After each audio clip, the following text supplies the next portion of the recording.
Alright.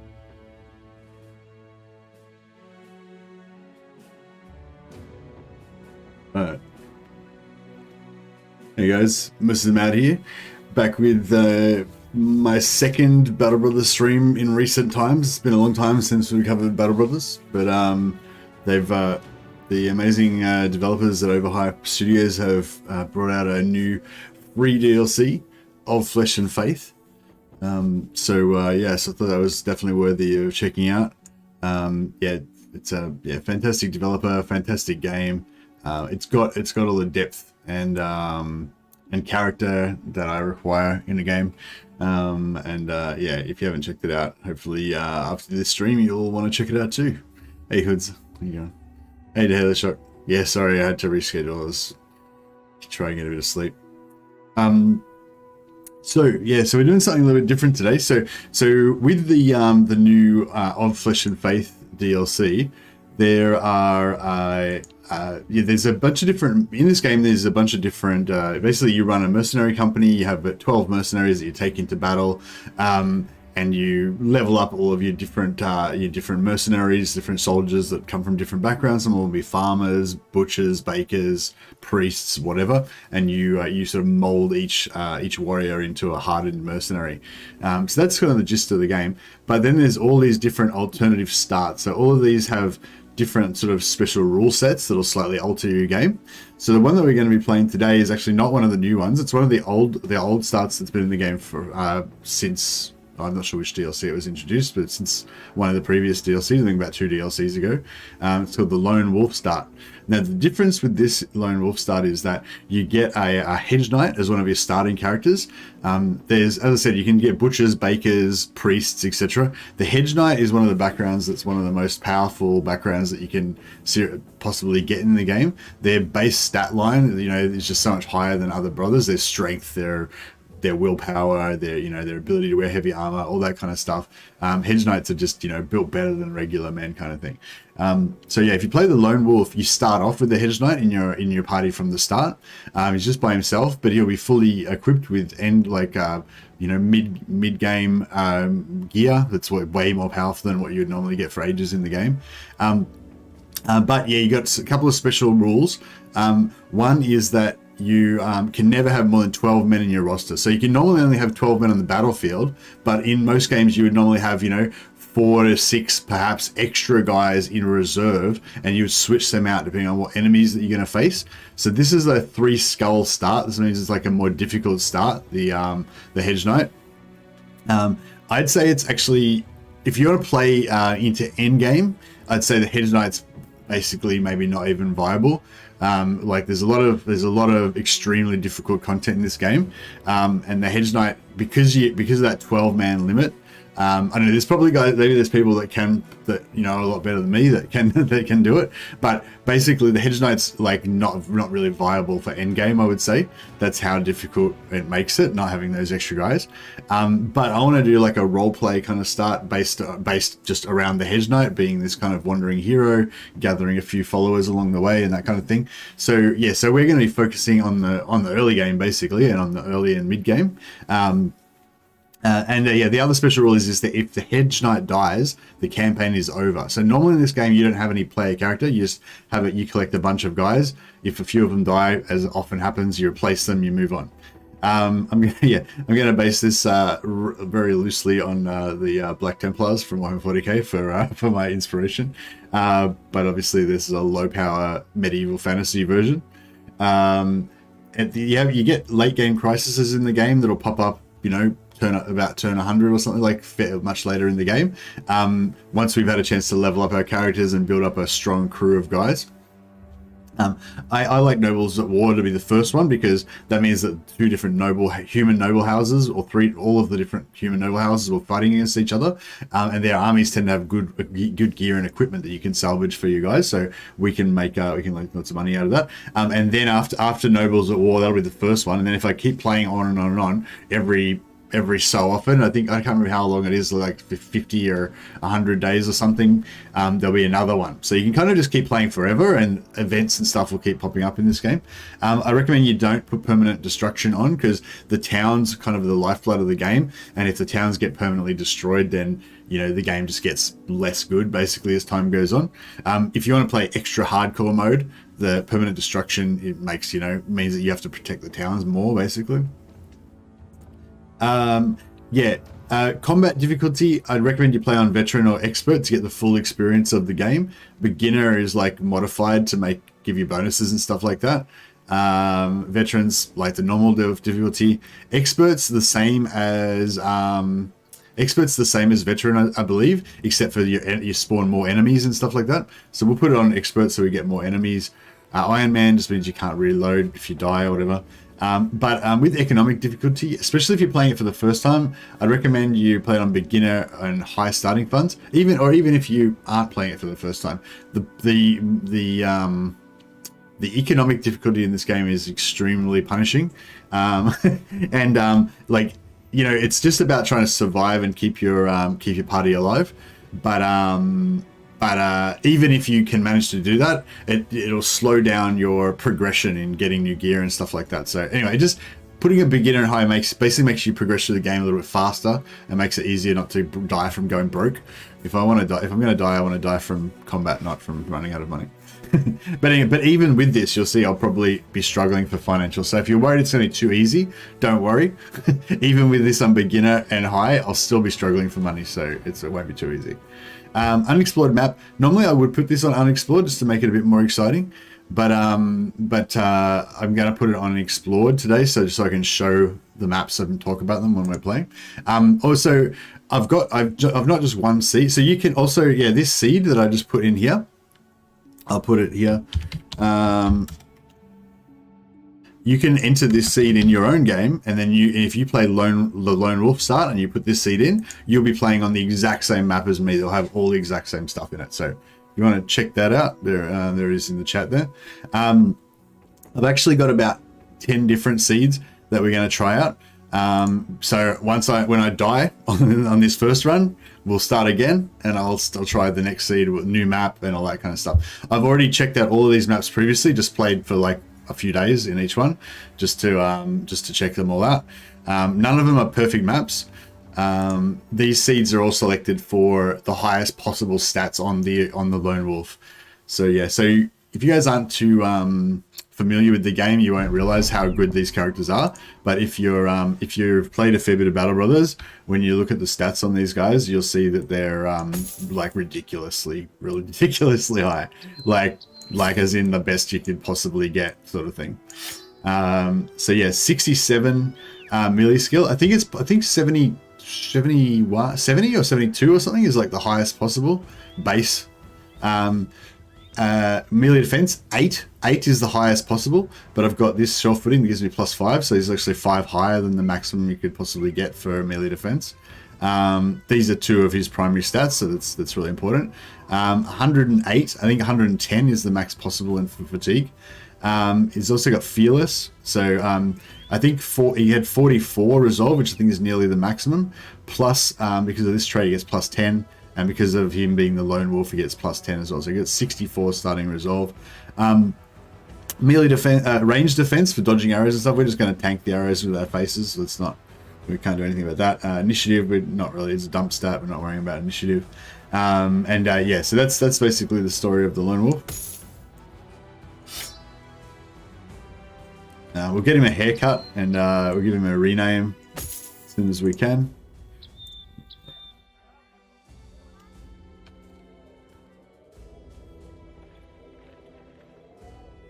There we go.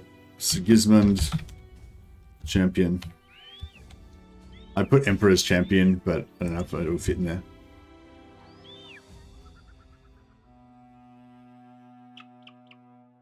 He's not the Sigismund. He's just a Sigismund. For what it's worth, the game is pretty frequently on sale.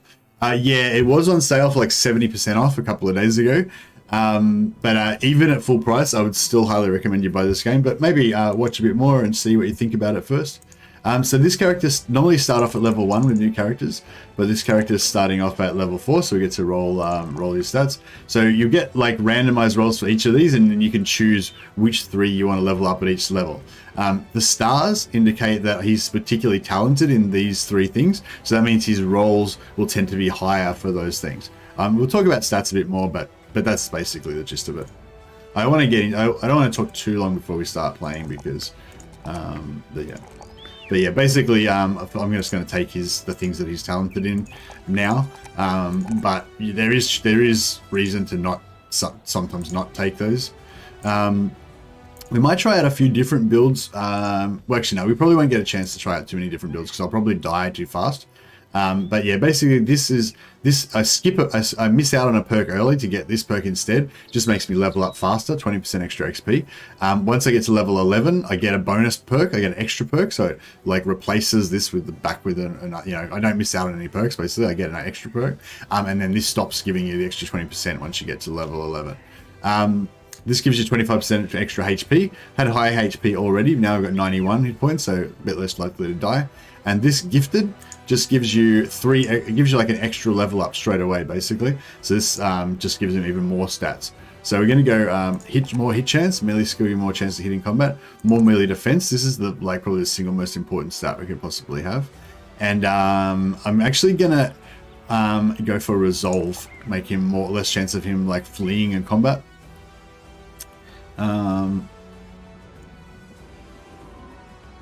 Yeah, now we are ready to begin our adventure.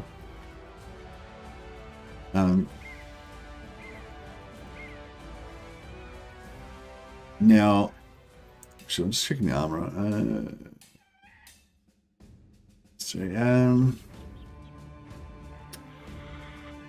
He does have. I'm gonna buy this. Just to max out his armor as much as possible. So we've only got 1 guy, right? Normally you'd have 4 or 5. You'd get 4 or 5 recruits before you venture out into the wilderness. And even though we are playing the lone wolf start. Oh yeah, so you can buy these extra shoulder plates and then you can put them onto your armor. So right click on there, boom, and then you can see the shoulder plates are on his armor, nicely color coordinated and everything. So that looks pretty awesome. Is there a barber in town? There's a temple. You can go to the temple to heal your wounds a bit faster. You go to weaponsmith to buy higher quality weapons than you would get in the normal store. The armor smith will give you higher quality armor than what you'd find in the normal store. And paints to color. You can actually paint your armor with these things. These are add-ons to make your armor stronger. You can get much more unique ones later on. This is the normal marketplace where you buy food, and you can also buy armor and basic weapons and stuff like that. This is where you would normally buy your weapons, for your regular sort of troops.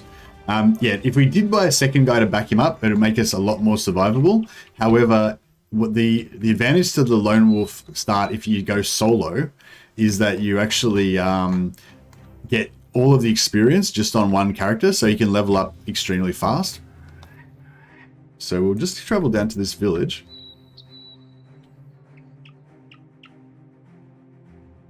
When you're traveling, you can press 2 or you can press this button to go fast speed, so he'll run a little bit quicker on the map.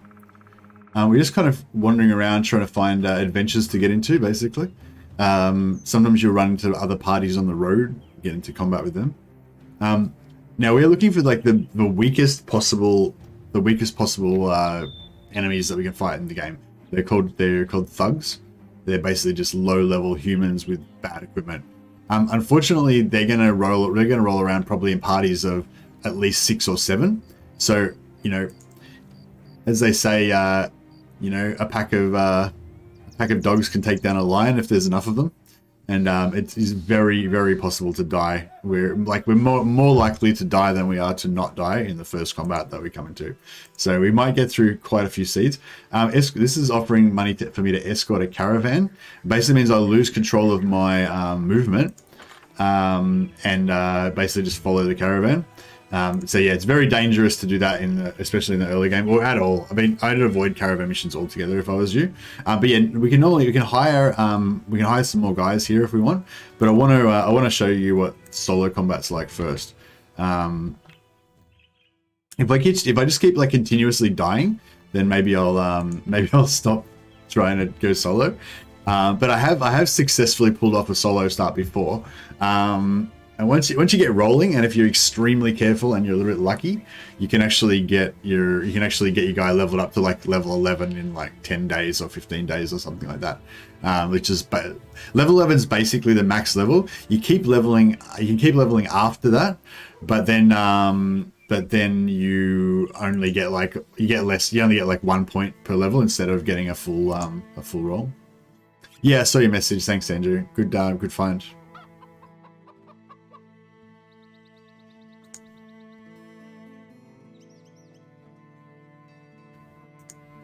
Drive off of the brigands at Blackhound's camp. I don't know if we should take this one. All right, let's do it. We got to do it. We got to fight evil. So we're basically, my role playing thing is that we're sort of like crusaders, you know, and we're fighting evil and stuff. So there's an unknown garrison. So yeah, so basically there's these camps in the wilderness, and you go there and there'll be enemies in there, as well as the sort of wandering enemies that wander around the map. There'll be enemies in these camps that you can fight. And if you leave these camps here long enough, they'll actually spawn parties that will come out of them. So you can actually kind of keep these as like, I don't know, enemy farming spots. You can press spacebar anytime to pause it, so you can think about what you're going to do and so forth. But yeah, so yeah, you can destroy these camps, get the loot, kill the enemies, or you can just leave them there and they'll spawn more enemies.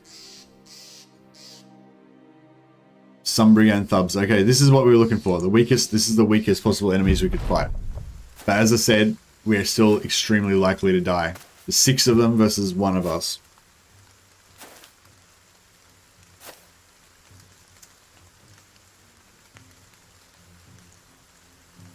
Okay, I'm going to go on the high ground. That means they're going to get a debuff to attack me. Actually, no, fuck that. That's a bad idea. Shouldn't have gone up there. Let's go. Yeah, no, I need to get. Okay, looks like they're not gonna. Oh no, it looks like they are gonna sally out. Okay.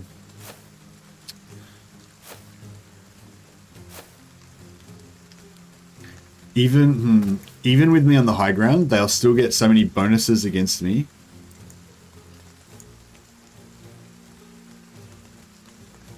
That it'll be bad. Like, so when they surround you, basically you get debuffs, you get morale debuffs, and also I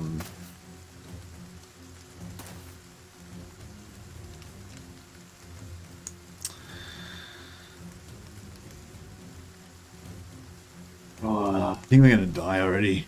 Jesus, I don't know. If I go up here, I'm gonna be up on high ground, and I'm gonna have 1 square block, so they won't be able to get a full surround on me. But it's not like super ideal. Oh, here we go. 2 trees. We'll do this 2 trees. This is better.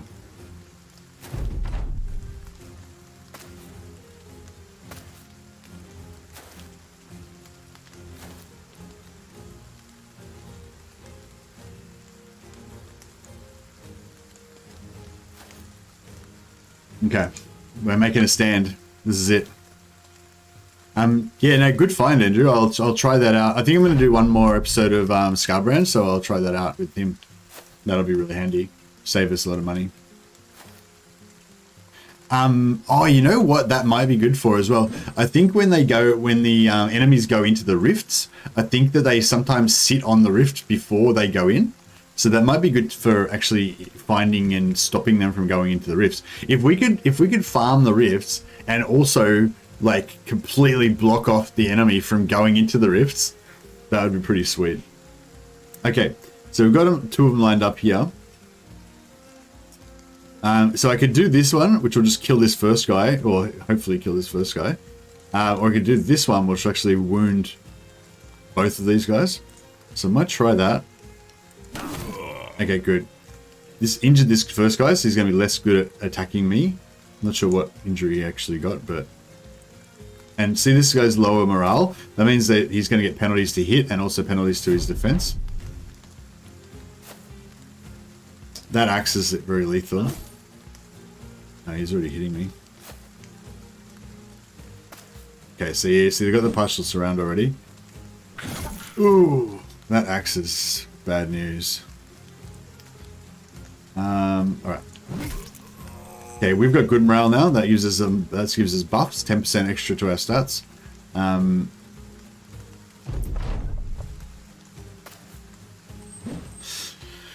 Oh, just gotta see how many times we're gonna get hit.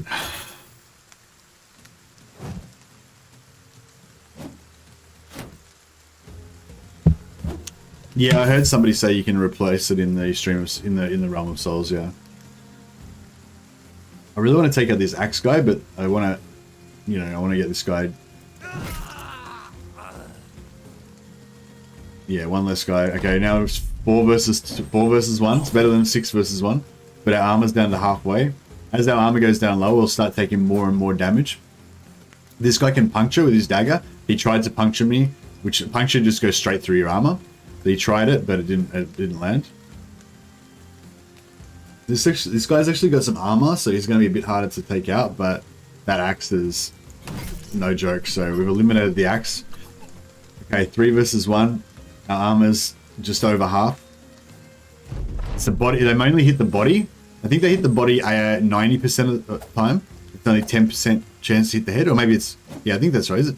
Maybe somebody in chat might know. Is it 10% to hit the head, or it might depend. Oh, it depends on the weapon. Sorry, yeah, it depends on the weapon. I think with the sword that I'm using right now, it's a 5% chance to hit the head.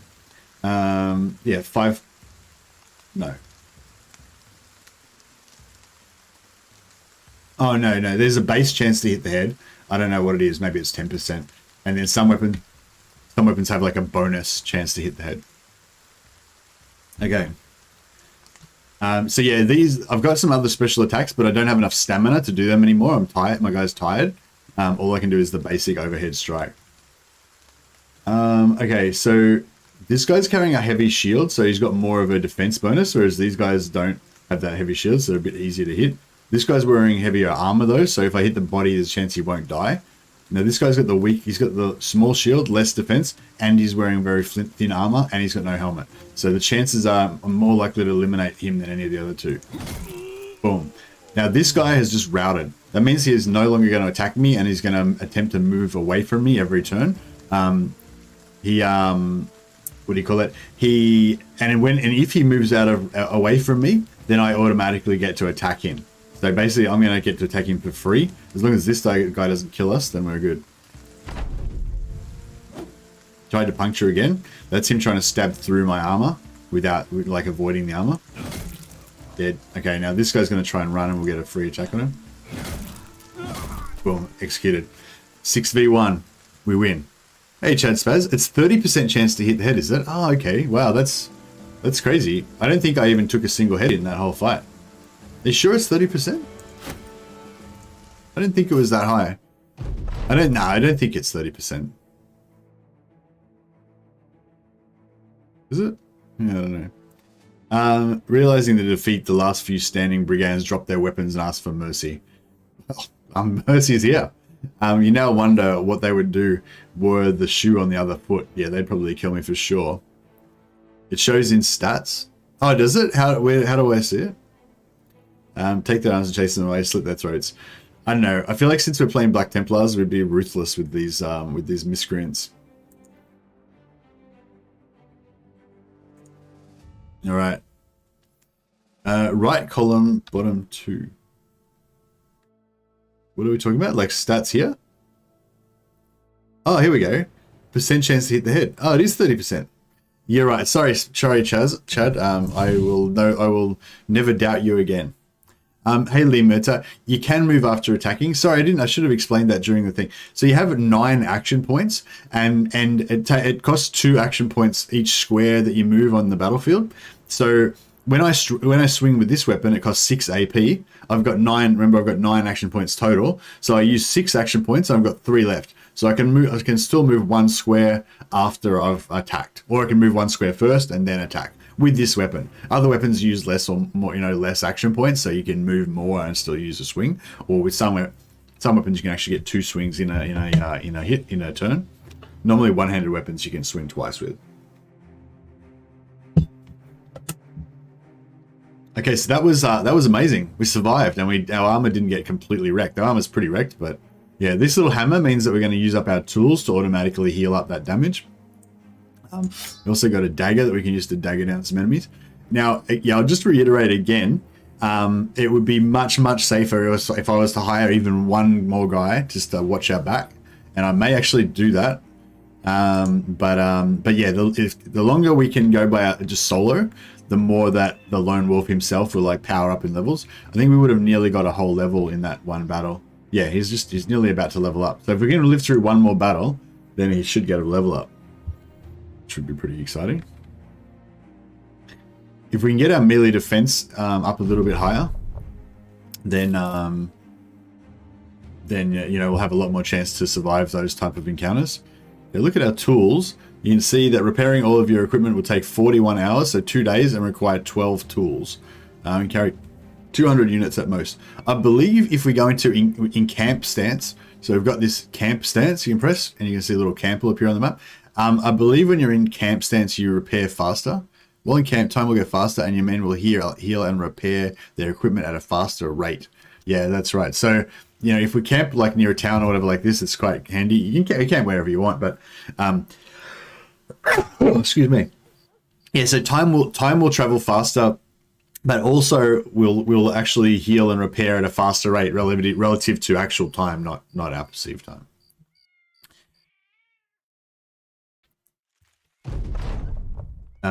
Oh yeah, you get these little ambitions that you can take over every now and again. They give you bonus renown and stuff like that. Yeah, sorry about the sneezing, guys. So we can do one of these two things to get bonus renown. We can either set out into the wilderness to discover the unknown and plunder it. So that's that camp that we attacked. That camp got spawned because I did the quest. Like it probably didn't exist before. It just came into existence because I had found that quest. But out in the wilderness, there's just camps randomly spawning as well. I think there's probably some that start off already in the game, and then new ones kind of pop up as time goes on as well. So we can go out into the wilderness and just fight random camps. Or if we do quests for towns, we can make them like us. So we just have to build up by just doing quests repeatedly for the same town a couple of times, we can get this one done. So this one's going to be a lot easier. So I'll go for that one first.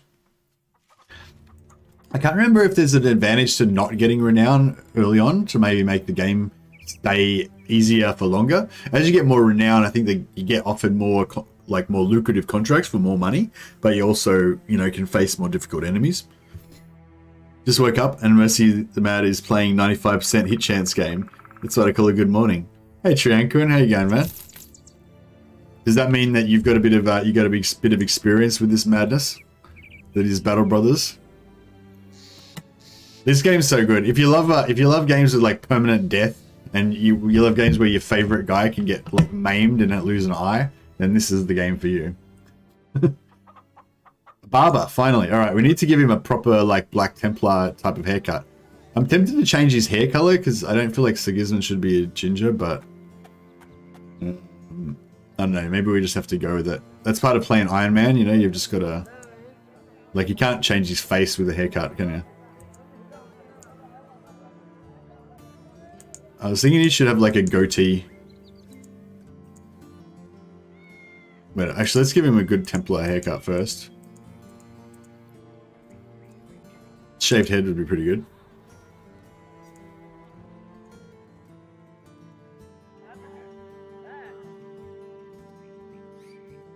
Mohawk. Poncha. Oh, yeah, something like that's pretty good. And can we give me like a goatee? Something? Yeah, like this type of arrangement I was thinking. Yeah, I'm Furfag from previous streams, just changed the nickname.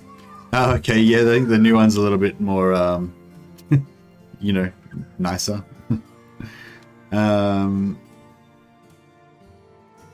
Yeah, cool. Actually, yeah, I might change the hair color to black, I think. Actually, I might go with the shaved head as well. Oh no, we'll keep the haircut actually. You gotta get into character. All right, here we go. Sigismund the champion. All right, now we need to undergo some more quests. I mean, we need to, you know, we're champions of the people, and we're the terror of witches. Hunt down what terrorizes Sunfelds. I don't know. That could be. It depends what that is. If it's like 3 werewolves or something, we could probably handle it. 470 gold is a lot of crowns. So the money will represent how difficult the thing is, you know. Like if that was 300 crowns, I'd feel a lot more comfortable about it. 470 crowns while we're just starting out is like. All right, let's go. We'll go for the other one. We'll go for this hunt down what terrorizes. Oh, that's 460 as well. All right, let's just leave both of those quests. Maybe it'd be good if we could find some just random enemies wandering the map, because that way you can actually see what's in the party roughly before you fight them. This game looks cool. Oh, this game is cool, yeah.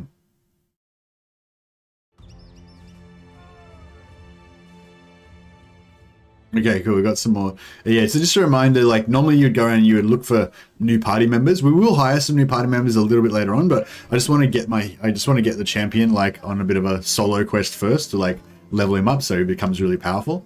And the longer we can keep him sort of solo, the quicker he'll kind of power up. Plus it's quite cheap because we don't have to pay any wages to anybody. We don't have to feed anybody. It's just the one character that we've got.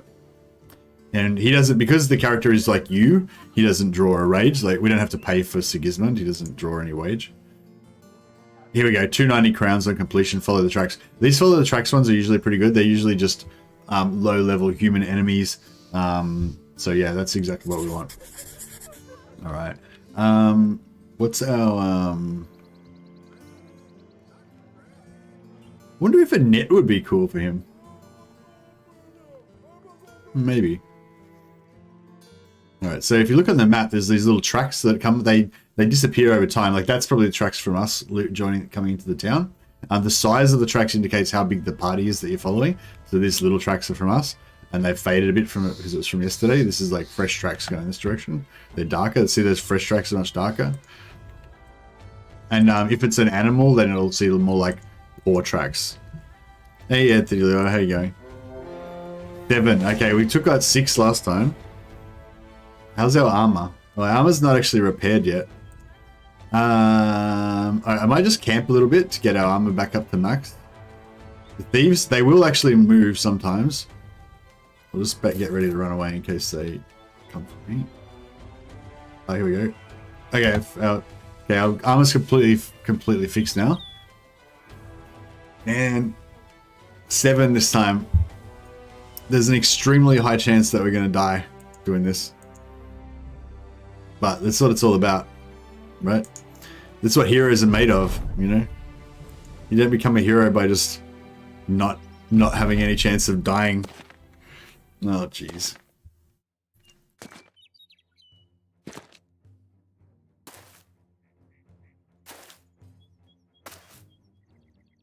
Okay.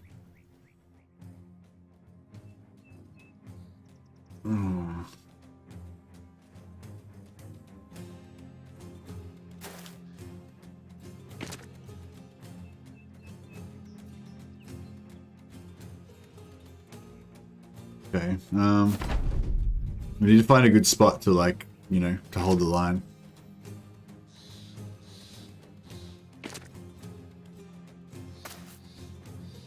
I feel like this kind of looks pretty good. Oh, okay, no, that's no good. Alright.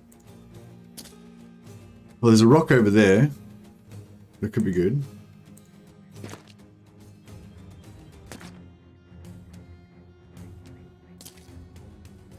Sigma, bless this ravaged black paladin. Exactly. If we can make it to this spot here, I think we might have a chance. Oh, no. Fuck. Oh, shit. If these clubs can stun us, he just tried to do a stunning attack on me then. If that stun had have landed, I'd miss out on my whole next turn. Corner camping is what I should have done, but I fucked up. Okay, I'm going to try and just swing for all 3 of these guys. If we manage to behead one of these guys, we might be still in the game. If this doesn't kill anyone, then I think we are dead. Yes! Okay, that was extremely lucky.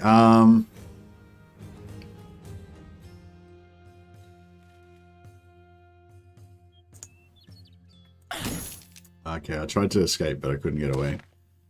Yeah, if you try to move away, they get a free attack on you, and if they land, then you don't get to get away.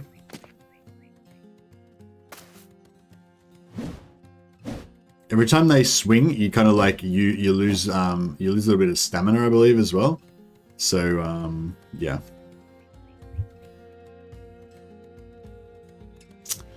Okay, I believe this guy's got less body armor than that one. These are both clubs. Both of these can stun us. But this one, I think his body armor is a little bit weaker. This one's got no head armor, so we could easily one-shot him if we have to hit the head. But yeah, this guy's got less body armor, and we're 70% chance of hitting the body, right? So yes, and this guy broke, so it's down to 3-on-1 now. We got this. Double stream, yeah, indeed. Got to go for the super toothlings. Oh yeah, the Wodangs can the Wodangs do a stunning attack? Is that what they're called? Wodangs or Gudangs or Godangs or something? I can't remember what they're called now. Can these stun me? Because I'm mainly just worried about getting stunned. Well, I'm not going to get stunned by him. Good point, they can't stun you. Oh, okay, yeah, no, the clubs are what I want to get rid of. Now that we're down to only 2 guys, it's not such a big deal, but... yeah, we can get rid of this guy. Yeah, he's good, he's out of the fight. Just this guy. What are you going to do, buddy? You going to stand a fight? Doesn't look like such good odds now, does it? Now that it's just you versus one beast knight. Okay, they're both broken now, so they're both going to try and run. Okay, he got away. He did not. I'm going to run this one down because we hopefully we'll get one more strike. Yeah, we can't catch that guy, so yeah. We'll just let him run off the field. Might take a couple of turns for him to flee. He's just going to keep fleeing now, so we'll just let him run. Sometimes when they run, they will rally and come back. Oh, he did. He rallied and came back. But I imagine he's still just going to run anyway. But I mean, if he comes back and fights me, that'd be good. Oh, where is he? That's weird. What level does the lone wolf start at? He starts at level 4, so you get 3 level ups. Where's this guy? I would have thought he would have just run off the field. Ah. He might still run off the field. Oh no, he's coming. He's up for it. Let's do it. Let's rumble. I'm ready. Right, you had your shot. Actually, he's going to get another shot now. Right, I've given you your 4 swings. Now my swing. Off with his head.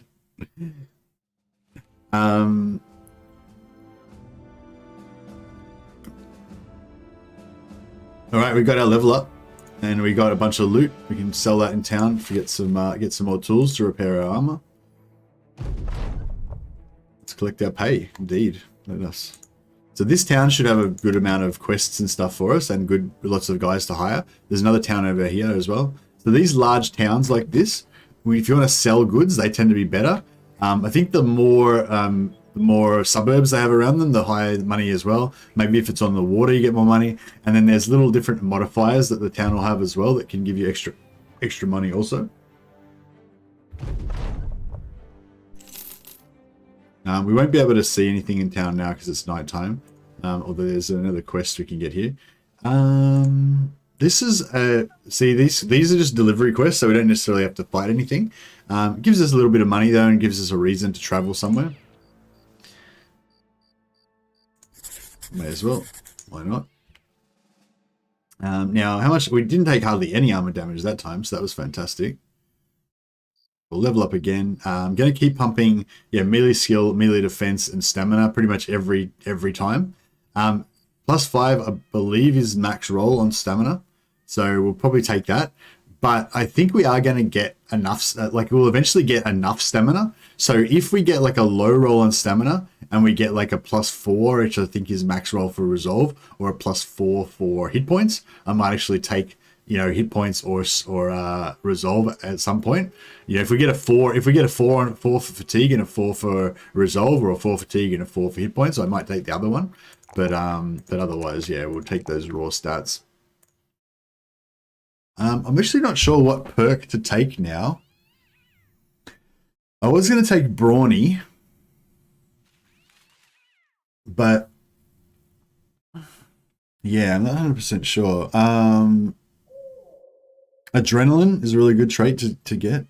If we want to go for just pure stats, Fortified Mind is fantastic. It's going to give us 25% extra resolve. So basically our resolve will go up from 68 to like 82 or something like that, which will basically make us like nearly unbreakable. Two-handed sword mastery, says Trianquin. Yeah, I think like two-handed sword is not necessarily the best weapon skill to take in the long term, but I think I might actually go for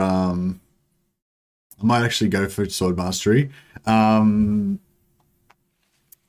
obviously it'll help us now because we've got a sword, but also it's sort of like a role-playing thing with the Black Templars and the Black Sword, you know, so it could be pretty cool. But also another thing good to do might be to just hold off and not choose a weapon yet, because if we get like a unique weapon later on or something like that, we could just skill into whatever weapon we get if we get some kind of relic magic weapon. Yeah. So Pathfinder, that's probably the one Pathfinder's the one you were talking about. Yeah, Pathfinder's definitely a good option. Later on, especially right now while we're solo, getting into the right position is like the difference between life and death a lot of the time. But later on, we might try and have a bodyguard that travels with him, like that sticks to him constantly throughout the battle with this rotation skill. That means that he can switch places with the Hedge Knight. So basically, if the Hedge Knight's in danger, he can pull him out, or he can like run ahead of the Hedge Knight and like switch with the Hedge Knight to give the Hedge Knight an extra square of movement, stuff like that. So yeah, we might not need Pathfinder so much. I mean, Pathfinder's always going to be good, but I mean, everything's good, you know. It's hard to.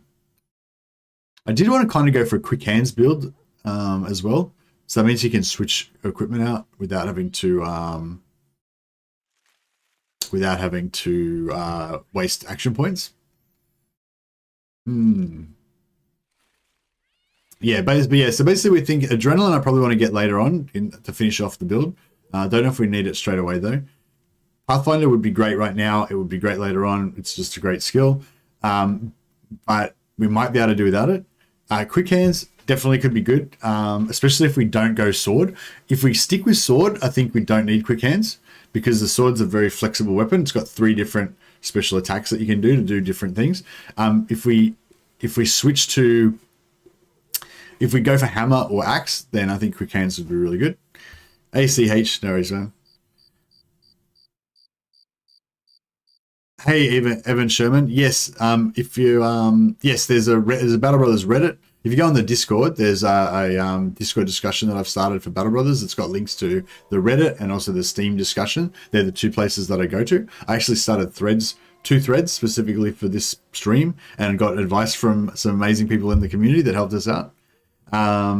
They said, yeah, if you want to go and see the discussions in there, yep. Yes, there are heaps of different builds, yeah. So basically somebody gave me some really good advice for it. They basically explained it like this. So the greatsword is kind of like a specialist weapon for if you've got lots of very low armored enemies, exactly what we're fighting now. But that's not really the type of enemy that's going to be the main problem in the late game. So the two-handed hammer is specializing for destroying armor for heavily armored enemies.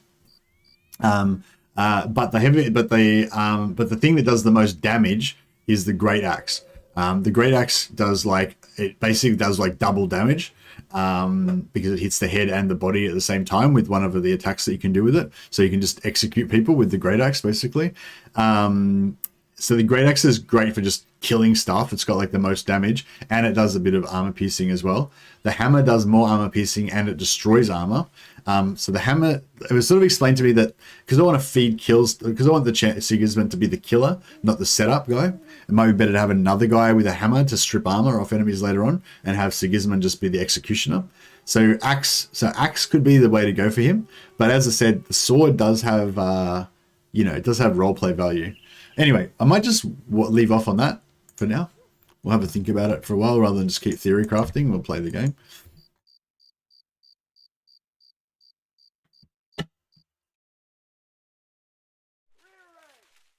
Yeah, no, I've read quite a lot about the meta, but I haven't played the game in about 2 years, so some things have changed, like the oh, they're still the same quests. I don't know if I should keep these. I mean, I don't know if I should go for one of these or if I should just leave it. I might go back to the other town and grab that other. I think there was another level 1 quest. Yeah, Evan. Yeah, well, hopefully I'll give you a few ideas while we're talking here and get you a bit of an idea. But yeah, so I think there's different sort of metas for each period of the game. This is actually, oh man, yeah. Actually, I thought this would be something interesting to do, but basically this early part is not really representative of what the game's like because I'm playing lone wolf, you know. But once I start hiring like other brothers to accompany him, then you'll get more of an idea what the normal game is like. Drive up brigands. Yeah, 300 gold. That's perfect. All right, let's do this. Yeah. So where are they? Oh, they're there. Yeah. So when you first start out, I'd say basically getting a shield getting the basic round shield for all of your brothers is probably the #1 priority. Gives you this best. Okay, brigand raiders are quite a big step up from brigand thugs.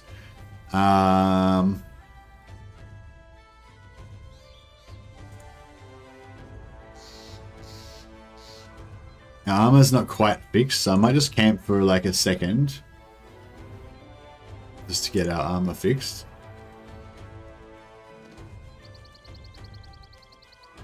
Okay, our armor's fixed.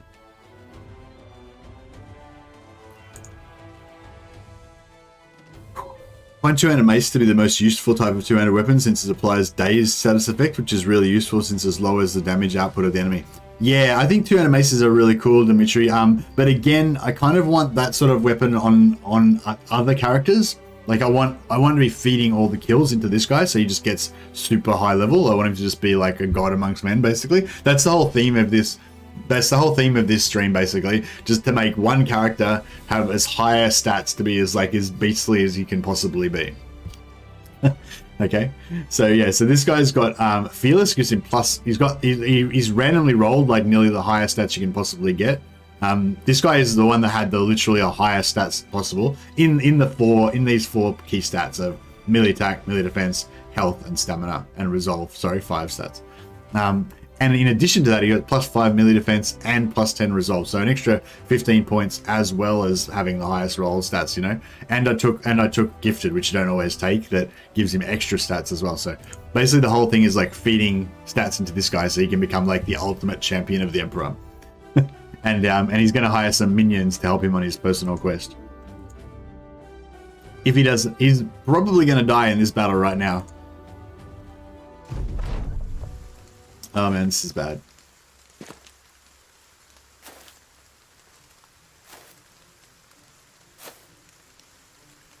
Okay, so it looks like there's only 2 raiders. Because it said a few raiders. This guy's a raider, these guys are thugs. You can see this guy's got slightly better equipment. We need to find some sort of terrain, like a tree or... Oh, here we go. Oh, no, it's Dimitri. No, it doesn't. That's okay. Like, your comment was really good. That was a perfect comment because it was exactly the sort of stuff that I want to explain to other people. And also, I don't know. Like, I've only used maces just a little bit because I only played Blazing Deserts. Not even that much, you know. Okay, this is nice. This is nice. So we're up on a hill. And we've got 2 tree stumps protecting us from both sides. So I'm going to actually step back one more square to here. So if one guy comes up, we'll fight him on equal terms. But if anyone comes around behind us, then they're going to be on a lower level. Okay, this guy's in range if we step forward one square. Okay, so let's just say we step forward in 1 square. We hit this guy. Then that guy's going to get 1 hit on us. This guy's not going to get a hit on us. He moves to there, gets 1 hit. This guy moves to there, gets 1 hit.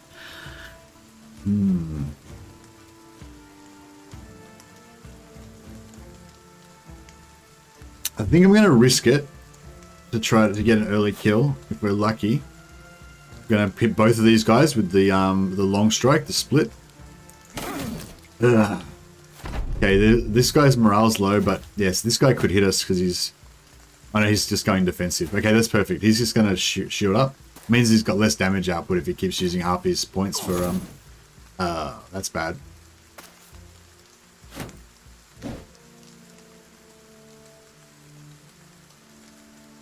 Okay. Yeah, this weapon here is a problem.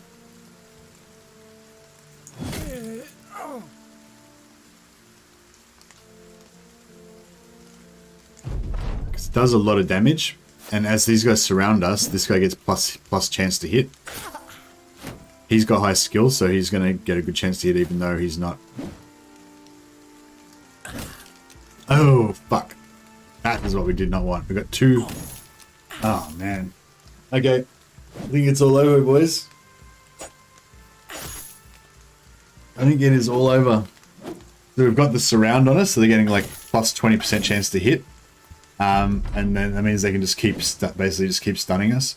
And we're just not even going to get to... Alright. Well, the first one failed, I guess. There you go. That's how the story ends.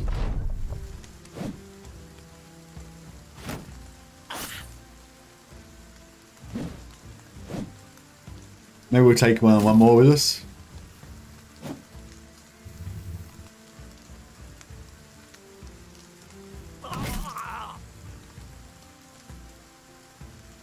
Hey, so how you going, man?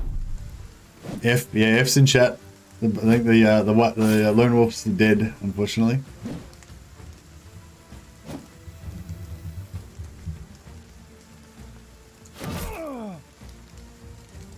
Yeah, we ain't gonna live through this.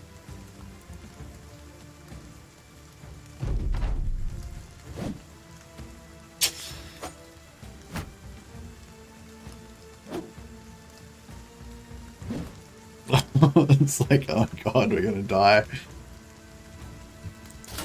Oh god damn it, he blocked it. Fuck, if we hadn't killed that guy, like maybe we would have lived. Oh. Now that hit the head armor, luckily. Oh shit. We just took an injury as well. Oh, we took an injury at some point.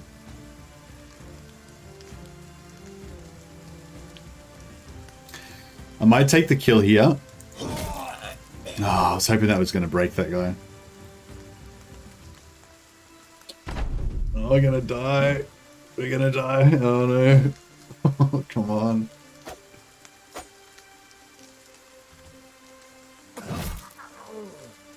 Don't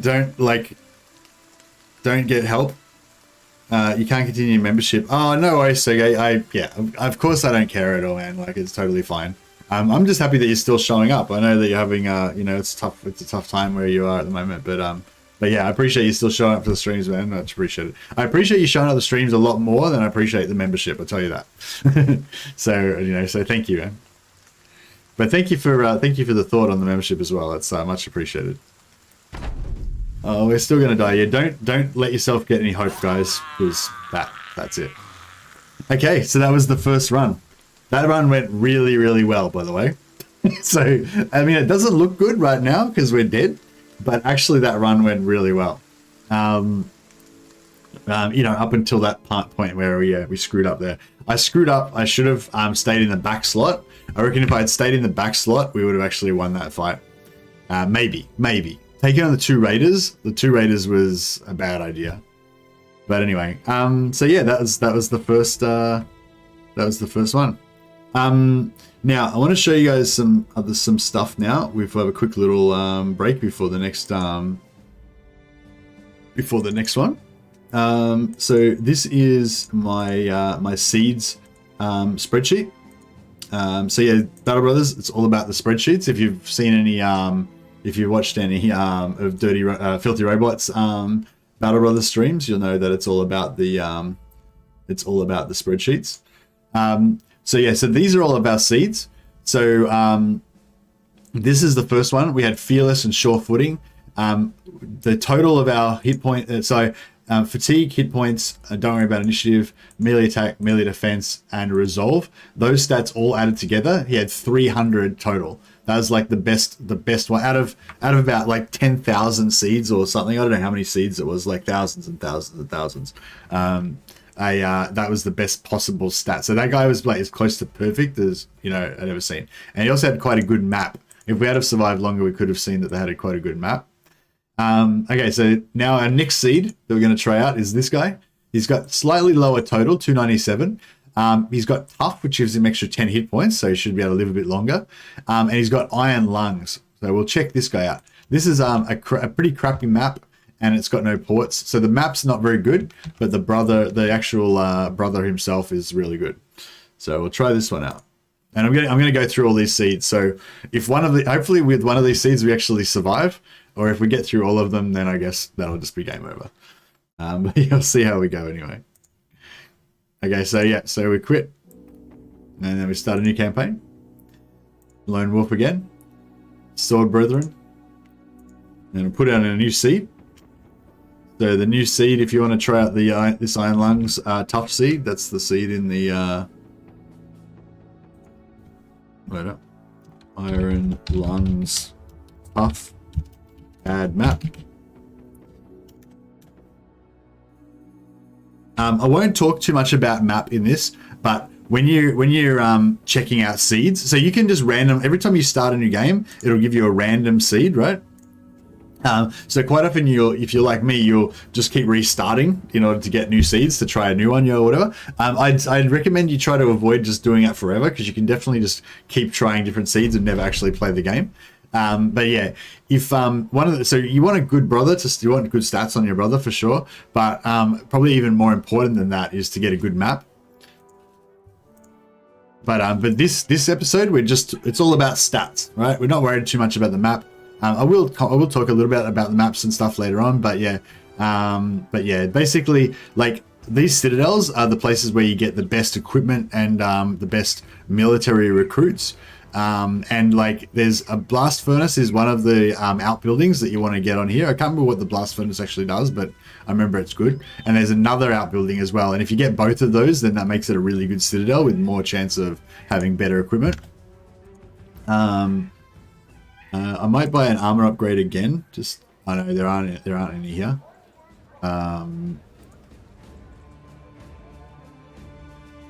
Oh, we could get a train. I didn't even think about that. We could get a training hall. Which one of these? One of these is more efficient than the other. 35% extra for 3 battles. 20% extra for 5 battles. Or 50% extra for 1 battle. I don't know. I guess 5 battles is like cheaper. Actually, maybe I won't worry about that. Oh, actually, maybe we will worry about that. Yeah, let's do it. We'll get 5 battles. Just level him up as fast as possible.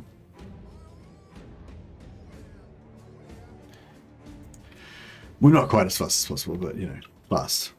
Okay, so yeah, so you want to get there's 2 citadels on every map, I believe, and yeah, you want good citadels.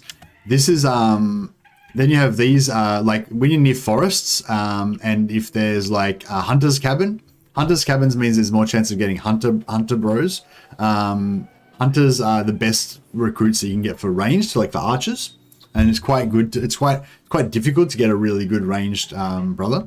So you're looking for like multiple hunter caps on cabins on a map if you want to find a good map. And then if you do, you'll get these backgrounds. Hunters will appear. So this is the best possible background you can get for an archer. Doesn't mean this guy is actually good. You could hire him and he could have really bad, he might have rolled really bad stats, but on average, he's going to have the best range stats.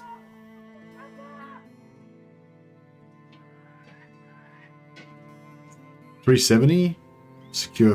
Yeah, all right, let's do it. Okay, we didn't get the extra armor this time, but that's okay. The armor's just a little bit extra. Oh, is this like undead?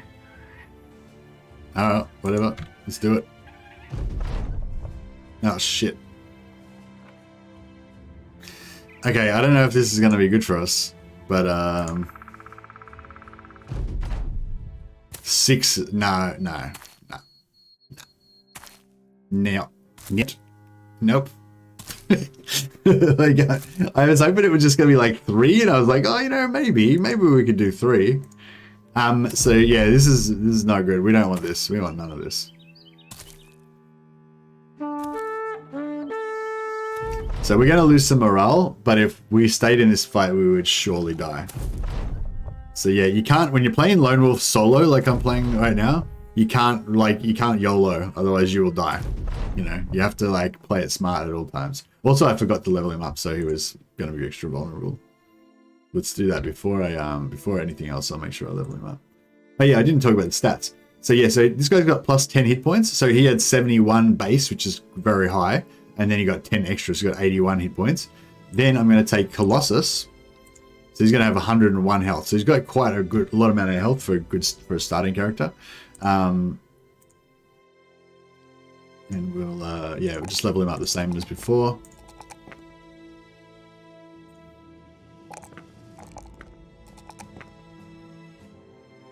And I'm going to take Gifted again.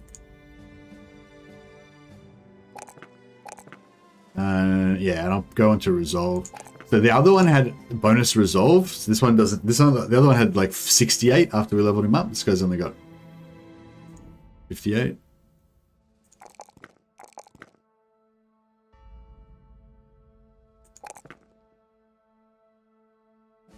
So he's not as good in morale, and he's got dissatisfied. He's got dissatisfied from running away from this one. I'm going to cancel that contract because we're not even going to come back for that. So I think we lose morale. We lose renown, and this town doesn't like us because we basically took their money and just ran away.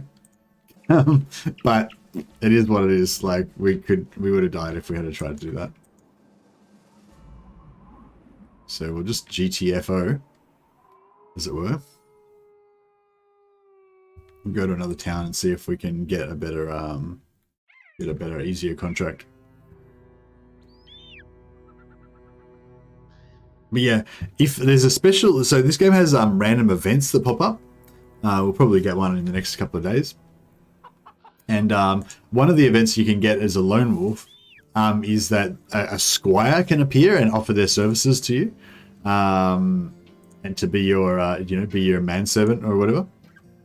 It only happens if you don't have any other brothers in your party, though. So if we just solo for a while, eventually we'll get an event where we'll get a free battle brother that will join us. Squires are quite good, quite a good background that can be quite strong. It's randomized like all brothers, so you may not be that very good, but you're going to follow the tracks. This could be good for us. Oh, armorer. Let's see if we can get plus 30, plus 40. Oh, we can get the same one we had last time, plus 40. Now this is, it gives plus 40 armor, plus 40 durability, but also minus 4 maximum fatigue. So it's actually like, there's pros and cons to it. But we are going to end up with it. Like eventually we'll have a lot of fatigue, so it should be okay. But yeah. All right, I think I've got a good. Yeah, we'll forge a bond of friendship. I've got a good feeling about this one. I think we're gonna survive. 7. I think 6 would be better, but I mean, I guess 7. 7's what we've got. We already fled from one. We already fled from one fight, so.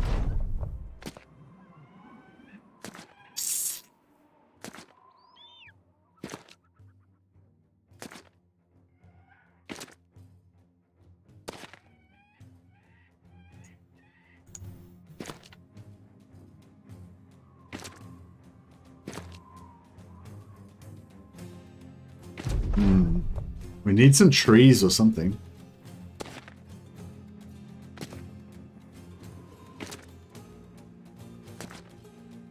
Like, we can't let these guys all surround us, because every time that everyone that's in contact with you gives plus 5 bonus to hit for his buddies. So we really need to get, a tree or something to make it harder for them to surround us.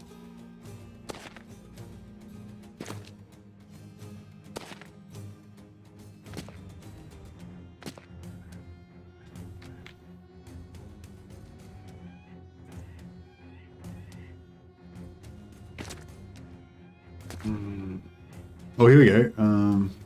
Those bushes.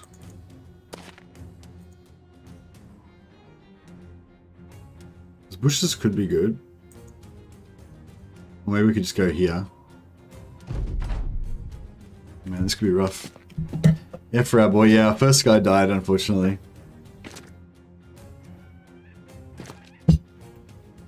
But yeah, if anyone thinks of any, like, so as I said, I've been out of the game for like a couple of years. I basically haven't played Battle Brothers in like 2 years, and I wasn't really that up on the meta before. Like, I was, you know, I'm vaguely aware of it. But my point is, like, if you have any tips that you think would be cool to pass on to people, yeah, feel free to let me know. Like, feel free to say them, because you know, I'm not going to think of anything.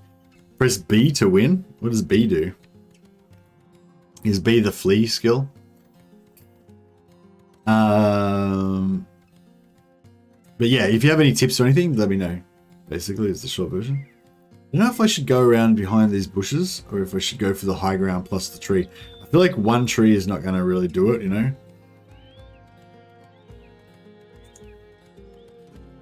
But screw it. Let's give it a go. All right, this is it. We're gonna hold. This is gonna be where we do our stand.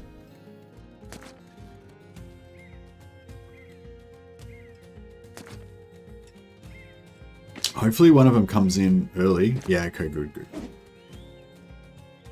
There's one club here. He's a worry. Oh.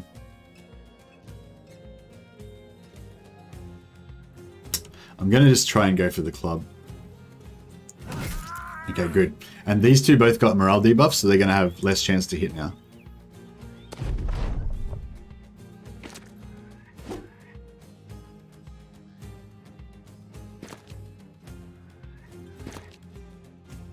We got our morale debuffed. That's bad for us. Oh. How did he do that? Oh, this guy had a shield. Oh, shit. Okay, that's extremely bad.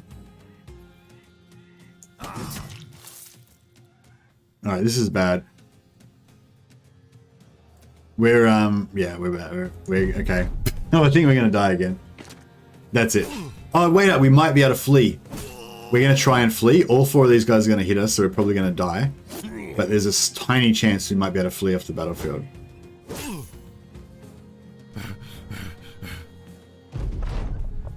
But I think that was it. Tips, just play, it'll click one day. Yeah. Man, we could have won that if I didn't realize this guy had a shield. You can just see it there. There's a shield hiding behind there. But yeah, shields you can use to like bash people to push them back.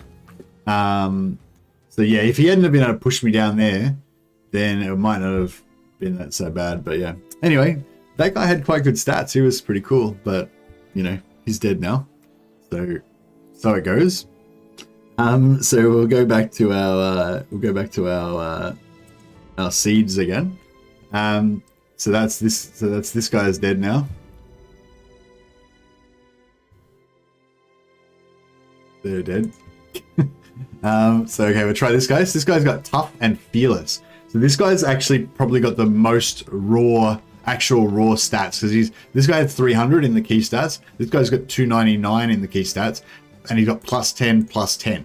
So he's effectively got 319 total in the good stats.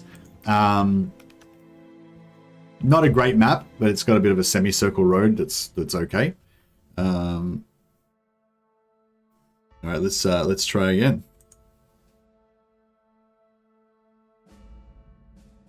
But yeah, you see now what I mean by that first run was actually really good, because we actually got through 2 fights. If we could get like a couple of levels in, it would be, you know, we'd actually become more durable. If we keep dying over and over again, I might just hire a new, I might hire a second character to try and keep us alive a bit more. Or if the Squire event pops, then I'll take the Squire event as well. See if they've got some armor for us. Training hall, weaponsmith, training hall, armor. Here we go. Okay. Okay, so this one gives plus 20 durability and plus 2 max fatigue, but this one, see, gives plus 10 durability with no minus to fatigue. So most of these you've noticed it's minus 1 fatigue per 10 durability, whereas this one's zero fatigue. So it's actually much better value, you know, per fatigue, if you know what I mean. So yeah, we might check that one this time. It's a bit cheaper as well. It's not going to give us as much armor, but it's going to give us more fatigue, so we can hit more often. I'm going to take plus 50 for the next battle. That's the maximum. We might only live one battle, so may as well do it. This Windows 95 game is tripping me out. Hey James, Harrington. It's an indie game. Yeah, the graphics obviously aren't like 3D or anything. It's just 2D graphics, but it's an amazing game. It's got really deep, really awesome gameplay. Highly recommend it. Yeah, don't be put off by the graphics. Yeah, so the maps, there's sort of a bit of a semicircle map, so you can do a bit of a tour around, but it doesn't quite like fully link up. But I think you can. Yeah, there's sort of different circuits you can do, but like there's a circuit here, but you have to walk across there to complete the circuit. And then you can there's sort of a circuit like, oh yeah, sorry, there's another circuit up here. No, that's right. So there's a sort of circuit here. No, there is a circuit, yeah. So there's a circle map here, and then there's another little circle map down here. Yeah, there's two circles that kind of in the sea. So it is. So yes, this is actually kind of a good map for like cruising around.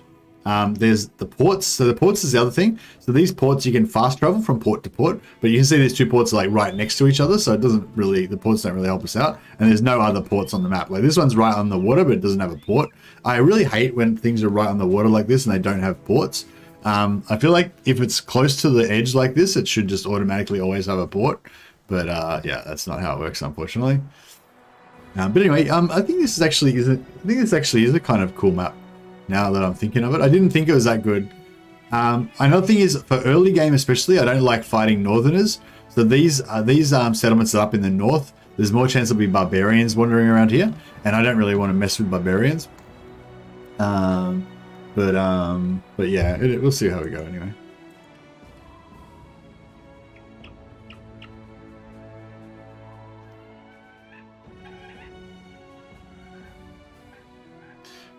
Press B to win. It marks untraversable tiles. Oh, thanks a lot. Thanks a lot, Anthony. Yeah. So B. So I'll try that out next battle. Thanks. That's a great tip, actually. That way we can see where the best place to hold up will be to use the terrain to our advantage. Follow the tracks. Okay, we can. This is what we want. Might be another 7. Might be another 7 thugs, but hopefully we can handle it. If we win this, we should get a level up because we took that training. Oh, and it's in a forest. Okay, so we're in a forest. It's gonna be hard to move. We're gonna have movement penalties, but we're gonna have lots of opportunities for cover. Give it up on Warhammer 3 for the moment. Now this is an extra stream, Josh. So Warhammer 3 streams continue at the normal time, but this is like an off. You know, I'm doing 2 streams today. Even more streams than normal. Okay, so I think this. Oh yeah, let's press B. Okay, so then you can see. So if we were to sit there, we'd basically only be able to attack from 2 directions. That is hot. I'm digging that. Yeah, 1, 2, 3, 4. Yeah. Yeah, this is good. All right, I think we can win this. They can't even push us off because the trees are blocking behind us. So even if they get out there with a shield and try to punt us off, they won't be able to get rid of us.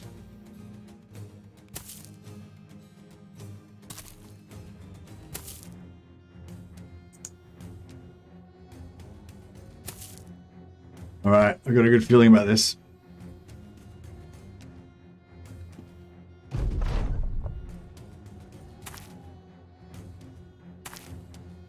Nice, mate. Hopefully your channel picks up some more. Yeah, thanks a lot, Josh. Appreciate the support.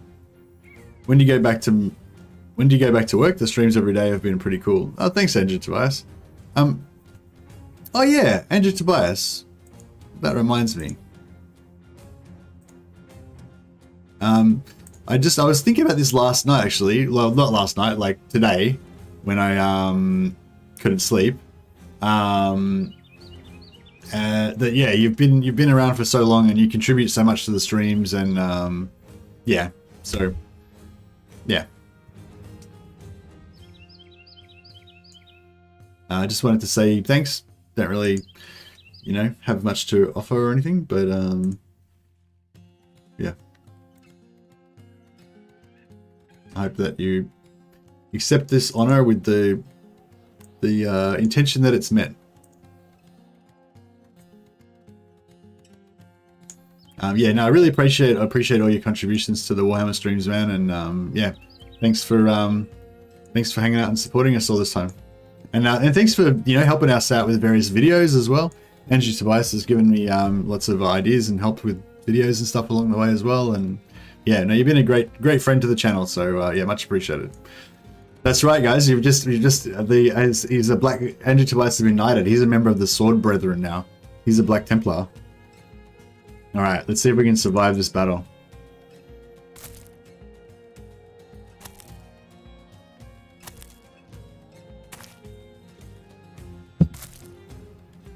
Ooh, I kind of want to kill this guy more than this guy, because this guy's got a club. 67% chance to hit, 72% chance to hit. Yeah, he's got a shield though. I might go for the... Actually, no, I might go for this strike. 57, it's so low though. Let's get the shield up. 62. Ugh. Did I put his levels on? I don't think I leveled him up, did I? And I didn't put his armor on either. Oh my god, if this guy survives this, it's going to be a miracle. That helps.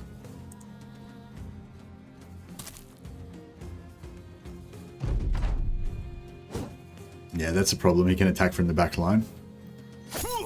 Oh man. I feel like we could have won this if I had to put my skill ups on. I didn't level him up, did I?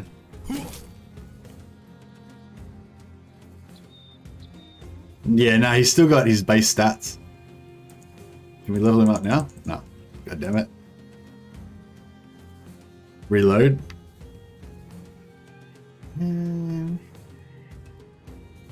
I can actually let's do some save scumming. So yeah, we're playing on Iron Man, but just like you know, a lot of you might be familiar with this move from Warhammer. It's like, oh no, looks like our game crashed. That's unfortunate. So yeah, you can pull the same move that you can pull in Warhammer. Hey Nefarious, no, I'm not jumping ship from Warhammer 3. I'm still playing Warhammer 3. This is just a bonus stream, so I'll be back with Warhammer 3 stream at normal time tomorrow. I already streamed Warhammer 3 today. Fuck, how many Warhammer 3 streams do I have to do a day to keep you happy, Nefarious? Okay, so we'll load our autosave, yeah. It helpfully deletes your game is so old and still so buggy. I haven't really noticed any bugs in Battle Brothers. I did see somebody commenting that there was some bugs, but I haven't really encountered any. But yeah. Okay, let's level him up. We might have a chance of actually surviving this fight. I think we're going to get a different map this time though. That was like the perfect position. If we had had our stats on, I reckon we could have actually won that. See, we could actually get more survivability if we didn't take student.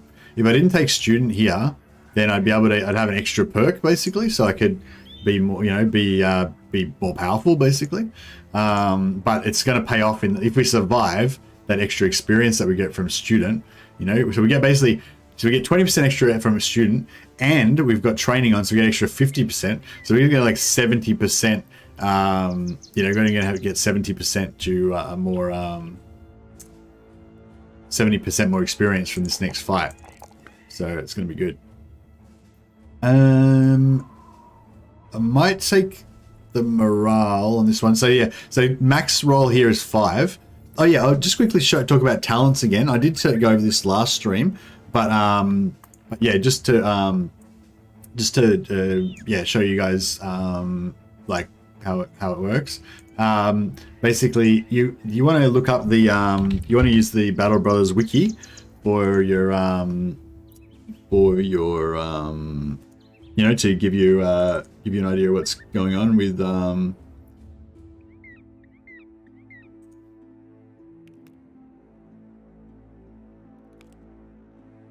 sorry, I'm just setting this up. Yeah, the Battle Brothers wiki gives you sorry, I can't talk and like do stuff at the same time.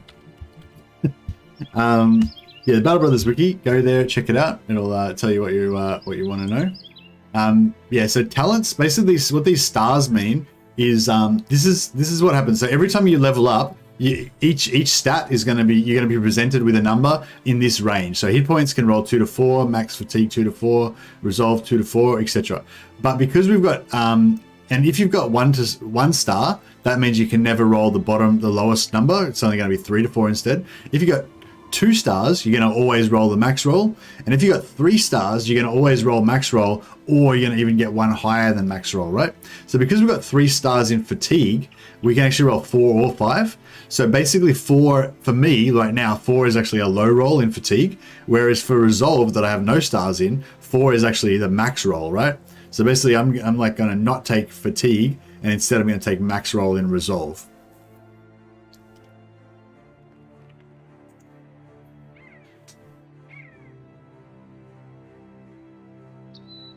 That's just, I just sort of explaining just to give you an idea. I'm not saying you should do that always. I'm just saying, just giving you an example of how your thought process would work when you're choosing what stats, you know, to go for. Taking the fatigue would also have been a really good choice. Taking the hit points might have been a good choice as well. So this is, so just remember, this is the guy with the highest possible roll, like actual numerical stats. Like you're not going to see any, like none of the other seeds you're going to see as high raw stats as this guy. He's got the highest stats out of any of the seeds that I've rolled.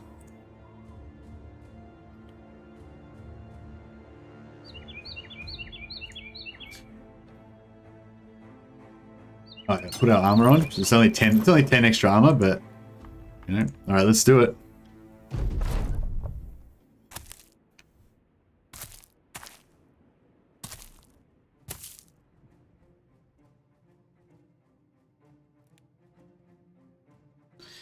Yeah, this game is DLC, Jackson. This is the Of Flesh and Faith new free DLC that came out. So yeah, Battle Brothers devs are so cool. They basically just made a new DLC and they just gave it away for free to everybody that supported the game. So yeah, really cool of them. Oh, look at this spot. There's only like 2 spots they can go in. Shit, should have gone that way. All right, I've got a good feeling about this one. I think we've got this. So this is one of the situations where having footwork would be good, because these squares you can see cost 3 action points to move because we're in like rough terrain in a forest. Normally it only takes 2 terrain to move, but if we had Pathfinder, sorry, the Pathfinder skill, then it would only cost 2 points to traverse here, right? So it'd be a lot better.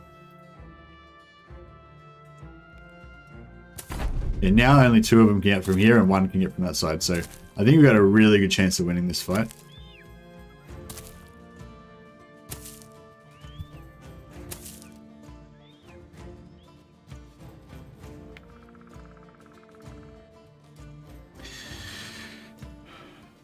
Am I going to move back 1 square?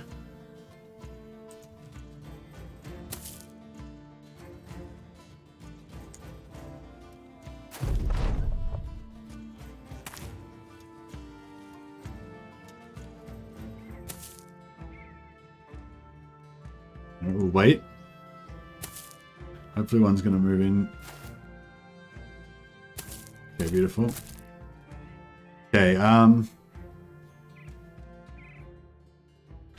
just going to kill this guy.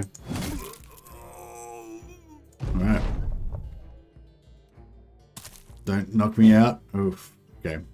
So yeah, we need to kill this guy before he stuns us. If he gets a stun on us, or if that guy gets a stun on us, then it could be real bad. We'll try and kill this guy in one shot. Beautiful. And now I'm going to step in. This guy, he can attack over 2 squares away, but if I get next to him, he gets a penalty to hit. So we get in close like this. Now this guy only gets a penalty to hit now. Okay, they got full surround on us now. That's not great. That means we're getting plus 5%. Like for each guy that's next to you, they get, all the others get plus 5 to hit. So because there's 3 of them, whichever one's hitting is get 2 plus 5%. So they're getting plus 10% chance to hit me.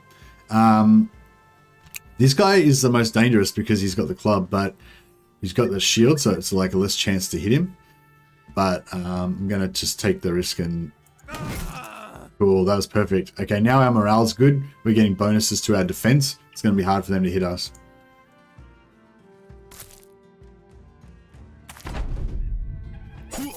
Spear gives them a bonus chance to hit. A 20% bonus chance to hit. It's very high.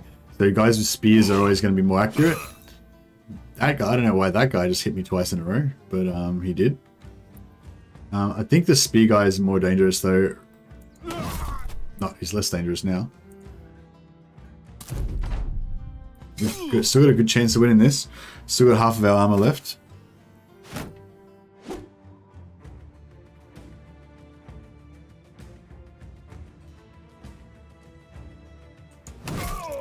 Oh, the guy nearly died in one shot, but not quite.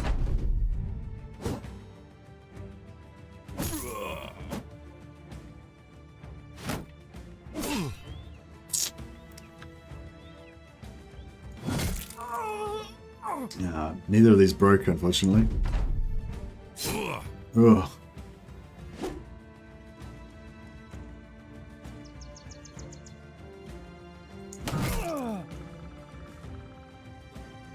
Come on, hold the line.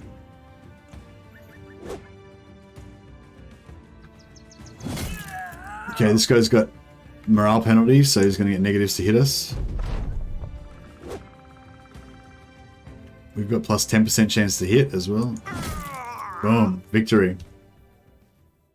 Thanks for that tip on pressing B, by the way, Anthony. That's a good tip.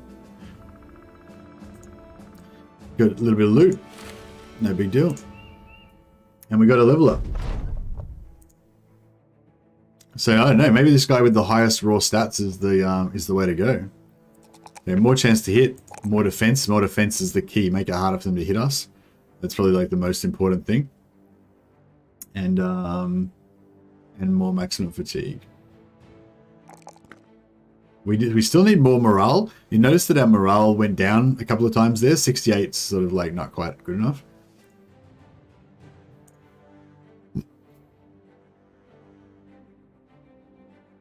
Yeah, sort of not really sure what to take here. I might just go for Sword Mastery for this one, because let's be honest, we probably aren't going to live long enough to get anything else anyway, so we may as well just go with the weapon that we've got right now.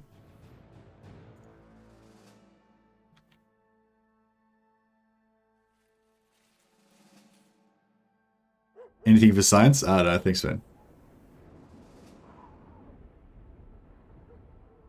Don't know if you're aware of this, but the terrain of the battle is decided based on which biome your character is in on the campaign map. It's possible to lure enemies into the forests and mountains. Hey, Dimitri. Yeah, of course I'm aware of that, but that's a really good point for me to... That's exactly what I was saying before. Like, any tips like that you think would be good for me to know, or for everybody else to know as well. So if it wasn't obvious to you guys, like, yeah, the reason why we had that forest map was because we were fighting in the forest. So the maps, same as in Warhammer, like the maps represent the terrain that you're actually in. Yeah, good tip, Dimitri. Thanks for that. Grave robbers are plundering the cemetery. All right, that's possibly good. 390. Yeah, it's in that price range. Basically, look at anything that around 300 is what we want. But we need to repair. What's this one? Let's go to caravan. No. No caravans. Okay, I'm just going to camp in the town until our armor gets fixed. Because our armor is busted. It's going to take a day to fix our armor. Yeah, so if we fight on the road, then we'll have like more open type of maps. If we fight in the mountains, we'll have stuff with like lots of different elevations, like that other map where we had the hill. If we fight in forests, we're more likely to have, you know, trees and stuff. Yeah. Swamps can be pretty bad places to fight. Well, they can be kind of good places to fight too, I guess, depending on what you're doing. And if we fight in terrain, oh shit, these barbarians, we don't want to mess with that. Like those five barbarians are gonna like wreck us.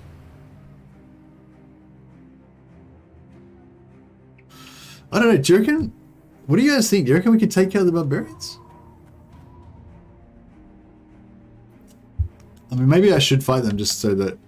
Oh, here we go. So the Hagstad militia is going after the barbarians. So we're not going to stand by. We'll go out and help them. Okay, so it's us, and we've got allies as well. Rules are easy. Solo? I don't know if they're easy solo. Like, yeah, it looks like they're all going to get killed anyway, so. I mean, yeah, obviously they're easy compared to the champions and chosens and stuff like that, yeah. But yeah. But I think that the thralls are harder than the thugs. But yeah, I don't know. I don't think we might not even be able to get into combat.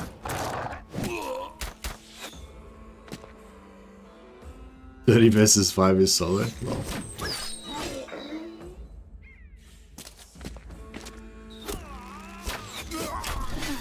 Well, yeah, no, I wasn't conflicted about taking him on 30 versus 5 Dragon. I was conflicted about taking them on 1 versus 5.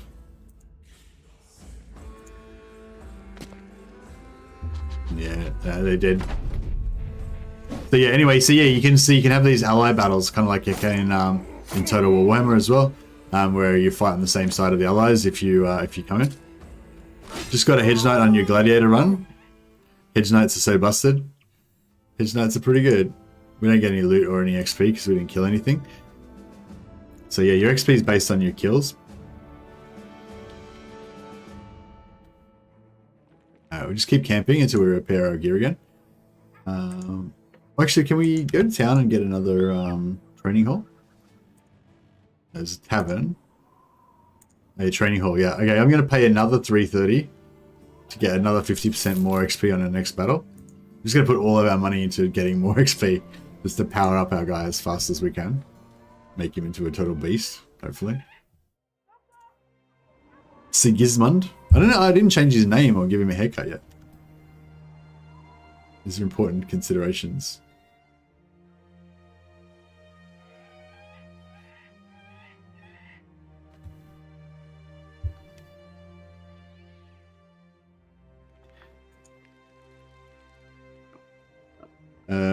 No, there is no place to get our haircut, unfortunately.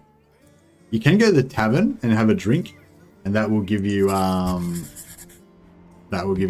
bonus to morale.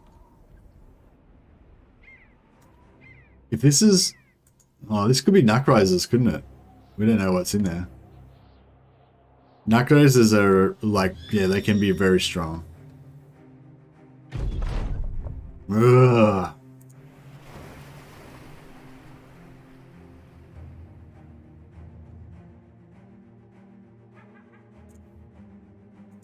Yeah, I think we just don't even mess with that.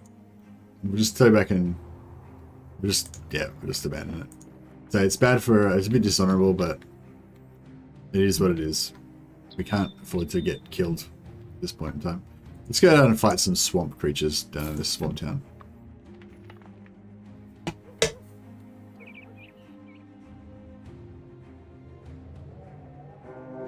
Oh, here we go. Yeah, we don't want to mess with that. Oh, shit. Thralls? Yeah, so this is what I was talking about. These thralls, like, they're, I don't know. I feel like they're going to be quite a bit stronger than, that's a Reaver. Oh, we're fucked. This is not good. Yeah, we need to run. If, oh, actually, can anyone tell me, if I manage to kill one of these guys, but then I run away, obviously I won't get the loot because I'll leave it on the ground, but will I still get the experience from the guy that I killed before I run?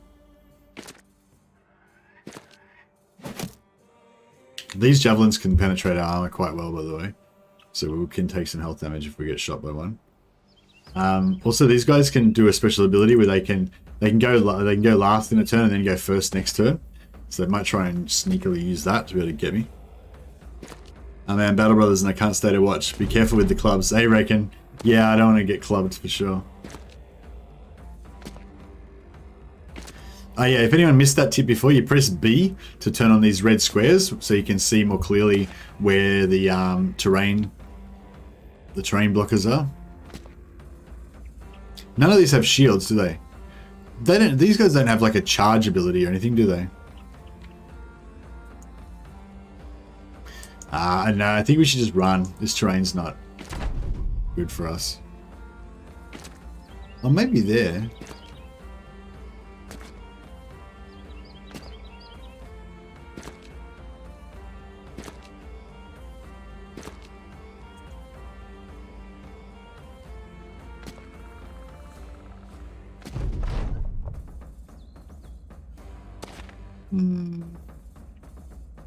Yeah, we're totally gonna die.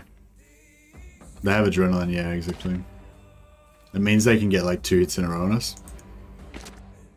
I think we should just flee.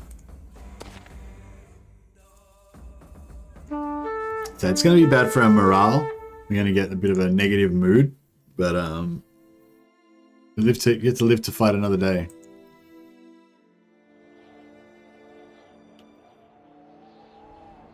Yeah, so this is why I don't like the north, because I don't want to deal with these thralls and stuff.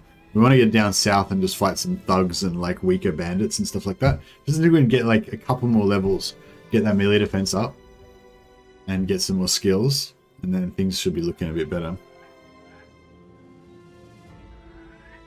Yeah, we'll go to the swamp town.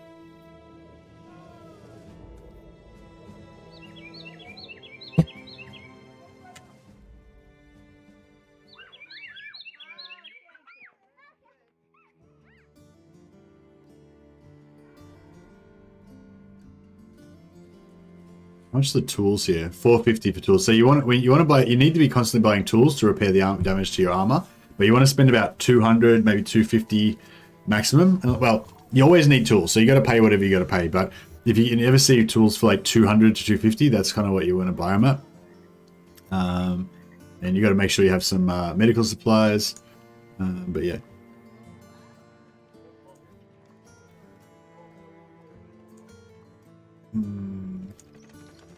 Brigands. Okay, that one's a bit 400. They're probably going to be a pretty strong party. Just go caravan. No, we're done with that. We're not going to do any caravan runs today. 410. Let's do this one. We'll follow the tracks. This should be a party of thugs. Hopefully, maybe like 7 or 8 thugs. Just roughly guessing by the money.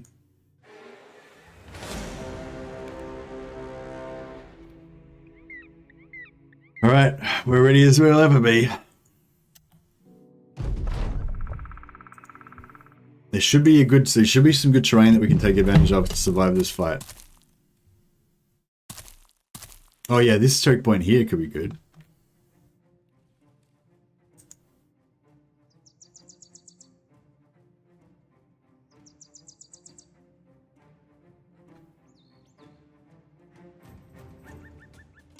Oh, maybe I should run back.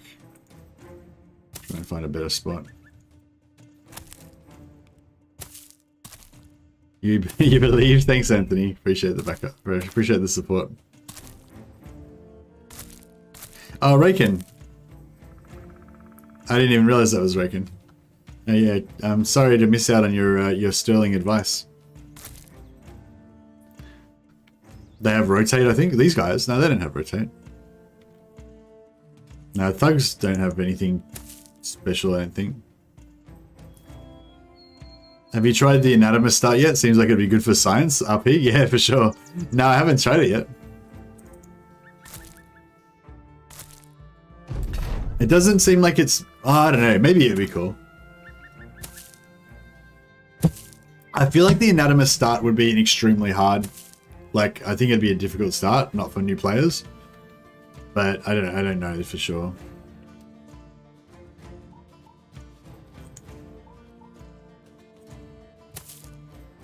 Oh, check this out. They can only come at me one at a time. Oh yeah, this is my spot. I'm holding the line.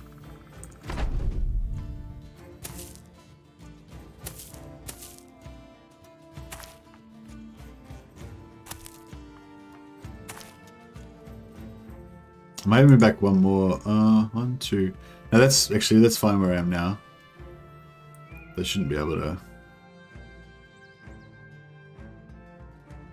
Actually, one more back might be good. Oh, look like it's a tunnel.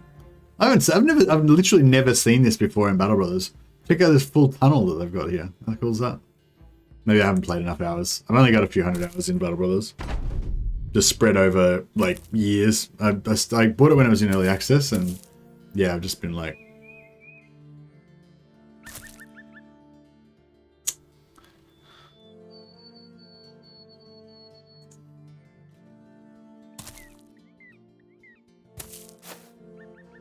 Okay,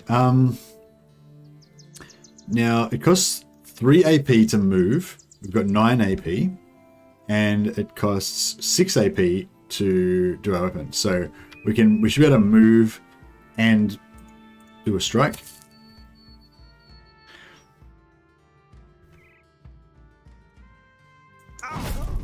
Boom.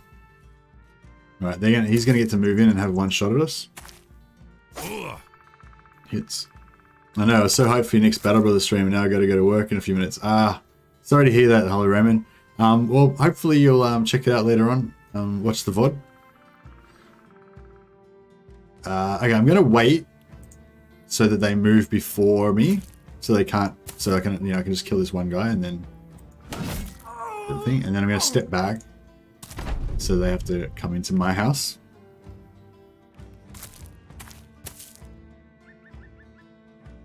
I'll wait. Beautiful. It's all working out.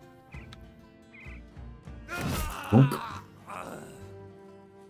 And should I step back again?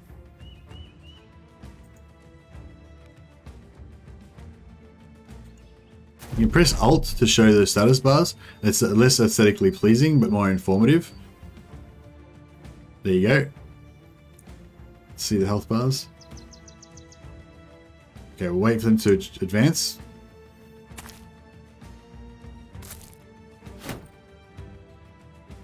Yeah, do you guys like it better with the health bars on? Or? Okay, this guy's got a shield up. This guy doesn't. So it might be easier for me to get a kill on this guy. We got some good damage on him. Damaged his morale. Nah, he's got his shield up now. That sucks. This is 61%, 76%. I might go for the hit on this guy. Yeah, cool. He's broken now. So he's stuck in there, right? So he can't get out. Now that means that it's only when he moves that I get the free strike on him, so I won't get the kill. But he's just going to stick there and block this side off, so this guy can't get to me, and no one else out here can get to me either. So basically, my right-hand side is secured now because this guy is broken. So I'm just going to leave him there, right? And then this guy can't get to me while I deal with this guy by himself. Oh, now he's gonna run because this guy's moved away from him. Boom. There's only 2 left. I'm surprised they haven't run yet.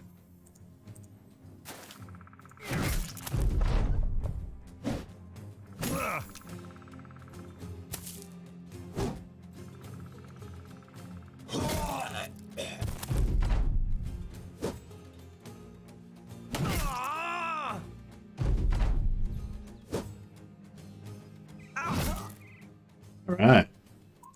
We didn't get a level out of that one, unfortunately. But we got some more loot.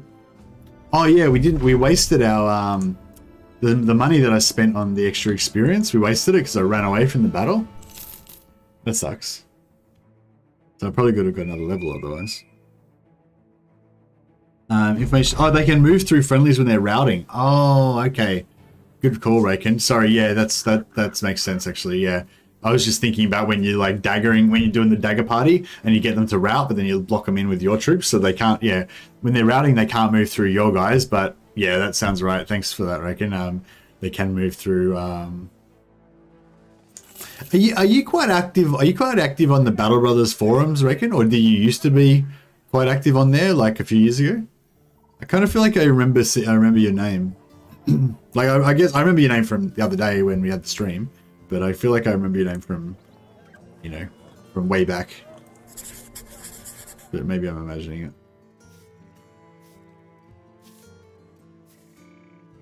Yeah, I haven't really played Battle Brothers for a couple of years, but I haven't really been active on the forums for longer than that. It was probably like, I don't know, like 4 or 5 years ago when I used to post a lot and be involved in a lot of discussions and stuff. Kind of remember now.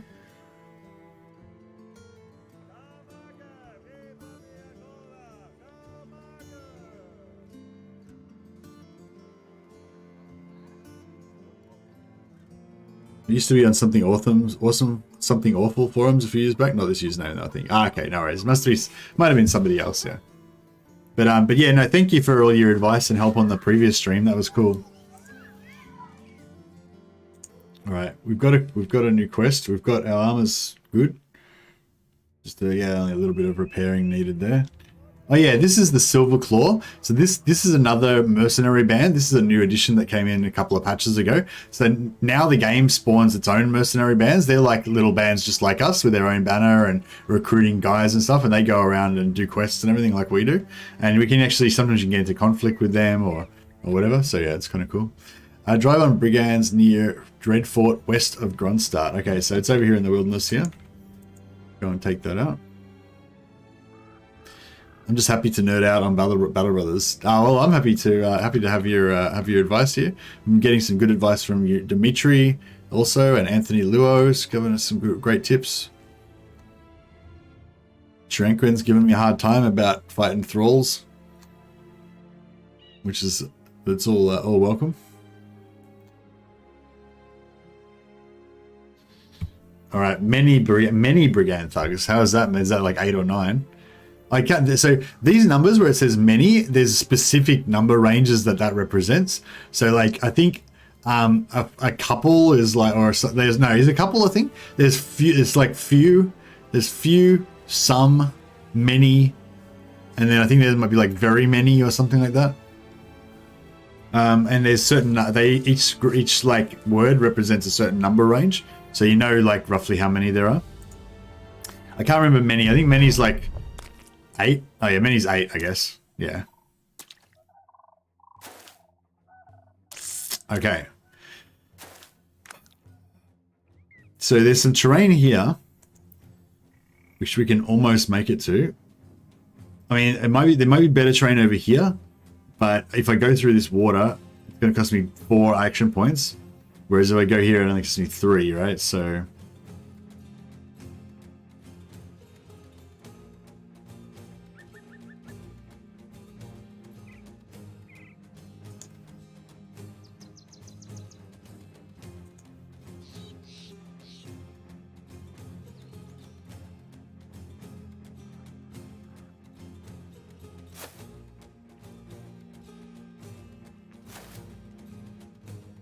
if we get in there, that'll be perfect. But yeah, I think they're going to pin me here.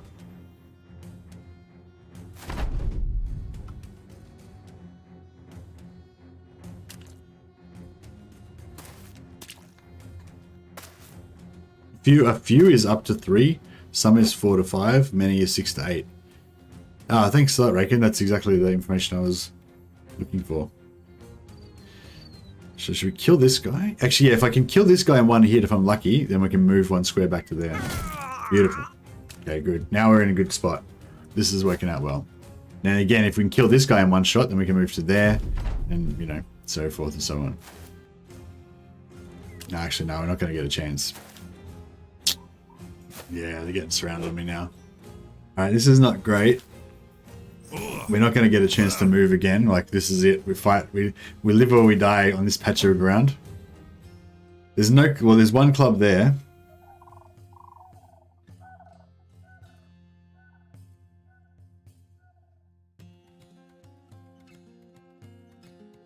If I kill this guy, then that'll make them having to move around. Or we could go for the double strike and try and kill 2 here, including getting a strike on the club. I don't think it's going to kill either of them, but oh, maybe it's going to kill both of them. But that was quite lucky that we got both of them in one shot. Yeah, I'm pretty happy with that. Oh yeah. For the Emperor. How's this cleaver? These cleavers keep wrecking me. I don't know why. I thought cleavers were meant to be good, like anti-flesh weapons after they stripped your armor. So they seem to like do alright. I want to get rid of this dagger guy, but he's got heavy armor, so he's currently the hardest, probably one of the hardest to kill.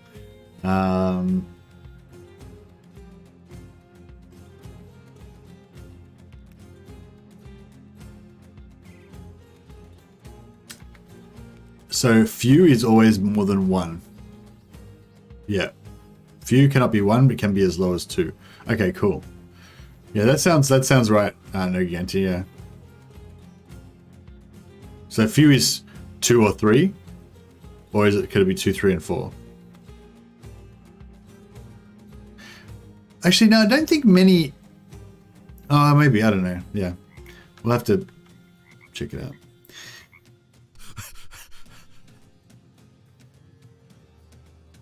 I want to kill somebody this turn.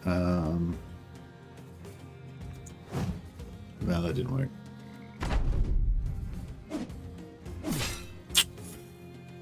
We could definitely still die here.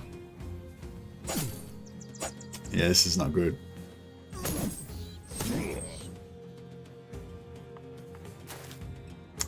This is bad.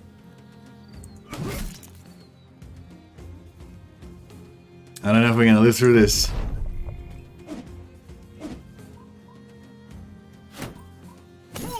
Oh, at least he didn't stun us. Could have been worse.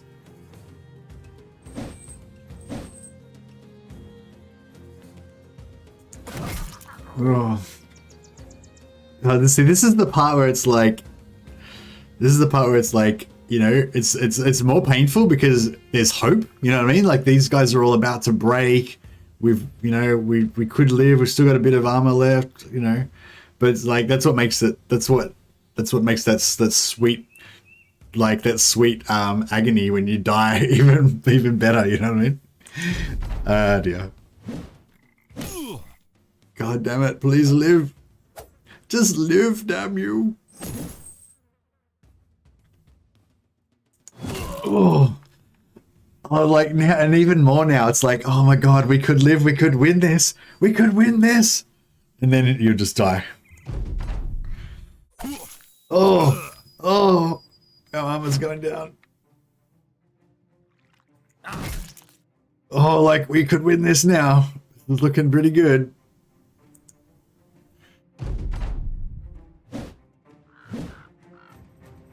Okay, I think we might have this. Crap.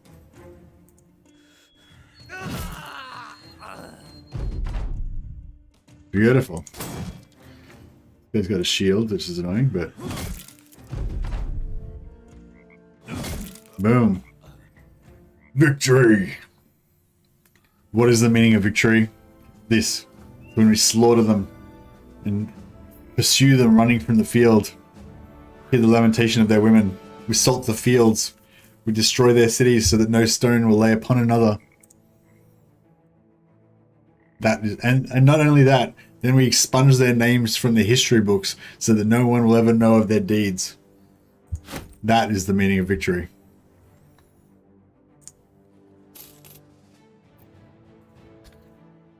Nice. All right, we took a few hits though. We're gonna have to lay up for a little while. You donkeyed their swamp. I don't know what that means, but we did. We took it. We took the victory. We got the W. Okay, so I think we're now going to get underdog. As soon as we get underdog, those surrounds aren't going to be as bad. And that should be a really big game changer in terms of our survivability. Yeah, underdogs, that's it, right? So now we might have turned a bit of a corner now. Also, we've got 25 melee defense. It's going to be harder for those thugs to hit us. We're not quite ready to graduate up to raiders yet, but and we might even actually hire some more troops before we try and take on raiders. But yeah, we're doing okay.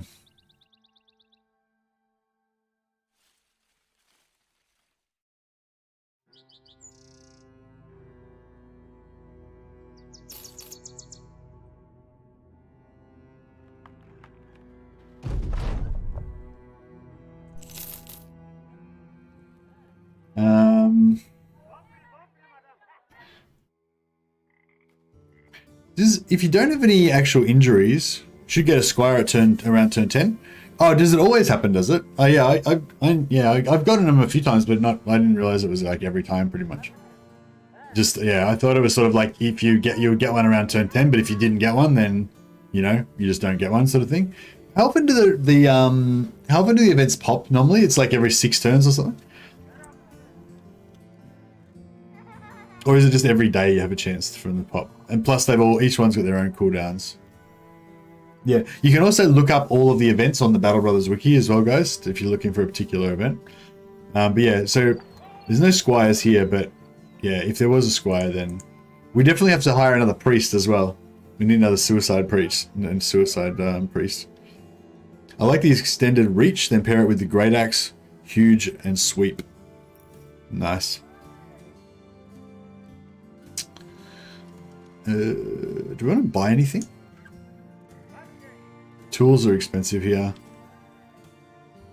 We can go. Let's go visit this town down here. See if we can get some more stuff. Oh, actually, I should repair. Yeah, our gear's all damaged, so we don't want to get into any fights right now. If we can get some cheap tools down here to help us repair, we might just camp in this town for a while until we're fully fixed up. Does this town not have any roads? That's weird. I thought, oh no, it does. You can, sometimes it's hard to see the roads when they go through the swamps, but there's a little road there. Armor, what else you got for us? Oh, this is the crappiest armor. Armor in a village is normally not very good. Yeah, that makes sense. 243. That's actually not bad price for tools. If we get it even lower, that'd be better, obviously. But yeah. Oh yeah, so I talked about this last time, but yeah. So this rebuilding effort means that this town will pay more for building materials like wood. This means that they've got less stuff like to sell. And it's probably going to be selling at a higher value, but I think it means that they'll buy stuff at a higher value as well because they need more things. I'm not 100% sure about that. This one means that they'll definitely pay more. They'll pay more for stuff, but it also costs you more if you want to buy stuff. So this is probably a good place to sell things. Basically, if we had any wood or anything, it would be like super expensive. If you want to go full lone wolf, AkFqmzKyWF is the best. You can also go Bardich if you want to stand in the line on occasion. Hey, Reckon, yeah, I think Axe is the best, but I think we're going to go Sword just for the roleplay. And we're going to try and have like a hammer bro with shield to help him out with armor. Yeah, I think it seems like the consensus is that Greatsword is the weakest of the two-handed weapons, especially in late game. But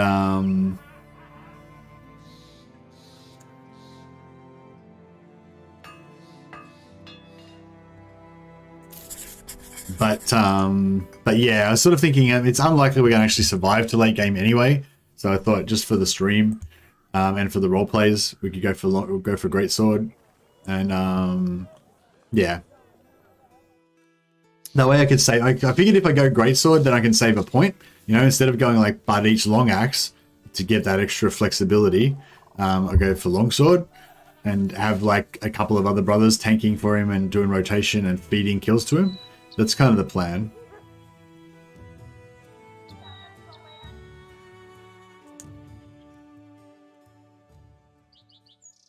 But yeah, keep the tips coming. Even if I don't use them in this particular playthrough, it's still good to get more knowledge. Yeah, the way it was explained to me is basically, yeah, longsword's not really a good meta weapon. It's just a specialist weapon for killing lots of lobies with no armor. Bardiche counts as an axe, yep. So yeah, if you go for axe spec, you can get like Great Axe, which is the best single target damage. Bardiche is kind of like Bardiche is kind of like a great sword, but an axe version, I guess. And a long axe lets you attack over 2 tiles, and it's good for yeah, killing guys that are not next to you, basically. All right, we got the event. So this is the event we were talking about before. So it happened. What day is it? Probably did happen around day 10. So I think you called that, I reckon. Oh yeah, sorry, to finish my story. Yeah, and hammers apparently are quite good for having on the flanks, because they can, you know, hit bunches of dudes around you, and it's kind of like you can hit 3 guys at once and stuff. And they're good for like busting armor so that your other guys can kill them. So yeah, so somebody suggested to me if I want to feed kills to him, then maybe hammer's not the best, because hammer's kind of better to have on another guy. So the hammer guy strips the armor, and then the axe guy kills the guy once the armor's been stripped, kind of thing. So yeah, I think axe would actually be the best weapon for him, but I'm not sure roleplay wise. I feel like the sword's better. I don't know. I'm trying to sell the sword to myself, but I can't really think of any like way how it's actually better. The only way I can think of the sword being better is, well, I guess no, it's not better than the Bardiche, is it? Bardiche is basically just a sword, but it lets you use the Great Axe as well. But I guess I'm thinking sword. Maybe sword is better if you don't take quick hands. Maybe, you think if I'm trying to save points by not taking quick hands, you think maybe sword. Do you like maces? I'm loving the stuns. Yeah, I love maces. I want to have a backup mace. Yeah, should we read this out?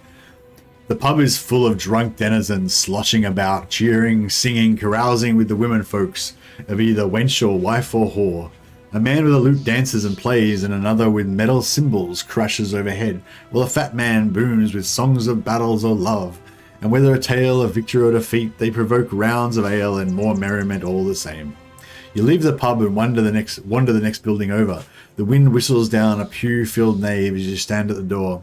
A man sweeping the stone floor looks up for a time and then continues with his work. Another man cheerfully crosses the room and asks if you'd like to pray. You decline, and he purses his lips and crosses his arms. The crowd next door roars with drunken delight, as though to make a mockery of you both, and then he moves on. You stay for a moment longer and then leave to go back to the town centre and squat on a series of steps. It seems there used to be a statue at the top of these steps, but vandals and raiders alike have made short work of another's artisanry. You fall asleep there at the foot of impermanence. Haggard's the writing. Waking from a nap, you find a young man at the bottom of the steps. He says he knows you're a knight and he's come to offer his services as a squire. Very well. I take you as my squire. Now I need a drink. We might reject him again if he's really crap, though. Okay, he hates undead, and he is loyal. He's got no stars in anything good. He's got 1 star in resolve, but yeah, he's not great. I'm gonna be honest. I don't feel like he's got a lot of potential, but he's been good enough to offer his services up to us. So we'll give him a tryout. We'll give him every opportunity to succeed. Give him armor. You are my space marines. You shall be clad in the finest armor and carry the finest weapons. These are definitely not the finest armor or the finest weapons, but we'll give him a shot. Hey, Anthony, who is? Yeah, exactly. Sword is just more universal without any strong or weak sides. Yeah, I think the sword, like, I don't know, maybe. He's got decent melee attack, yeah. Basically, I want him to be a mace man so he can set up stuns and stuff like that for our knight. I suppose we could give him a proper mace that does damage.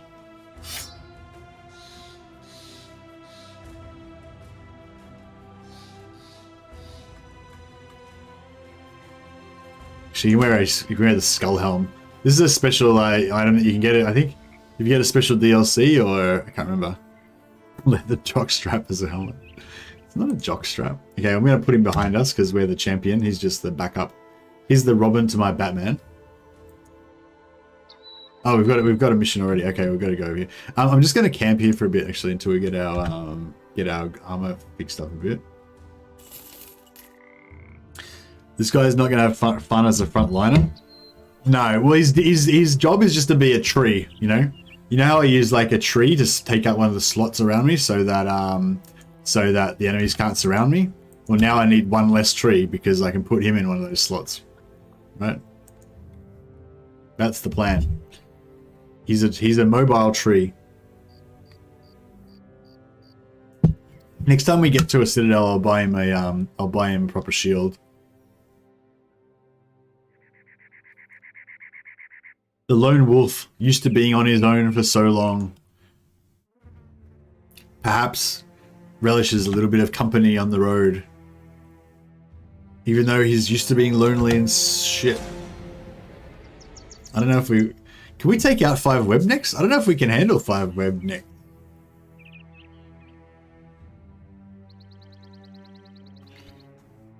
Shit. I don't know if we want to mess with those web necks. That seems fine. They've gone away. I know. Yeah, I don't know if we could deal with 5 spiders, hey? Maybe. Oh! Get away.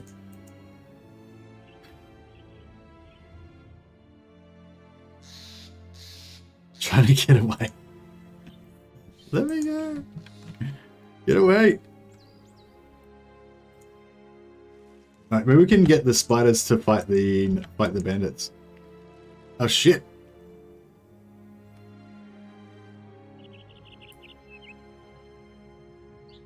Wait, if I fight the... Shouldn't they be... No.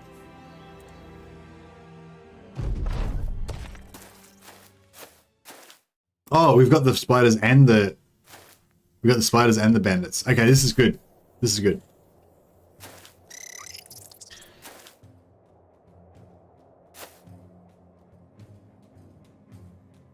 Okay, so this guy is gonna move here.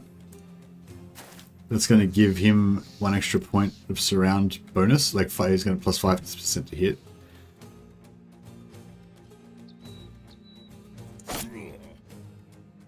This bad boy. Come in and we were supposed to seal the deal by executing him, but didn't work out. Maybe I should be killing the spiders and help the help these guys.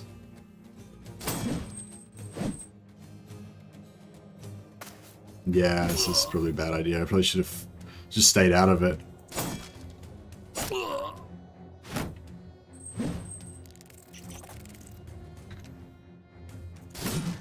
Crap.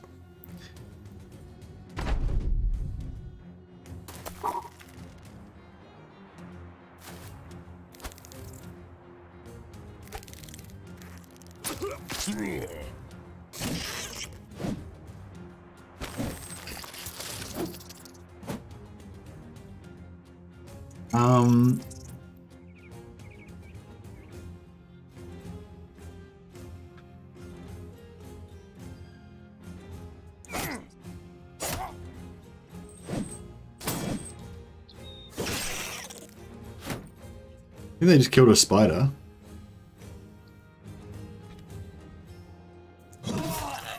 Executioner. That's the spirit.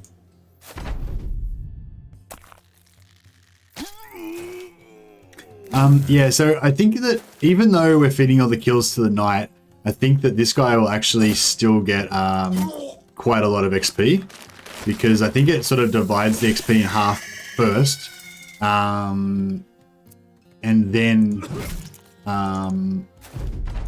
the guy who gets the kill gets a bit extra. I think that was what Raken said last time. So yeah, it's not, yeah, like we're still going to get a lot less XP.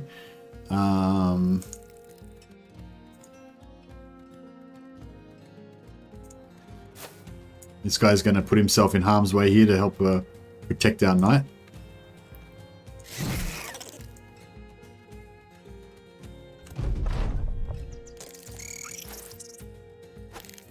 You can see how this is working so much better now, just having this one extra guy.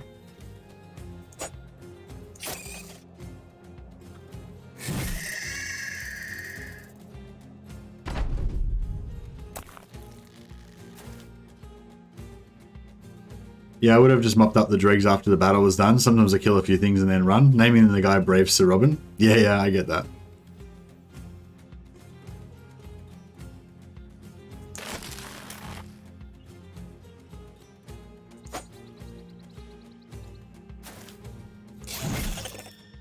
Victory. Alright, so yeah, we had to share the XP with this guy, so he stole some of our XP, unfortunately. But you can see we're a lot more survivable now. Slit their throats. There's no mercy for the enemies of the Emperor.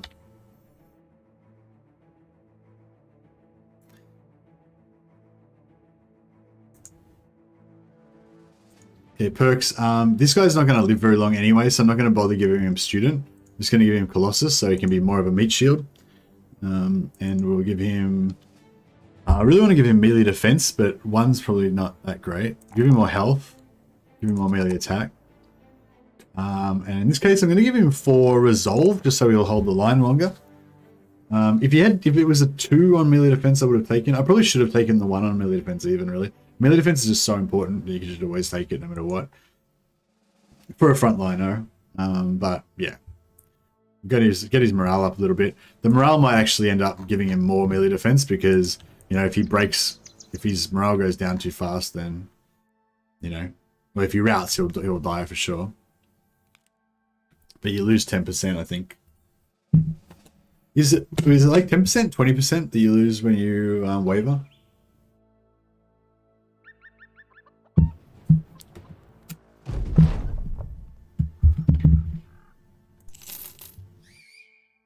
Alright, we fixed the supply lines. Now, we can go visit this town. Or we could go back up and visit that town again. No, we won't worry about that town. Well, let's just keep touring around. We'll visit this town. Later on, we get an ambition to visit every town. So, yeah. Numbers-wise, Student is best taken at level 3. First 2 levels are easy to get. Colossus is good for not doing a death. Okay, that's an interesting thought, Raken. What's a good morale level for a 2-hander? You mean resolve? I don't know. I'm sure some people have written treatises about the best resolve to get. Like, I think you need like 40 like minimum. But I feel like 60 is like not bad. If you're gonna go for a tank or you expect to be on your own a lot, you know, and getting hit a lot by yourself, then you maybe need like 80, you know. I don't know, like you want it really high, but I don't think you need 80 for a 2-hander. I think like somewhere between 40 and 60 would be good, but I feel like I don't know, if you've got a banner bearer, because if you have a banner bearer nearby and your banner bearer's got like 100 resolve, then he's given 10 resolve to everybody around. I like 60 resolve for frontliners. Yeah, 60 sounds good to me too. So, and then if you have a banner bearer giving you plus 10, so that makes it 70, you know? Like a flank 200 and a flank 200 and heavy armor. It's really hard to say. Like, it's all about averages, you know what I mean? So 60, so according to Raken, like 60, you know, is what he thinks is like the good amount. But you know, there could be still some terrible situation that happens where his morale breaks with 60, you know? You could be like 99% of times 60 is enough, but there still could be a time when it's not enough, you know what I mean? So you can't really, there's no real hard and fast, you know what I mean? It's all about just averages and just playing the odds, you know? But yeah, 60 sounds about right to me. But yeah, you always want more of everything, basically. It's just a matter of what you can... No, we don't want to take that. We need some more tools. These tools are a bit expensive. This wood's actually quite cheap. Well, it's not cheap, but it's like, you know, reasonable. You can always buy trade goods and stuff to sell as well, which maybe we should get into some trading because we don't really have many overheads. I feel like that wood we could find a good home for that wood at some point. Alright, we'll try and find somewhere with cheaper tools. yeah, we'll do this circuit. So there's 2 circuits in this one, so it's pretty good. Nice little circle roads that you can go around touring. You don't want to have to like go down a road and then backtrack over the same. What was that noise? I just heard a da-da. And I just reflexively paused.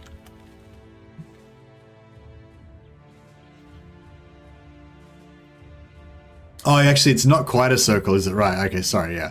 It's like an almost circle. You just have to go across this. You have to go across this bit of wilderness there. But then we can go around and circle the rest of it.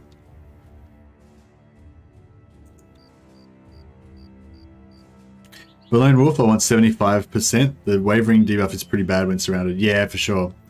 Yeah, no, that makes sense.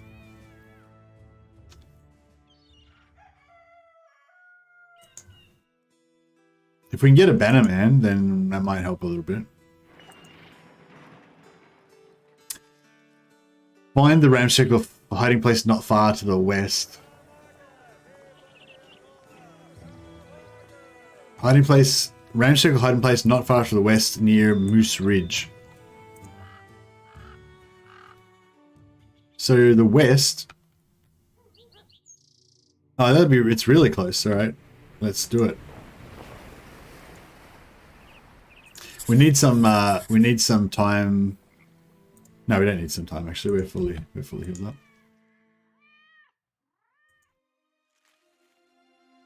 If you go up on mountains like this, does it give you a better oh, 1 Knuck Riser. Oh, it's a big Knuck Riser though.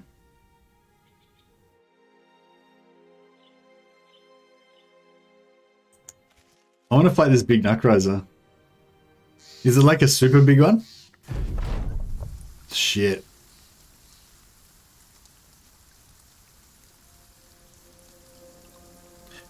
This... Shit. I shouldn't have done this, should I? That was a bad idea. Mountains do give extended. That's like a stage 2 Knuck. Oh, does that mean we can kill him? So this is not the one that can swallow us, is it? This isn't the stage 3 one's the one that can swallow you, right? Oh, he can eat the squire?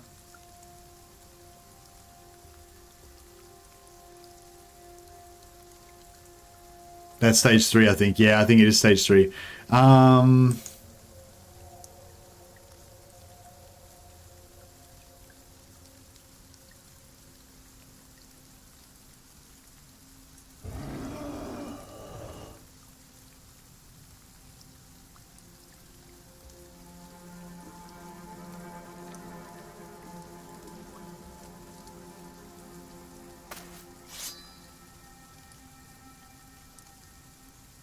Right, stand firm, Witchhold. Yeah, that was my plan. Let him swallow the squire, but I wasn't sure if he's not stage 3. Then we don't want to like let the squire just solo and die. But if he is stage 3, then yeah, we want to just let him.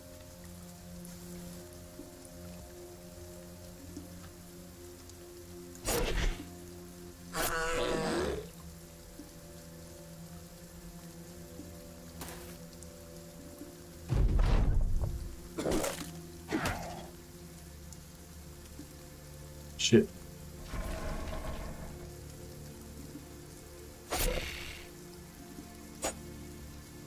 Is he gonna swallow him? Oh shit.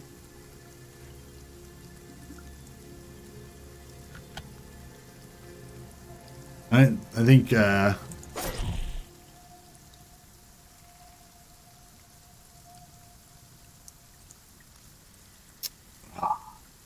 is he definitely rare that they don't go them up? Yeah, is it? Are you sure he's level 3? I think he is level 3. Like, he looks pretty crazy. Oh yeah, fatter and more disgusting. Yeah, you're right. That's not stage 3. Shit. Oh, well, sorry, Squire. That was his tryout. Not our fault that he failed the tryout.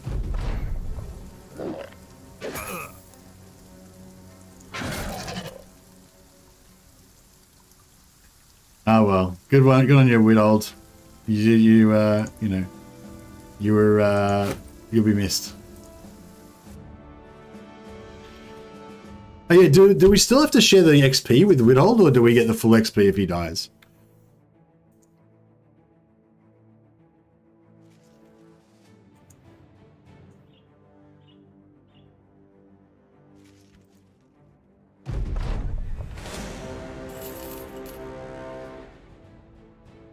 Yeah, because normally, like, I think this, if there's two guys, then you, I'm telling you, this was stage 3. It's the sprite for it. Oh, okay. Thanks, Raken. So it was stage 3, but he just weirdly didn't eat us for some reason. Oh, well. Raken, Withold did his job perfectly, which was to die so that we didn't die. So I can't fault him. Can't fault him on that at all. It's good work.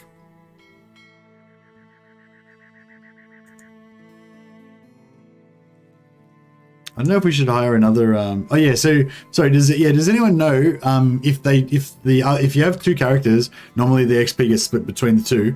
But if one of them dies, does that dead one still take a share of the XP or no?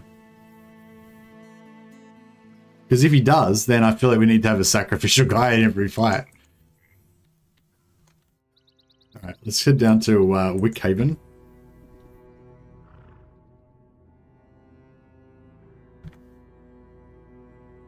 Do a bit of a tour around the area.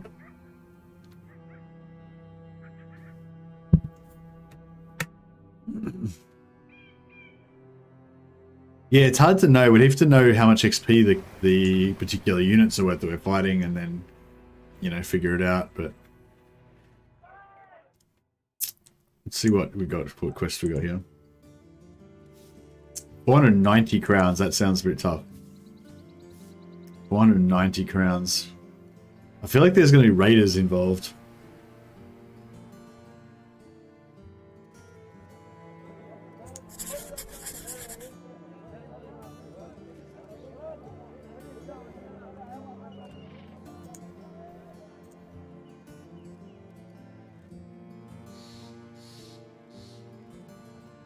I wonder if Eagle the Caravan Hand could be good. We got this guy, he's got a net. And we got Gravediggers. Gravediggers can be okay, can't they? They have high fatigue and high resolve, but not very good other stuff. He's cheap. Yeah, right, we'll hire a couple of suicidal guys.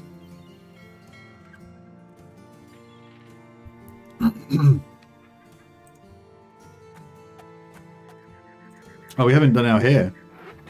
Lone Wolf, right. We need to change our hair.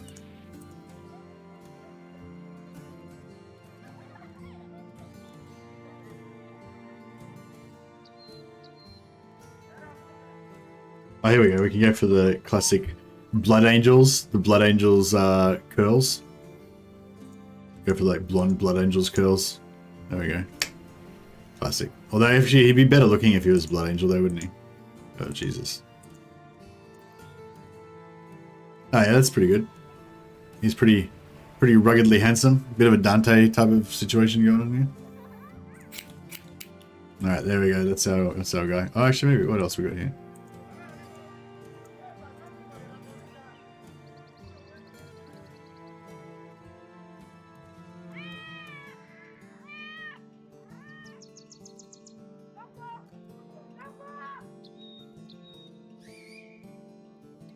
Sure. Alright, there we go. He's ruggedly handsome, blonde curls is our new Sigismund.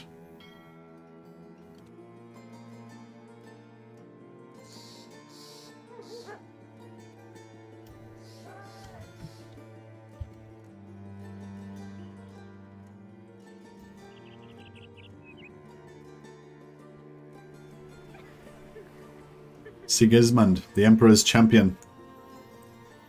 Got his two minions that follow along behind us on his coattails.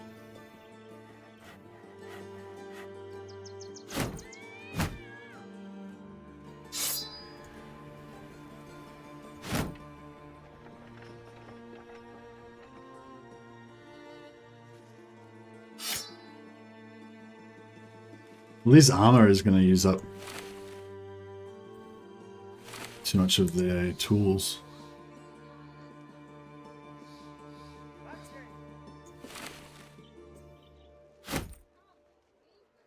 Your Bannerman's a cripple? Nice.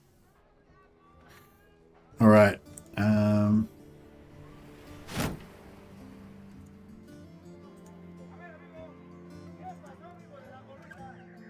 This one's an optimist. I think the optimist can make your other battle brothers get positive moves, I think.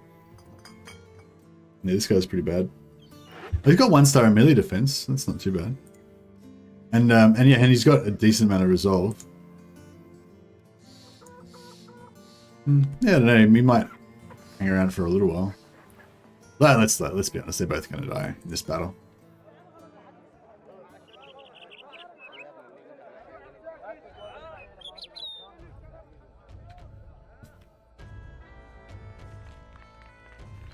%.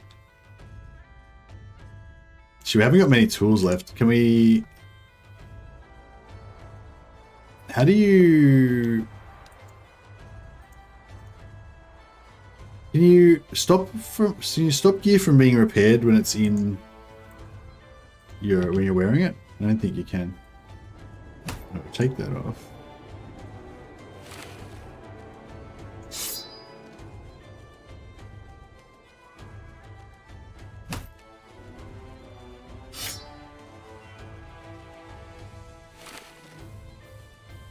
Yeah, we'll use all of the tools on fixing the knight's armor.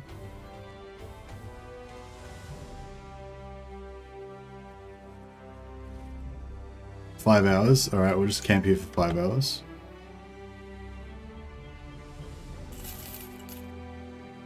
Okay, cool. Now we should be 100%. Yep.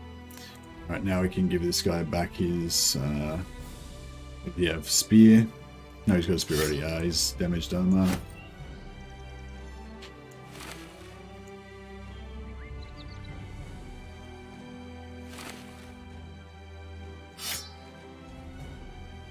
Alright, I think we're good. Briand Poacher and many thugs. Yeah, this is good. We can do this, guys. We got this. Forward, men, into the breach.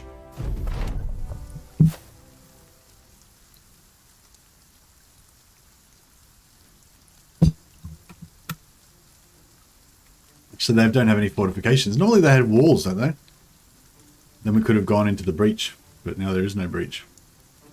Okay, you can maybe scout a bit.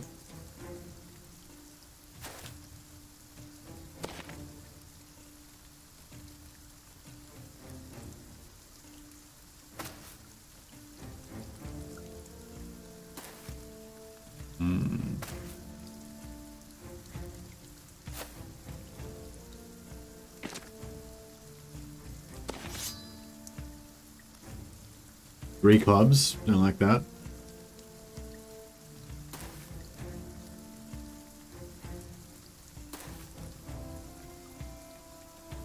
Actually, this, I don't mind this here actually.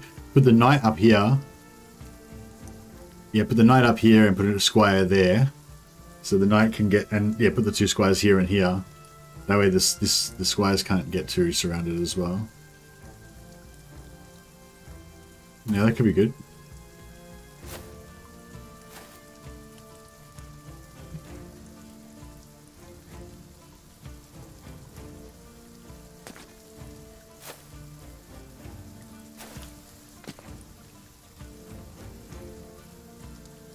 Looking at old forums, dead guys get XP for what they killed, but the rest is distributed between warriors without factoring in dead men. Oh, okay. So, and wounds don't count, only kills, right? So if he like 90% killed a guy and then he died, and then the lone wolf killed the last 10%, then the lone wolf get the full XP.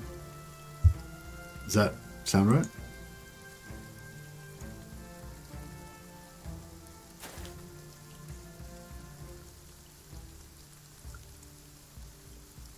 I don't think the knight's going to be able to get up there, but...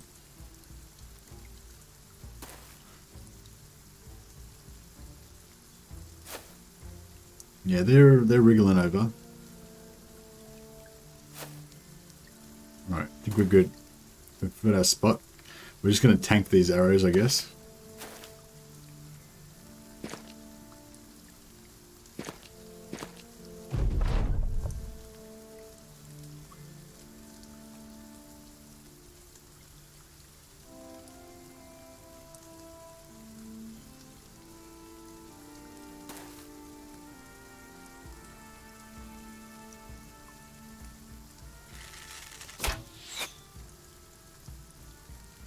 Only kills count. Okay, cool. All right, nice. So as long as we make sure both these guys die before the end of the battle, then all of that sweet XP will go to Sigismund.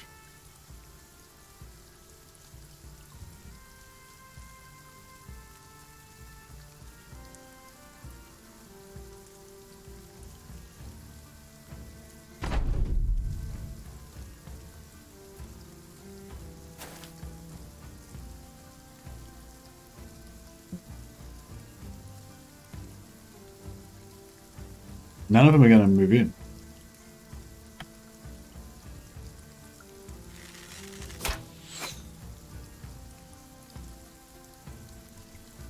I was hoping they were going to come forward. Crap. Because they've got the archer, so it's sort of like in Total War, because they've got the ranged advantage, they're going to sit back. Yeah.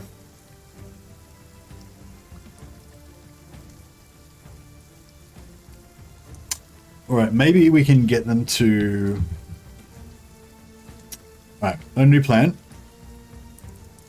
We'll pull back to here. We'll pull back to here so that they sit on the other side of the trees. And then we'll use the trees.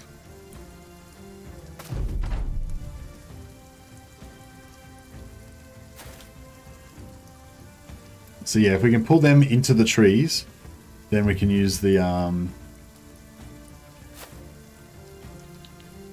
Yeah, if we sit back about here, like around this area, then hopefully they'll come to like here, and then we can come back forward again and use the trees, maybe. Yeah, it looks like they're creeping forward.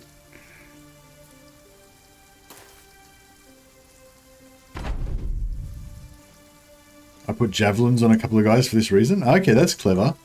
So even if you're not even well, I suppose you would use the javelins, but yeah. Even if you're not even intending on using the javelins, you can just equip a couple of guys with javelins, and then you'll technically have range superiority, even though they outrange you, and then they'll come forward. Yeah, that's clever.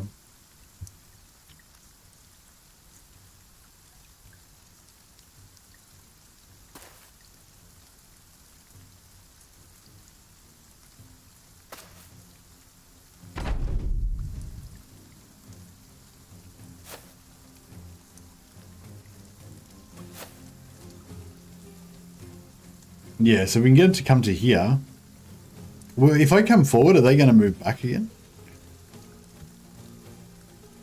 Hey, Mercy, playing a Lone Wolf campaign as well. Got a really good start with nice stats and an event to save a lord from slavers for 3,000 gold and rep. Oh, wow, that sounds amazing, Benjamin. Nice one.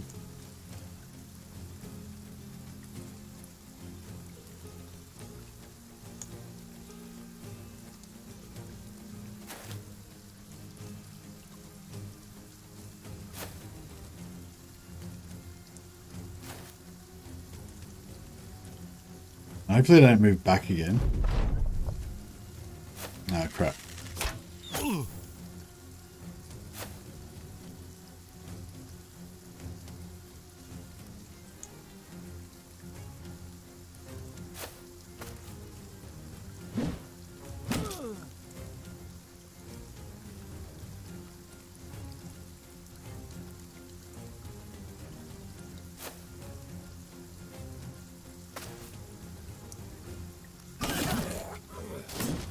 Nice. It's looking a bit better now. I didn't realize they were split. I assumed the others were kind of hiding off screen here.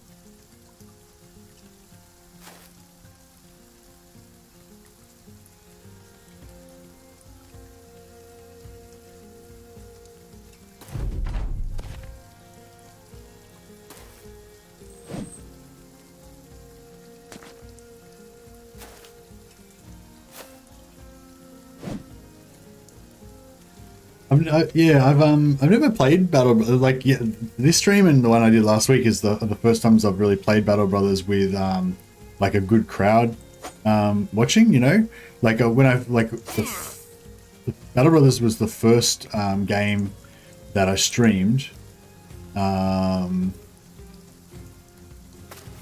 I first started, but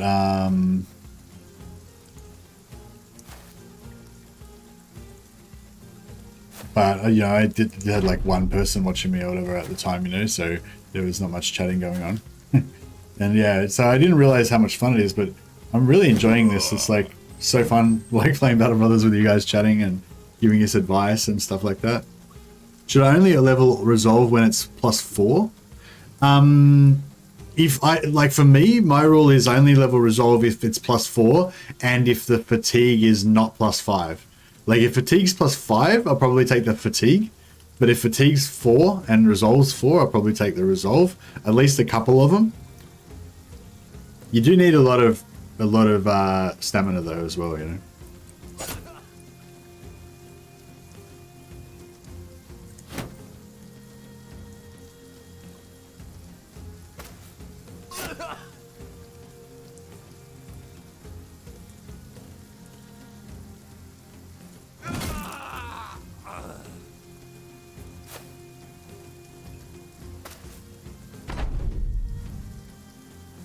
It is a nice game.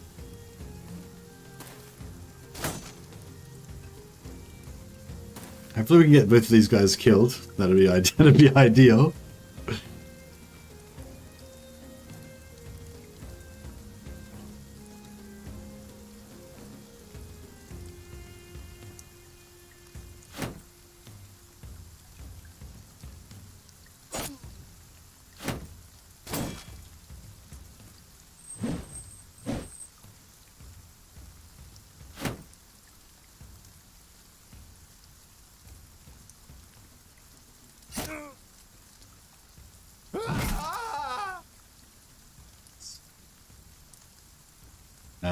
Yeah, we'll have him wait back here. You can move forward and then kill one of these guys next turn. Good. Got Brawny to help with the stamina reduction from gear. Oh yeah, nice. Yeah, Brawny will give you a lot of extra stamina. I'm probably gonna skip Brawny on this guy because I'm just gonna have such high stats that I'm hopefully gonna get away without needing Brawny. I'm struggling a bit at the moment, but once I keep leveling up and up and up, hopefully he'll get high enough that he won't need it anymore.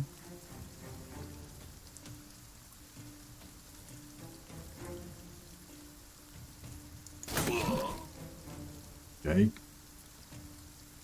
Still got this club guy here, this is a problem.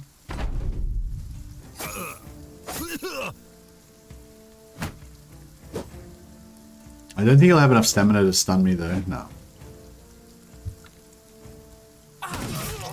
That was a good hit. That was a good hit.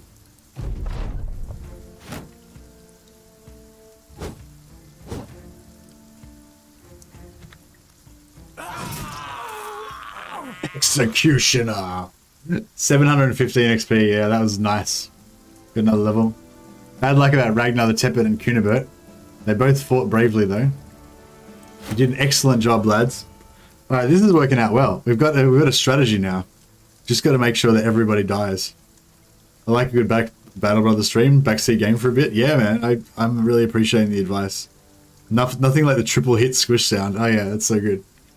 It's funny how RNG is so satisfying. Like, you know, you have to like, I know it's one of my like pet themes I like to harp on about, but yeah, you need that permanent death so you can appreciate the sweet nectar of the joy of survival, you know what I mean? But if you don't have the threat of permanent death, then you can't enjoy, you know, how amazing it is when you live, you know?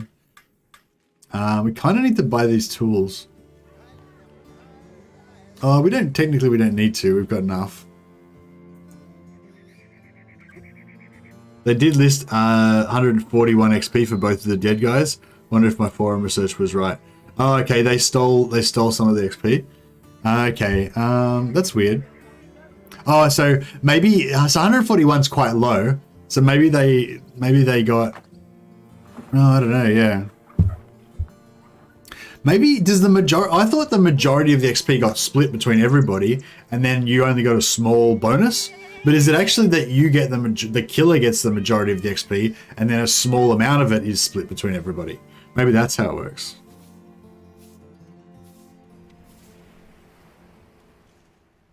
All right, let's go and check out Brunenthal. Oh, actually, we can level up now. Get those mad stats even higher. Yeah, so this sort of situation where I could get a 4 or a 5, so I got a low roll basically on stamina, but I rolled a 4, which is the max roll for hit points. So I could take the hit points, but I think we're okay for hit points with 103. I don't think we're going to need to ever put any more HP in, you know. I mean, we could go more.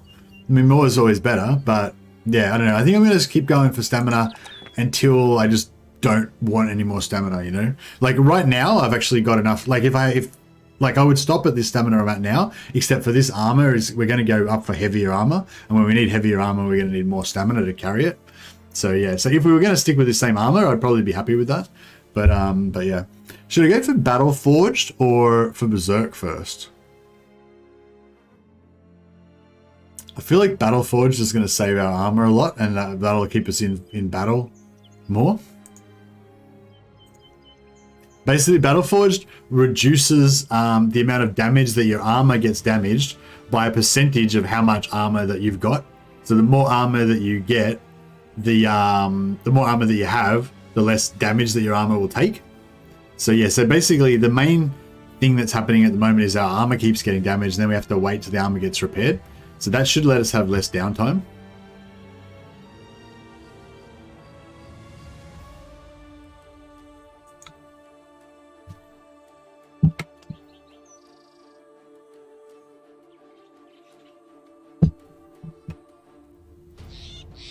I think we've been fighting this pretty well. Like I think I've been like making some good tactical decisions, and you know, obviously there's been a fair bit of luck as well, but I think we have actually made some good decisions that's helped us through. I don't know if I want to take on any two. If I take a 2 skull, is it just going to be thugs but more thugs, or is that going to put it up to the next level and it's going to be like raiders and stuff? I don't want to take on any raiders yet.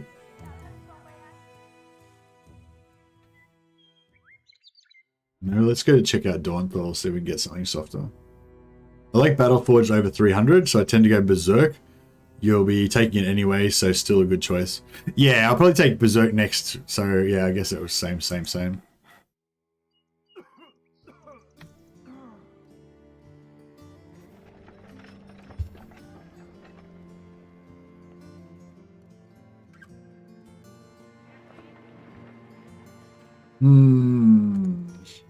No, do you reckon I could take a 2 skull? I don't know if I could take a 2 skull. Let's go visit Schneeberg. Let's visit Schneeberg. Oh, what we need to do as well is save up some money to get a greatsword. So there's a better version of a 2-handed sword that we can get, a greatsword, and it does like a lot more damage. If we can get, we can afford one of those. I don't know how they cost a few thousand gold. And if we can get one of those, here we go. We go to the Citadel. This Citadel will probably have one. We can check out how much money we're going to need.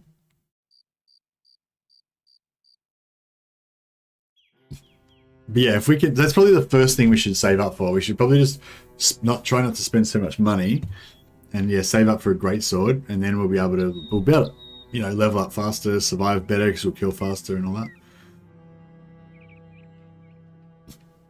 Armor, weapons, here we go. So a greatsword, there's one there. So 4.5k. Okay. Usually takes a good while for timescale to give you raiders at 1 party member. Should be thugs on thief quest for a good while yet. Oh, so even 2 skulls are still going to be thugs. I kind of feel like at this point now we could probably take on like, you know, 10. Clearly the greatsword is not called a Zweihander when it clearly is one. Yeah, well, we'll call it a Zweihander. Zweihander! Into the breach! This is the Great Hammer. The 2-handed hammer looks pretty sweet as well. This is the Great Axe. This is probably like the biggest, the highest damage weapon you can get, like as a basic weapon. It technically does the same amount of damage as this, but But the Great Axe has got like a special ability where it hits both the head and the chest at the same time. So it just like can absolutely wreck people.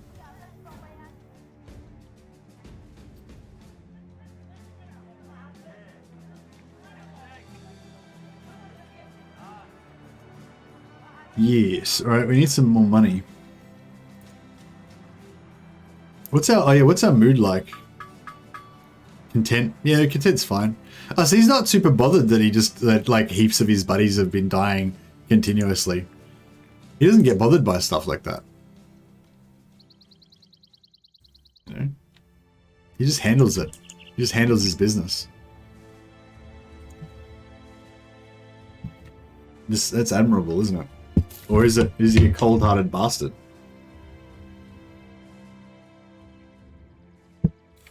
It's equally possible.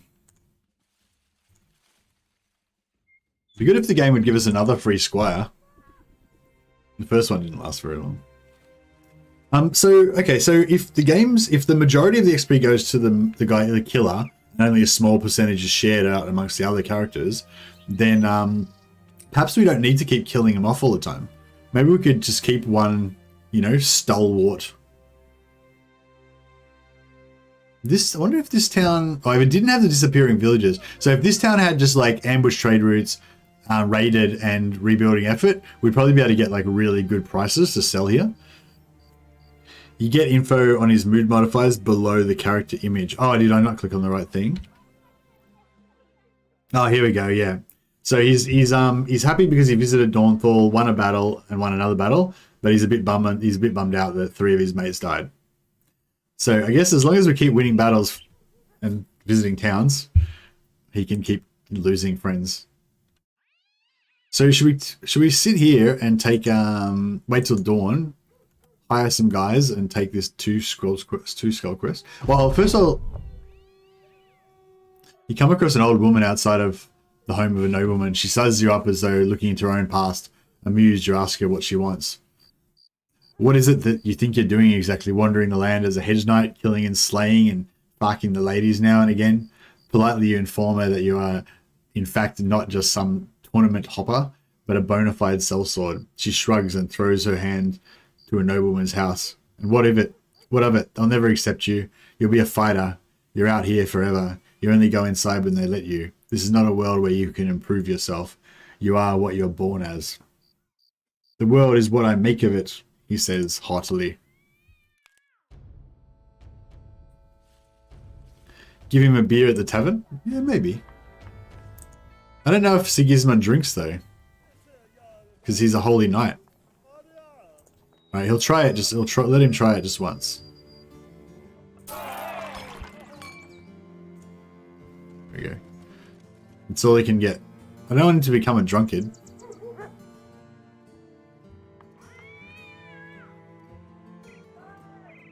Yeah, I don't want him to become drunk.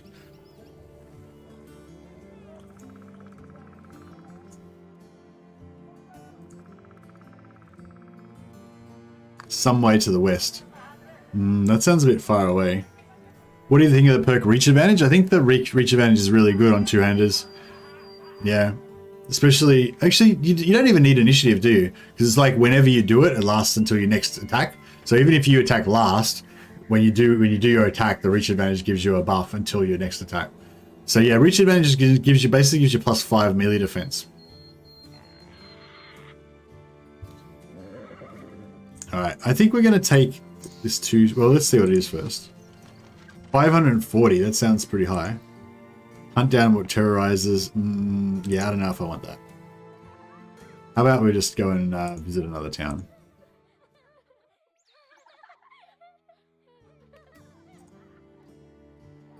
Yeah, we'll go and visit another town.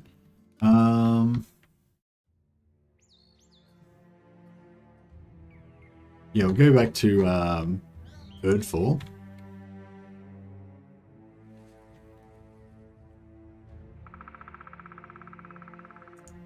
Actually, no, we'll go by the roads because we'll travel faster, and there might be another quest back here that we want to get. Yeah, we'll go back down here and come up that way.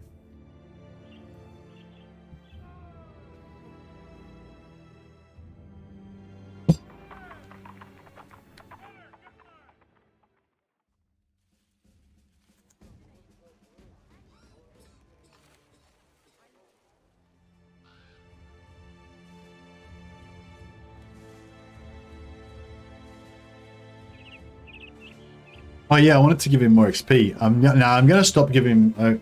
the bonus XP is good, but I might stop giving him that because we want to save up the money for that two-hander.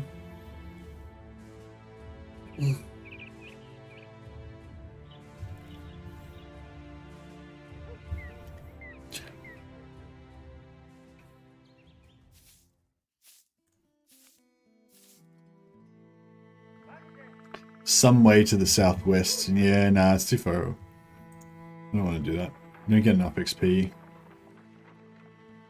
Oh, how much can we sell our wood for? Oh, no, it's not good.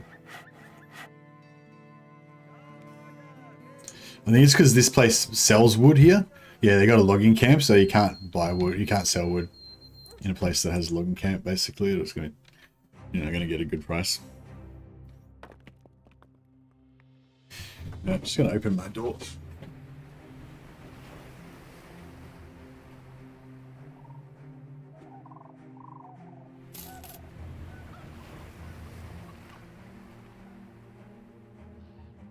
Okay, so there's no negatives here, so the prices should be decent. They're not going to be necessarily especially good. But yeah, see, salt's worth 340. We can get it here for 343, which is quite a good price, right? So we're going to buy that. Also, this is also good, 220. We get it for 222. It's a good price. Food is good here. Tools are good here. Everything's good here. So we're buying all that stuff. And also, if we want to sell stuff, we probably get a decent enough price here. But if you can, like we've got a few slots left in our inventory. I think that's, yeah, we got 54 out of 90. So we may as well stock up on everything as much as we can. And then we'll sell everything. Once we find a place that's like super expensive, then we'll sell everything there. And then hopefully we'll have enough to buy our sword.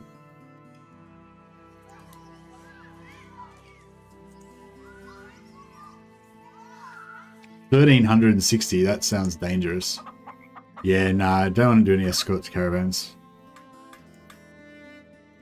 No, keep moving. Go back and check out Grunstadt again.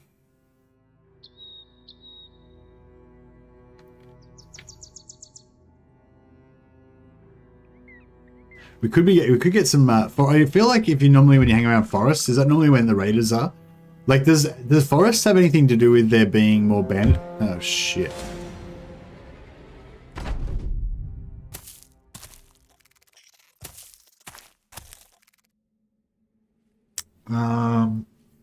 Shit.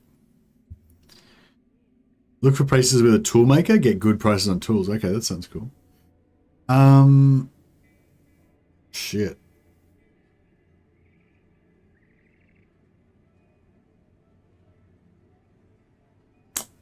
See, if they surround us and they start putting webs on us, like, we're screwed. I don't know if we can run from them though, because they're going to be faster than us, aren't they? I think that, yeah, I'm not sure if... I think they might be able to move further than us in forest, so I'm not sure. You reckon fight them? I wouldn't mind taking a step and having a swing at this one. If we go here, we've got two... they can only get... Oh, well, yeah, there's only 5 of them anyway, but yeah. Oh, there's only 4 now. Oh, this is looking grim.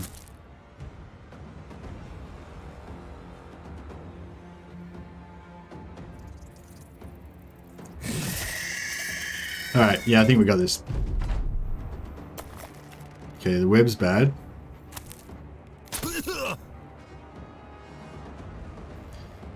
4 AP, so if we de-web, we don't get any swing. But while we've got the web on, we do 50% less damage.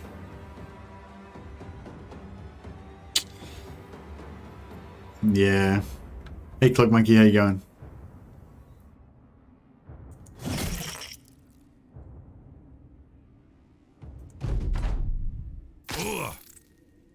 Okay, they're not doing armor piercing damage. All right, yeah, we're good.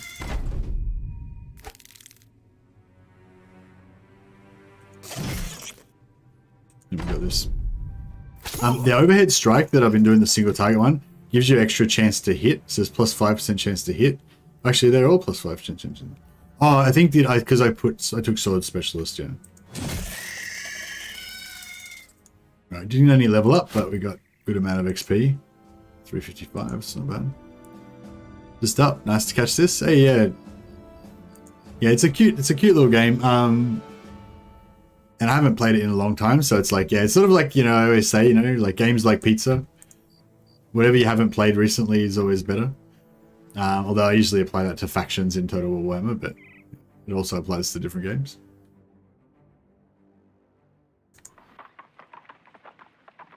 Okay, we got some recruits here. Oh, this is another Hedge Knight. So this is another Hedge Knight like us, and he's got a two-handed mace, which is quite a nice weapon. 5,000. It's actually 5,000 is actually not a bad price for him, isn't it? Considering we get the mace and chainmail, full chainmail set. So it'd probably cost you more than 5,000 to buy his gear, or maybe not more than, but yeah, maybe. Also, this guy. These guys are adventurous nobles. They have okay combat stats, although they have the bad missile resistance. But they usually have high morale, so they can be sort of okay banner bearers as well. Anyway, we won't hire anyone just yet. The second Hedge Knight is great when you can afford it, yeah. And you don't count, like for the events, you don't count as a Hedge Knight, do you? It's only when you get 2 more Hedge Knights, so there's 3 of you in total, that you then need a priest, I believe. Escort the caravan today to the northwest. Fuck it, let's just do it. I'm doing a caravan. Maybe I'll regret it. It's only 1 day. It's only 1 day. Like, it's only a very short caravan trip. So, you know, if worst comes to worst, we can always just, you know, let them die. Oh, I should have sold my goods in that town. I forgot. That's okay. We'll go back there and do another quest for them. Maybe we can get him, hire him, get him killed, keep all his stuff. Yeah, well, I mean, hopefully you hire him and he's amazing and you keep him forever. But if you hire him, then ambition fulfilled. Oh, excellent. That town likes us now. That means we can go back there and get good prices on stuff. Oh, we can get good prices on stuff here too. Well supplied. That means that if we buy things from here, it'll be cheaper. Yes, ore smelters, goat pens, blast furnace. Well, yeah, I think the blast furnace affects like certain types of items that you want to get. Got my Hedge Knight for 3.5k, cheapest I could find. Okay, nice. Yeah, it's a big barrier to entry getting Hedge Knights. But yeah, the cost is basically determined by what gear they've got. So your one would have had less like gear that was not as good as that one that I was thinking about buying. Which that's fine because you probably don't like the gear that they've got on is probably not the gear that you want anyway, so it's fine. Okay, so yeah, this wood, see, 322. We bought that for 188, so that's a pretty good price. 292. I feel like we could get better than 292, but we'll sell that as well. Yeah, I'll get another 100 for that as well. We may as well sell all of that crap, I guess.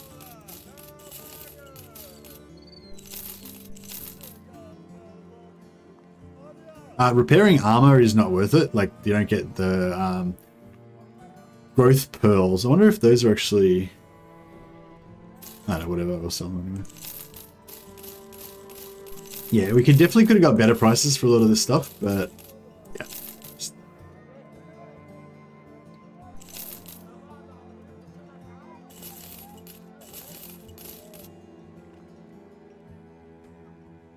Probably should have kept the expensive stuff and just sold the less expensive stuff.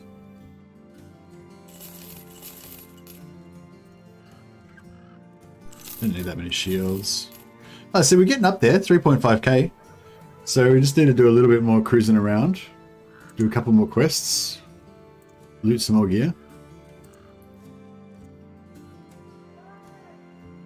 Okay, we did a caravan last time, it was fine. Let's do another caravan. We got this. Or, wait, what's this other one?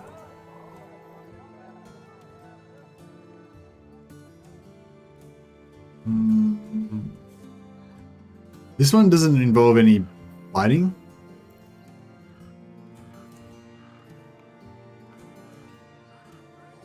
So we get 740 crowns. Yeah, alright, we'll take this one. We'll take this one. We don't really need it, but we could have just gone down and got other... Yeah, actually it's... Shit, how far we got to take it?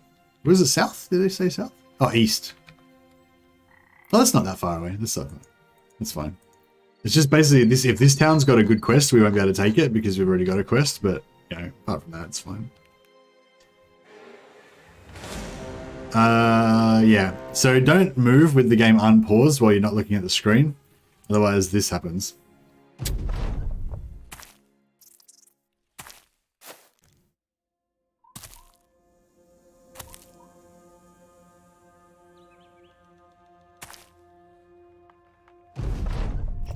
Shit.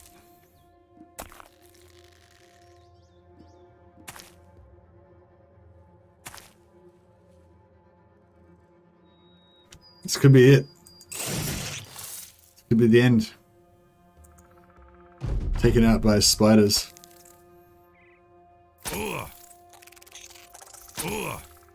Whoa. Damn it. Why don't they die? Why don't you die? Show me what passes for fury amongst your ill-begotten kind. The end is near. I feel death approaching. 2 down, 3 to go. Let's go.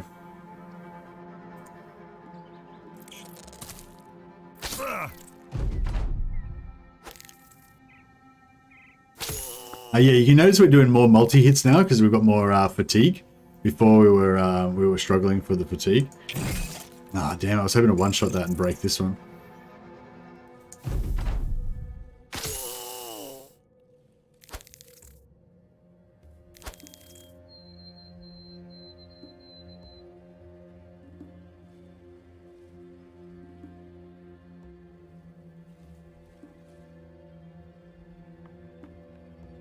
This is where Berserk's nice. You get enough AP to remove the web in the same turn. Yeah, I'll take Berserk as soon as I... Oh, why did I hit that? I was gonna... Yeah, sorry, I got distracted. Yeah. All 3 of these guys are nearly dead. I could have killed one of them, but I didn't.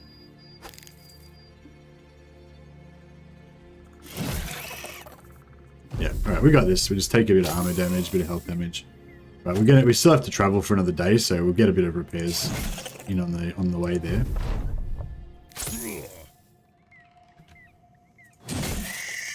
As long as they don't just stumble into another ambush again, we'll be fine.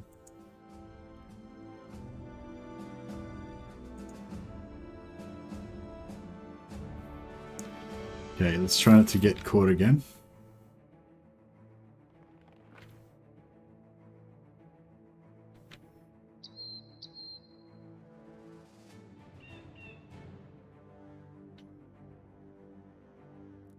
Yeah, I think we're doing all right. I think we're on a roll now. I think we've kind of crested that. Once your stats get kind of high enough, then you start like surviving a lot better.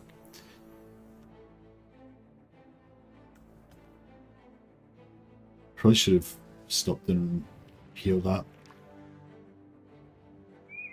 a bit, but that's okay. Looks like we're going to make it without further incident.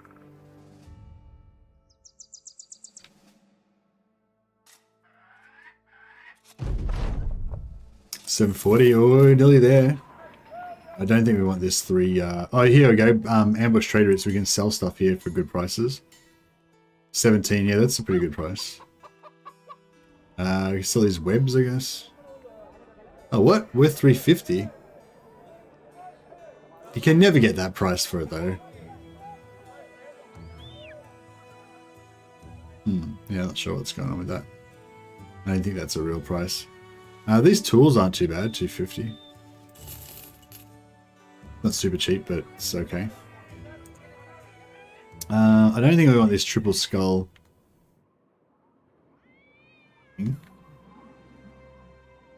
Actually, maybe we'll go up to this northern place. Just so that because later on we'll probably get a mission to visit all the different towns. Only trade goods and food get full price. Yeah. Yeah, food trading's the thing, hey?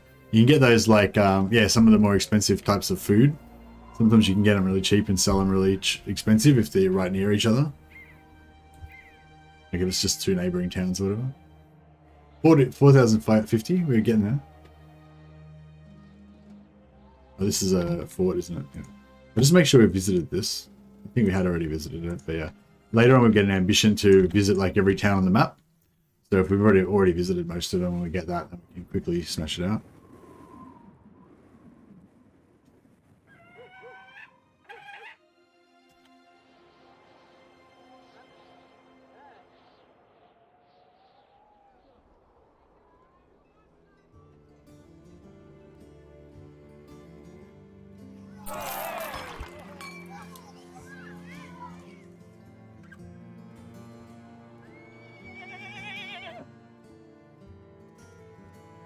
Find the tomb? Yeah, I guess that's fine, whatever. If we need to heal, the find the tombs and find the whatever are good when you're damaged and you need to just go, you know, waste some time or you go somewhere.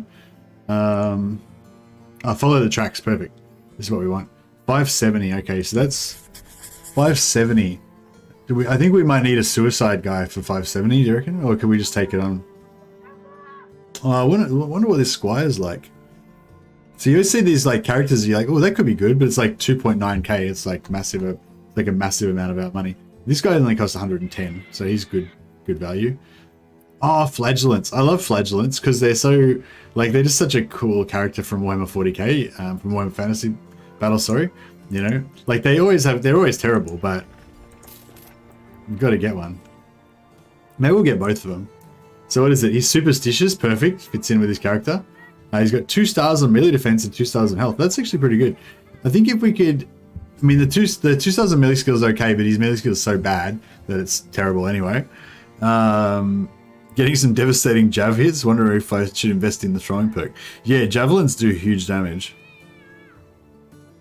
It's like Mountain Blade. I think we've got a new suicide priest here.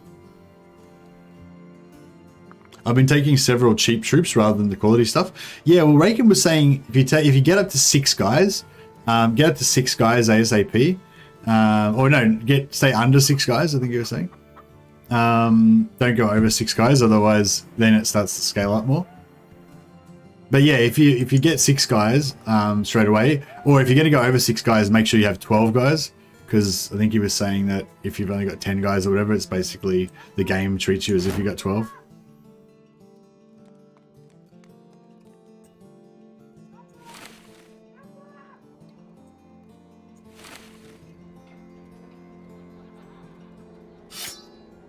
Javelin's got nerfed, going 40 down to 30% bonus on perk. Okay.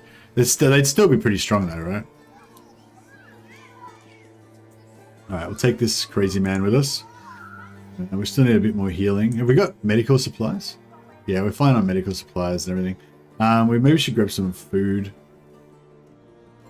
Should I grab another brother? I don't really want to share XP with him or pay his wages, but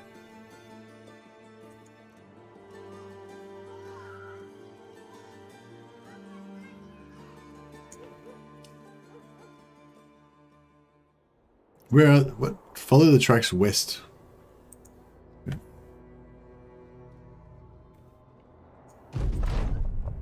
Okay, need a battle standard. Seem fake fame and fortune. Go to the arenas. Cook scouts and etc. Hire one that suits our needs the best. Wild beasts, beset villagers, hunt them down, or profits. What we do? I mean, we're gonna get one of these things. Like a camp follower at some point.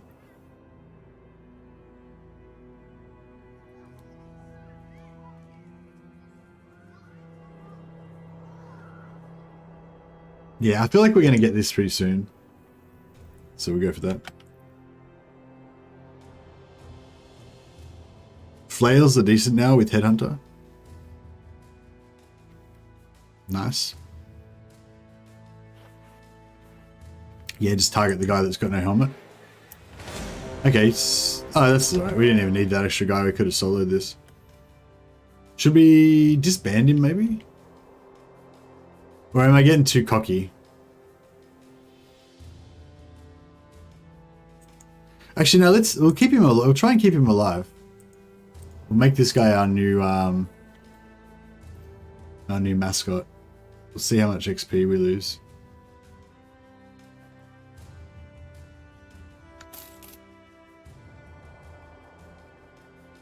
Alright, we're fully healed up.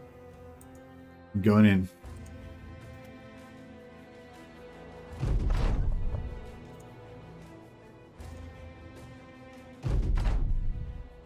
Free tools, yeah. Why do you carry a greatsword behind your back? Well, Storm Rage, glad you asked. But it's actually not a greatsword, it's a longsword. And it's not sheathed on my back. It's sheathed on my battle throne. So, just a regular battle throne mount. Nothing to see here. Oh yeah, look at this. Very nice, very nice. Alright, let's hit that. Oh, check this guy, he's confident. He loves it. How does he get confident? I thought he was like a pessimist or something. He's superstitious.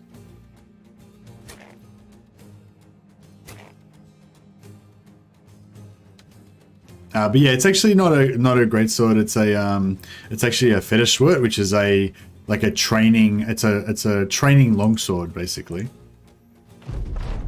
So it's not actually a sword at all. It's sword shaped, but there's no blade on it. Where the blades would be, it's just completely flat, so that it doesn't so that it's safer for your partner when you're training. Does the chair count as a mount? Yeah, it's a palanquin, Vendrax.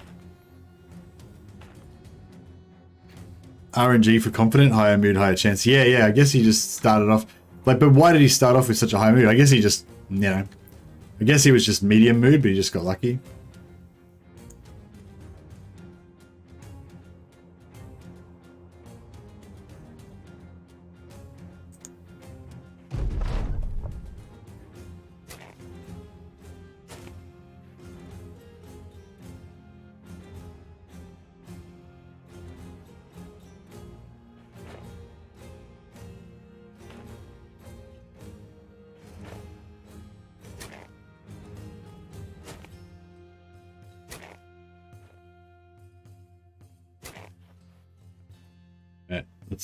Let's do this.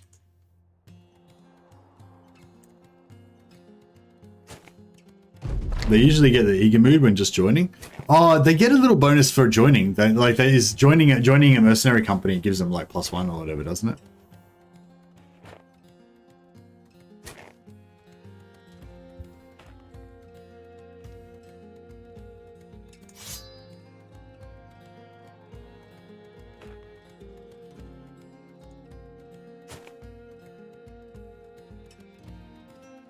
No clubs in this one, so that's good. These spears can possibly hit us, though. Oosh. Oh, did he just... Fuck, he just punctured me. So they used his special attack. Oh, I thought he was going to go... damn it. I thought he was going to go for them, after them. Oh, that was useless.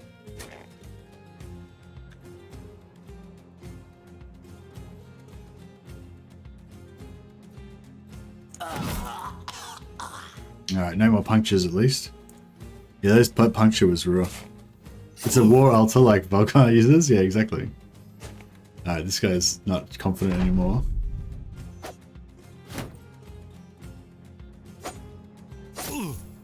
Because he's using the spear two-handed, he doesn't have a shield, he gets a little bit of a bonus to damage. I think it's like 30% or something. Not 100% sure.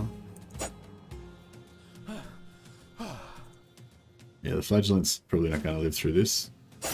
Hopefully the hopefully the hedge knight does though.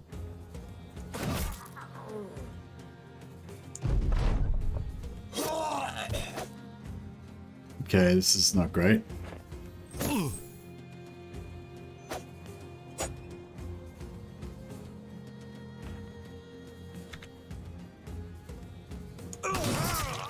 Okay, this is great. Winner! Winner, winner, chicken dinner. Mercy counts as large on his throne. Careful of missiles, exactly. We should run them down. We should be able to get at least one extra kill on this.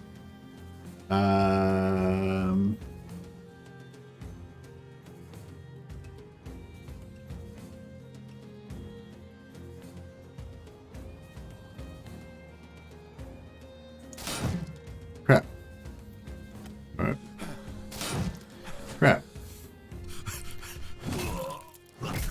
Good. Good.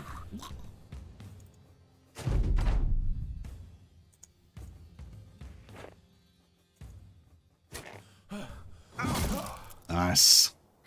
Executioner. Oh, wait up. So how much did this guy? You got 129 XP. So yeah, it looks like they still get a share, their extra share. Looks like they still get their share of the extra XP even if they're dead, but it's still like, yeah. I mean, it would have been better if he'd stayed alive, but you know, he wanted to give his life for the Emperor, so it was better. It was what everybody wanted, you know. Okay, so we've got an injury now. His sides 2 to 4 days. That gives us minus 20% max fatigue. We can probably actually cope with, because we've got so much fatigue. We can probably actually cope with that and still keep fighting. But yeah, they get a share of the kills before they die, probably. Oh yeah, maybe yeah. You reckon he would have got more if he had lived longer? 4.5. How much did we need? It was 4.5k for the sword, wasn't it? Or was it 5.5k?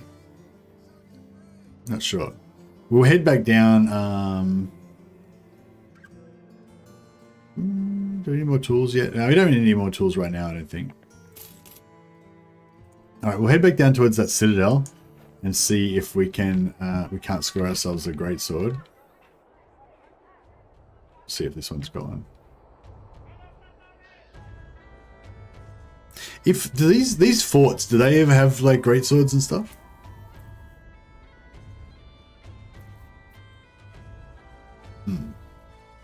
Oh, it's only if they've got a weaponsmith that they'll have the great swords. Yeah. Well, do citadels always have a weaponsmith?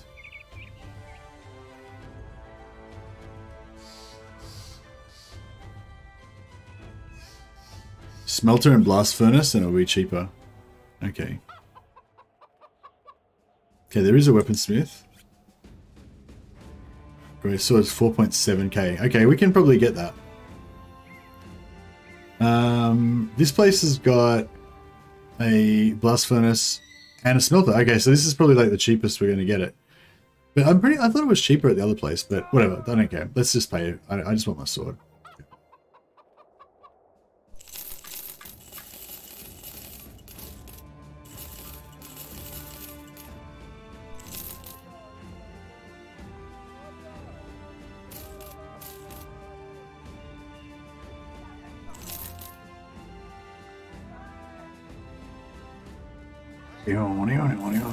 Oh yeah, we got it. We got the bad boy.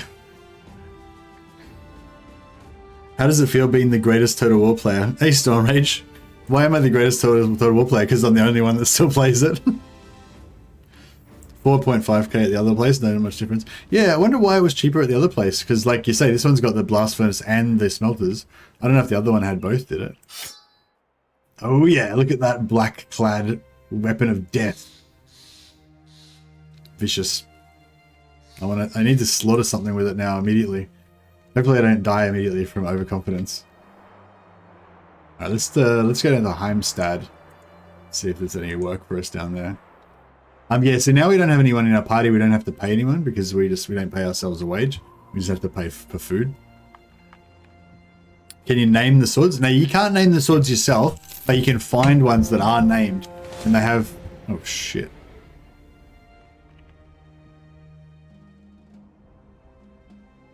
Put dagger in pocket in case you want to farm some armor. Yeah, I guess so. I mean, that's why I kept the dagger. Should I take a shield as well? Because if I'm going to try and dagger people, we're a bit low on fatigue. Could give us a bit of extra tactical, tactical options.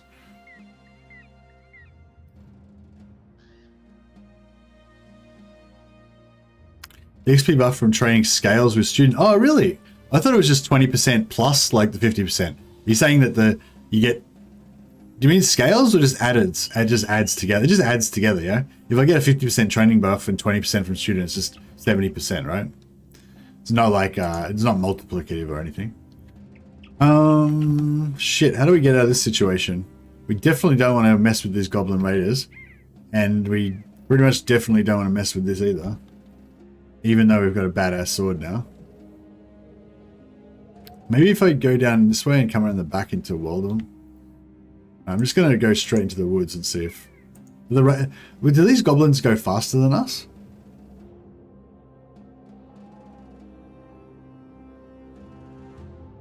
Don't think it's multiplicative. No, I don't think it is either. What are they? Are they running from the goblins? Fucking unholds. What the shit? I feel like these guys are going faster than us.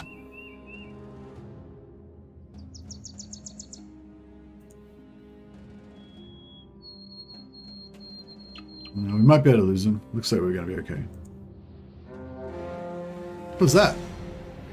Unknown garrison in the forest. No, I don't know what that is. Just keep running. Yeah, I think maybe we should... Oh, shit. Some brigand raiders. Well, we're full health. We've still got the minus 20% max fatigue. 1 to 3 days. Maybe I could wait for 1 day and see if we can... Yeah, okay. Hey, and Evan, how you going? Just want to say I've never seen something as impressive in a Total War multiplayer battle as you clawing your way to victory over Dame's High Elves. That was awesome. Oh, you just watched the battle versus Dame? Yeah, I don't know if all of them got recorded, but every battle I played against Dame, they were all extremely close. Like, we had, like, I think we played 3 times against each other, and maybe I won 2 out of 3. Yeah, I think I won 2 out of 3. So, like, we were very evenly matched, and all 3 of the matches, like, you know, the one that I lost, I could have won. The one that she lost, she could have won, you know. They were all really close, so... Yeah. That was really fun, that tournament. Multiplayer is fun. Like, it's good. I just don't have time to play it, basically, because I play campaign every day. Trying to make videos every day. Plus, I want to play a bit of Battle Brothers, because it's great as well. Oh, you were there live? Oh, okay, cool. Oh, so why did you just think of that right now? Yeah, the Vampire Counts versus Imric. Yeah, that was awesome. I went, like, double...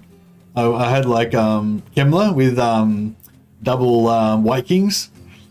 And yeah, it was pretty cool. And I had like the AoE item on both the White Kings and stuff. Yeah, I didn't choose this.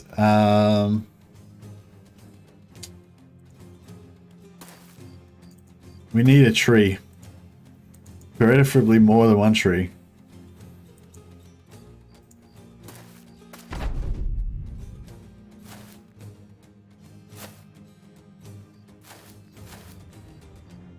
At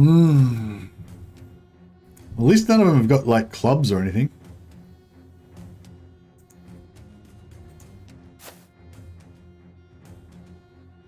This guy's got a shield, so he could knock me off again like they did last time. Did not enjoy that.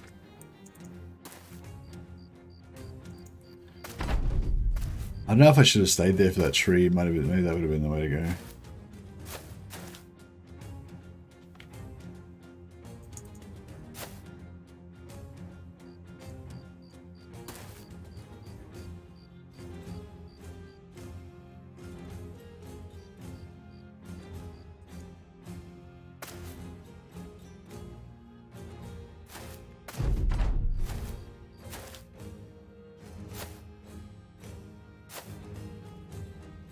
I need a bit of spot.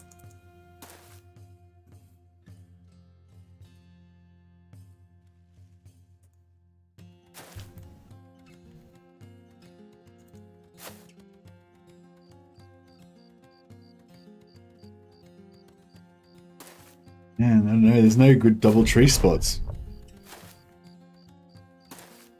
Like, because we can't kill these guys as fast, you know. So it's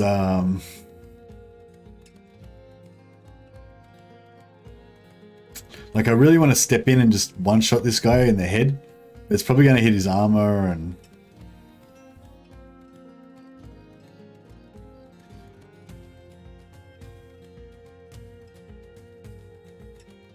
Stay by the bush of you mean to fight. What bush? What? Oh, you mean stay here if we want to fight?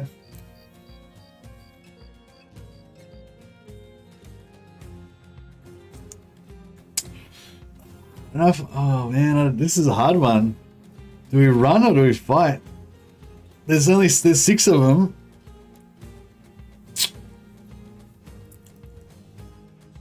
We've got low stamina, but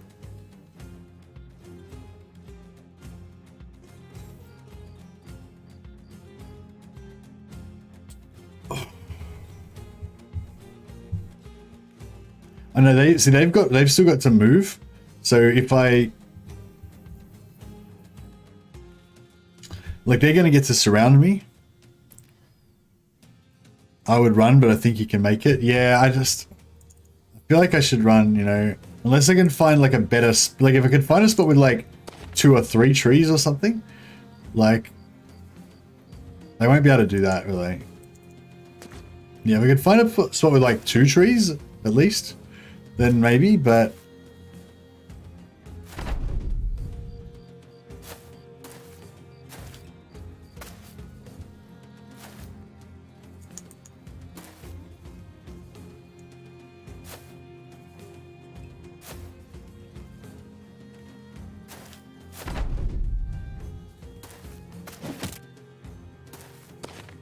there is a tree here.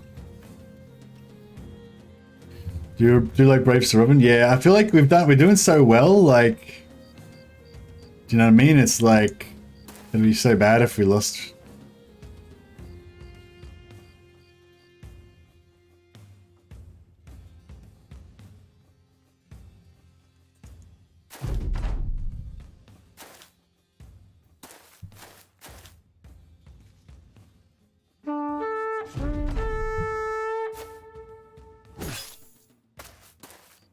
Oh shit. Oh, that's right, we made it. Phew. I got a little whack onto my armor. Okay, so how do I do this now? Just keep, like... If I could run... Actually, if I can drag them into a... Shit. If I can drag them into the forest, if we get to this forest... Oh, shit. Okay. Should I fight them in the forest?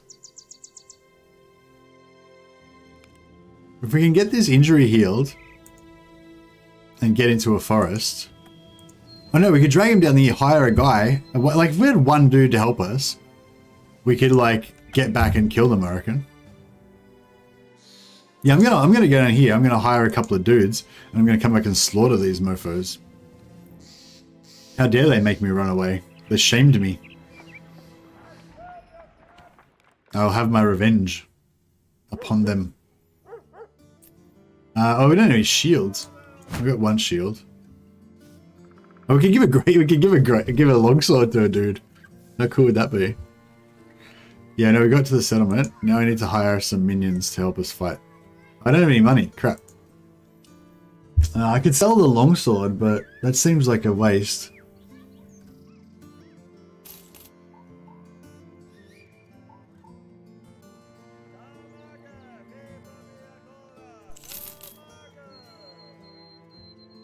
This is way too much fun. I meant to do productive stuff 1.5 hours ago. I don't know, man. I mean, I'd love to have you stay and give me more advice, but yeah, if you got stuff to do, you know, you should probably do it, as they say. If there's 100 gold guy that we could get, come on, I'll take anything. What do you got for me? Fuck, they're all expensive. Man. Oh, what's the cheapest one? Nah, there's nothing. I don't know. It's risky. It's too risky, isn't it? We've got to be sensible. We've got to be sensible. We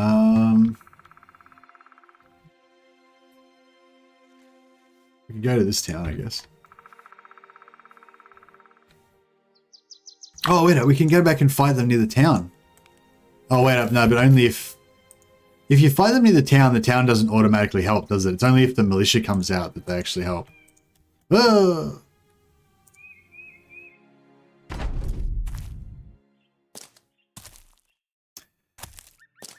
Oh, did that guy have a hammer last time? I feel like they respawned with different, like, weapons.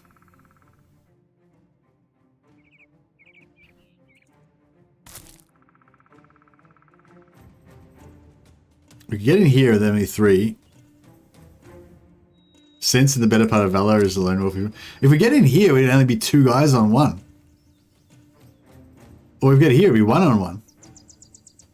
Alright, maybe we can do this.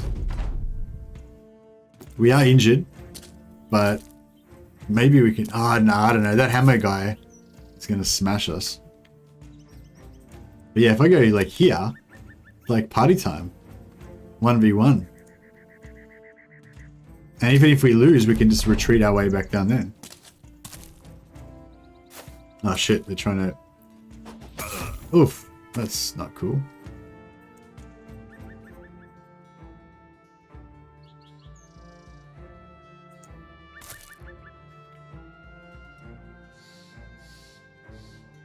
I'll hide behind this tree.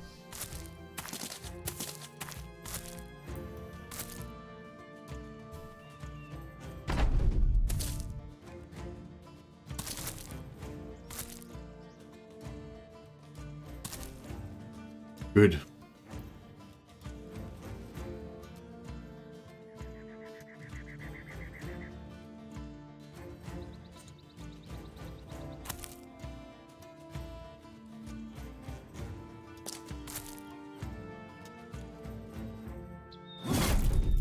Ooh. I wish that he had died then, but I guess that was a big ask.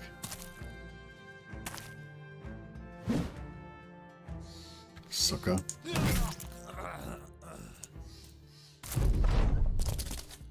And then there were 5. Shit, this guy's got a shield. I don't like that.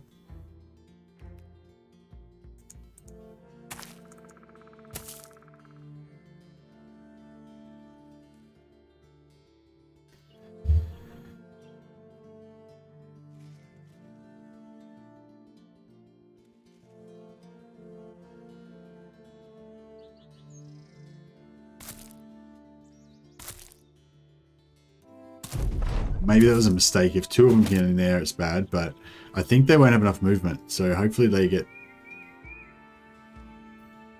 stuck. Ah, oh, damn it. You did have enough movement. Okay. Let's get me. If we can... yeah, this could be good. I mean, this could be bad. They could get 2 on 1 on me or even more. Yeah, this is not good, because he can stun me. Oh, did he try and move away and I got a counter attack on him? That's pretty sweet. Yeah, unfortunately we can't, now we can't move. This guy's got us pinned, and that means they can get 3 on 1. Smash him! Exactly.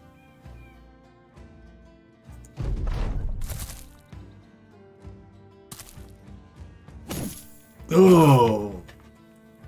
So it begins.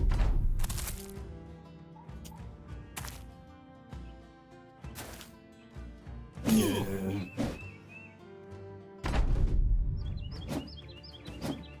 So he's just gonna stun us like every turn, and he's got the accuracy to keep landing him. I know. I get an attack, do I?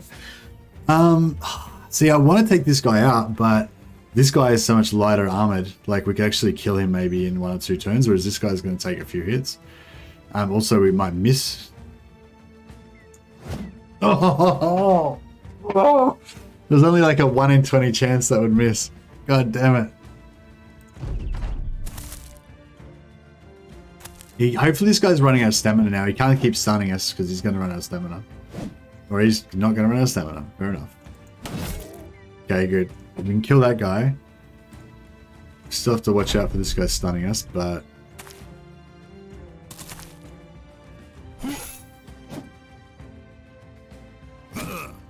Okay, he's run out of stamina. He can't do any more stuns.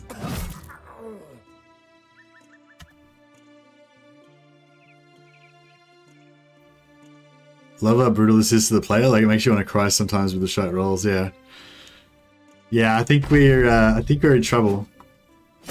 Oh. Oh. Which one of these has got more armor? That's higher armor than that, isn't it?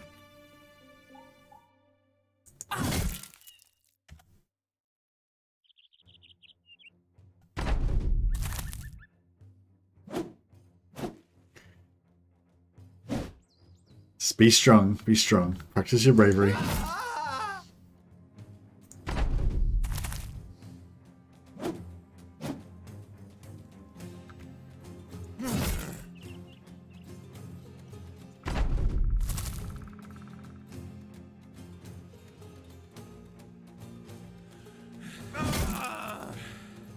Alright, where's the other one? Over here?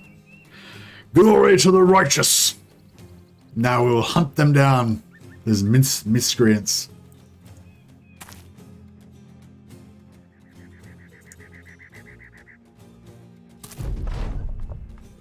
Oh!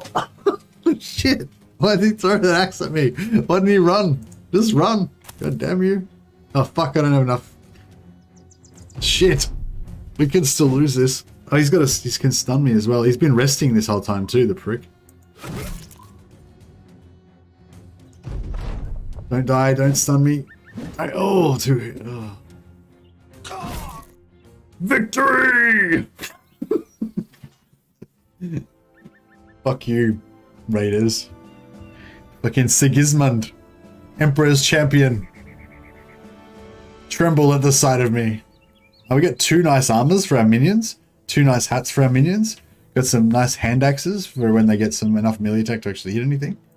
That was very lucrative. The Emperor protects. Yes, he does. That was beautiful. Raider test passed. Yeah, I don't think I'm fully confident about... I don't think I'll be taking on 7 Raiders by choice anytime soon. But, yeah.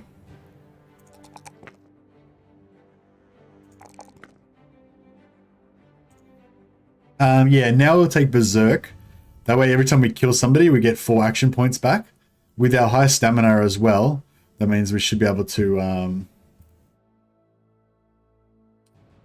yeah, use that quite nicely. Damn, you got some nice stuff. Oh, this is a lone wolf start, Dean. Yeah, maybe I should just go over it again for anyone who's joining late. So yeah, so this particular start lone wolf means you get one really powerful hedge knight as your main character. He's like your personal character. If he dies, it's game over, and you can only have a maximum of 12 brothers, so you can't have any reserves. Yeah, lone wolf always has these stars. Although the actual base numbers that he gets in different stats does vary, and the traits that he gets varies. So the particular theme I'm doing today is I'm playing lone wolf, which means that we get this powerful guy, and I'm also using a seed that has like basically the highest stats you can possibly get for a lone wolf. So this is like, these stats that you see here like are probably like the highest stats you'd ever see on any character in the game. So yeah, so this is like that's like the whole theme of this particular game today, is like perfect seeds for like best possible stats for lone wolves, you know. And I've got about 10 different variations with different traits and stuff like that. This one's the one with the just highest stats, basically, just the highest numbers of stats, basically. That's his thing.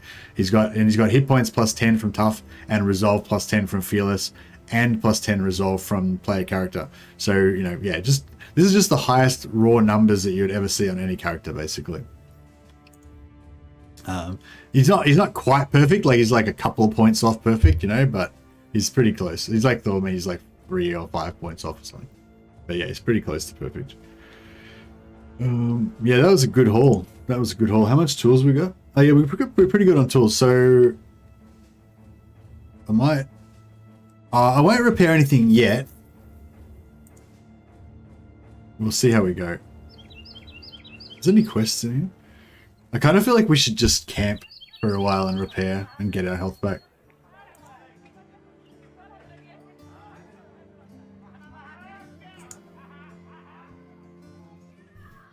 Yeah, I might just camp and just rest up, because that was a big win, but it was also extremely rough. Along the way, renown of the company grows, fame rises, more people, not just the sellswords, are looking to join the sword brethren. Perhaps it's time the company takes on another follower. Okay. So now we've got this retinue thing.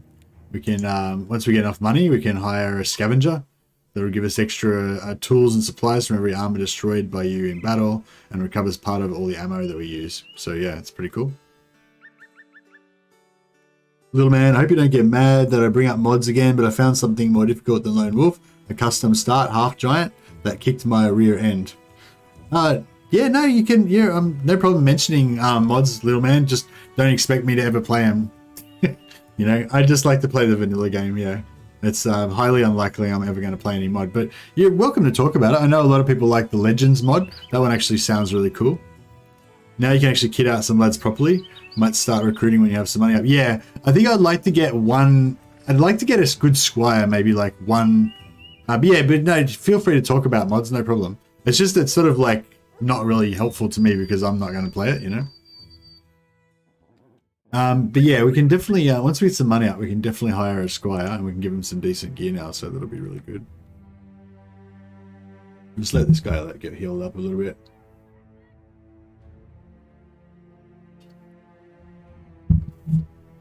Yeah, having 2 guys in the party I think will be nice because we won't share that much XP with the other guy. Yeah, we won't share that much XP with the other guy, and we'll yeah, won't have to pay too much wages and all that, and we'll feed all the kills to the knight still until he gets to at least level 11. Oh, we can start walking around, I guess. There's no quests here that we want to do, is there?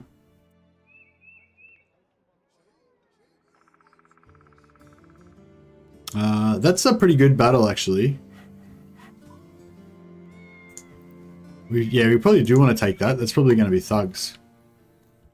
How's our armor going? Yeah, we need a bit more repairs done, though. Just camp a bit more.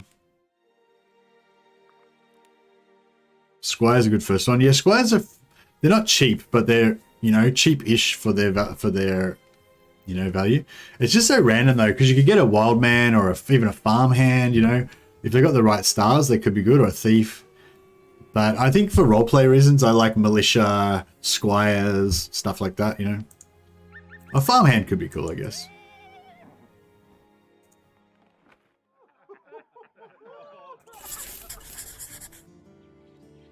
Oh, we're gonna have enough. Yeah, we got enough tools. Cool.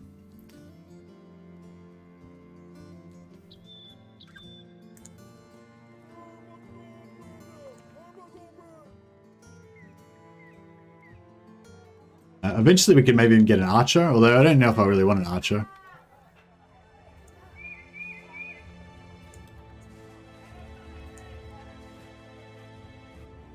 I love rolling with farmhands, basically the first 40-50 days. Cheap and have some amazing stats. Yeah, farmhands can be really good. Farmhands can get iron lungs too.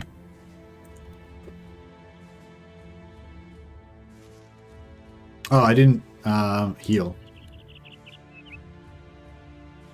Yeah, let's just chill over here and camp for a bit. Make sure we get our armor back up to 100%. Don't want to get overconfident.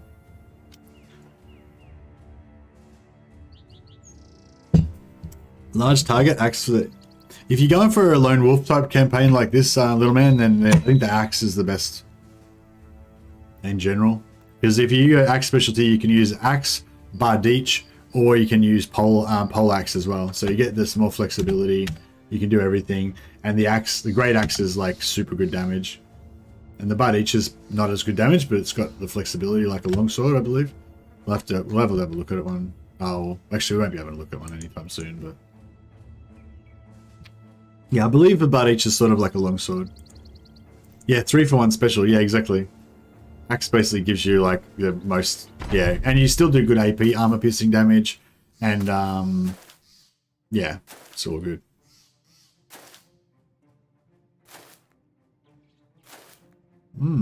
Okay. All right. Well, we'll just keep an eye out. We'll just you know, we'll just see what kind of trees are around.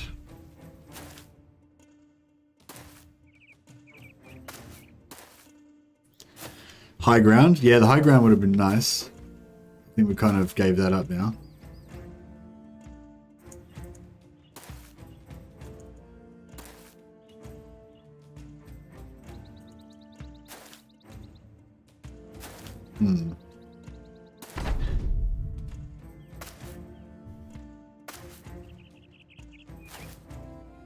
If we could get...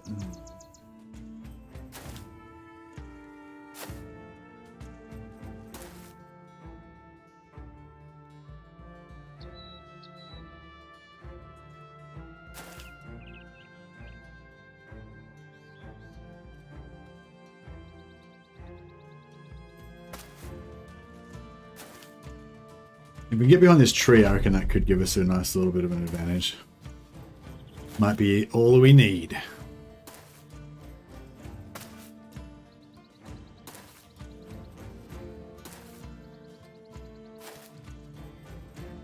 Crap.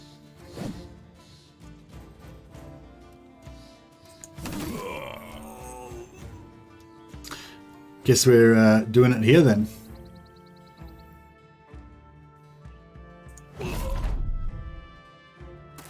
That was Berserk. So because we're at the kill, we got 4 extra action points, so we could have a second attack. It's very powerful. Whoa, Dustin Colvard. What, you crazy man? What? Where'd that come from? Wow, man, that's wow. Thank you so much. Really super generous. Yeah, fuck. I will do my best to keep up the good streams. Thank you so much. Appreciate it. Yeah, wow. I'm blown away. That's crazy. I love the vampire laugh. I hear every time someone does a super chat, I get the vampire laugh, so it's pretty cool. Oh, Mrs. Mercy's home. Just bear with me one sec, guys. I'm just going to say a quick hello to the wife, and then I shall be back to we are completely surrounded. But that's situation excellent. We can attack in all directions. Give me 1 second.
Hey guys.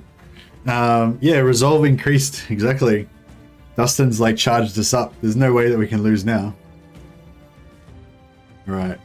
I'm going to do a bit of a round swing, try and take out 3 of these miscreants in one go. Which miscreants do we want to take out? He's got... This guy's got low armor. So does that guy. This guy's got the club though. Yeah, I think we're going to go for this guy on the Wodang. Oh, they did not like that. They did not like that. Oh, brutalized. Brutalized. We will run them down and we will slaughter them all.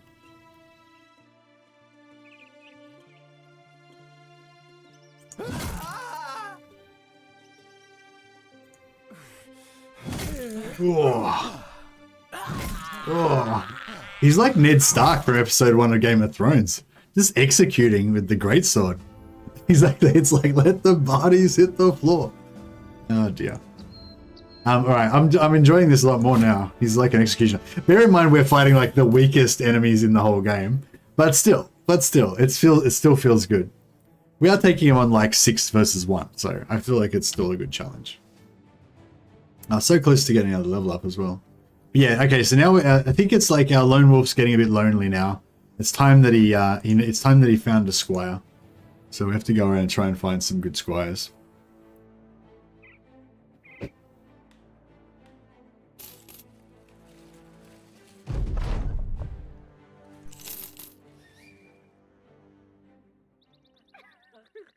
We got this Wilreich guy. What do you guys think about this guy?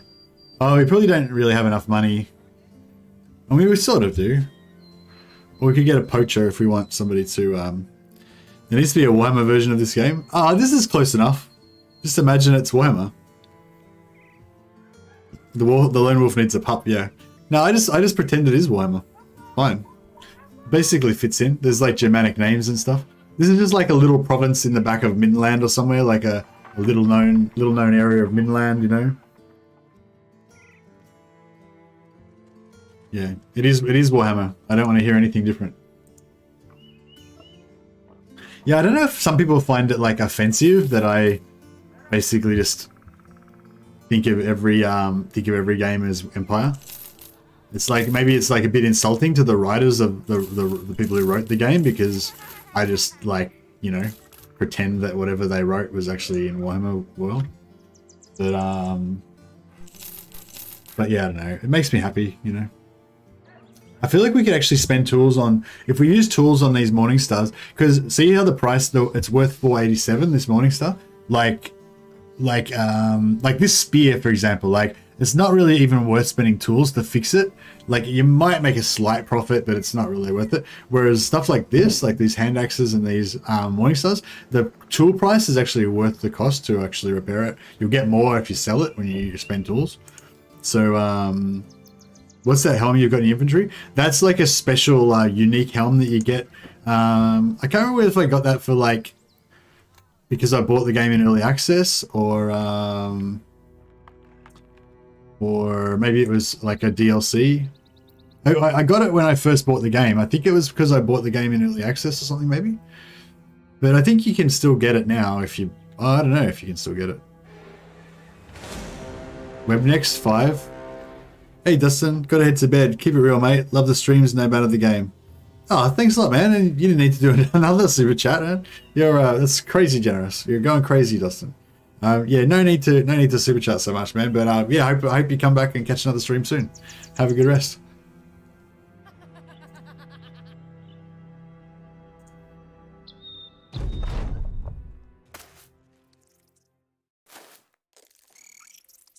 Yeah, it's weird. Like, I don't know.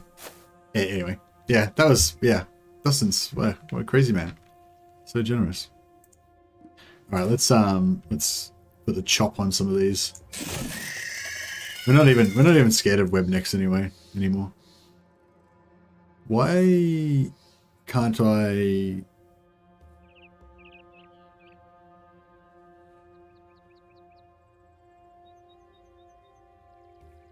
So we used 6, then we got 4 back from Berserk. So we essentially used 2. Oh, but I moved. Right, we would have had 7 if I didn't move. Right, yeah. Alright, let's see how you like that. How you like the high ground, Anakin. Don't have much practical experience with medieval weapons, but sheer size of the weapon, it's a large hunk of steel, the weight and momentum can crushing scything into someone's danger. Yeah, yes, so long swords and great swords are pretty crazy. Like, they do huge damage.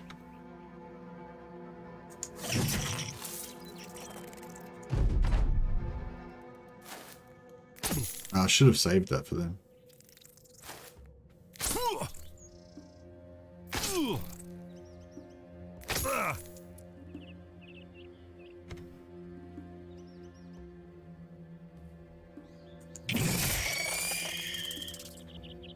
I think we're good. I think we got this.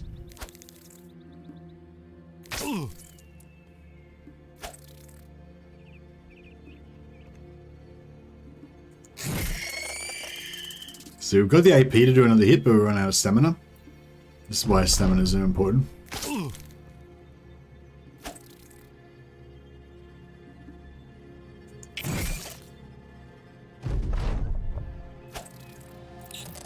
So yeah, we'll probably need to take recover on this guy.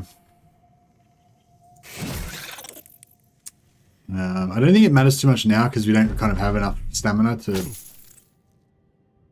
like, otherwise we'd just be like doing recover every turn if we did it now, you know. But if we get if we get some more stamina, then we can maybe get recover.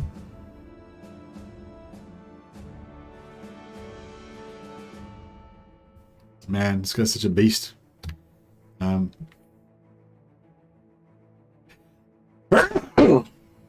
Excuse me, sorry.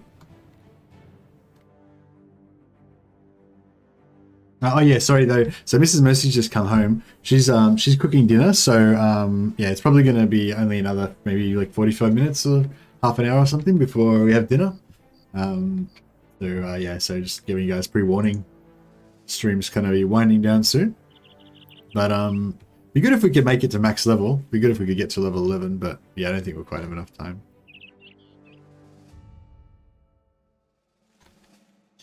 Yeah, this is not a bad little map. I've posted all of the oh, maybe I haven't posted them yet. I'll post the seeds, all the seeds that I researched for this stream. I'll post them in a Discord discussion. So if you guys want to try out the like perfect stats seeds for not Legend, Lone Wolf, then I'll yeah, they'll be there for you to try out. It's definitely cool. It's definitely not the like normal legit Battle Brothers experience. So if you want to like kind of know what the game's like, that's kind of not it. But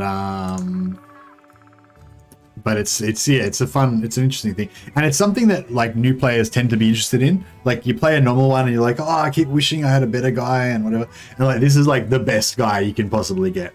So it's like, you know, you probably once you try this out, then you want to go back and like I don't think I want to take on 670 worth of web decks. That's too many. I feel like, you know, if we got like 10 spiders on us or something, I think that would take us down. Or maybe, I don't know. Maybe we could just take out heaps of them, but that's a good idea. If we had a follower that could hang out with us, he could just take the webs off all the time. And then we'd be able to just slaughter. Yeah, we need a sidekick. For sure.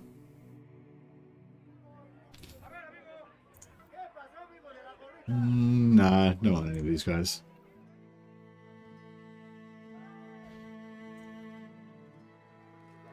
Deliver, yeah, sure, alright, let's go deliver this. Oh, we need more tools. Oh, cheap tools, good. Alright, I'm gonna buy 2 lots of tools here because they're really cheap. Actually, this salt's really cheap as well.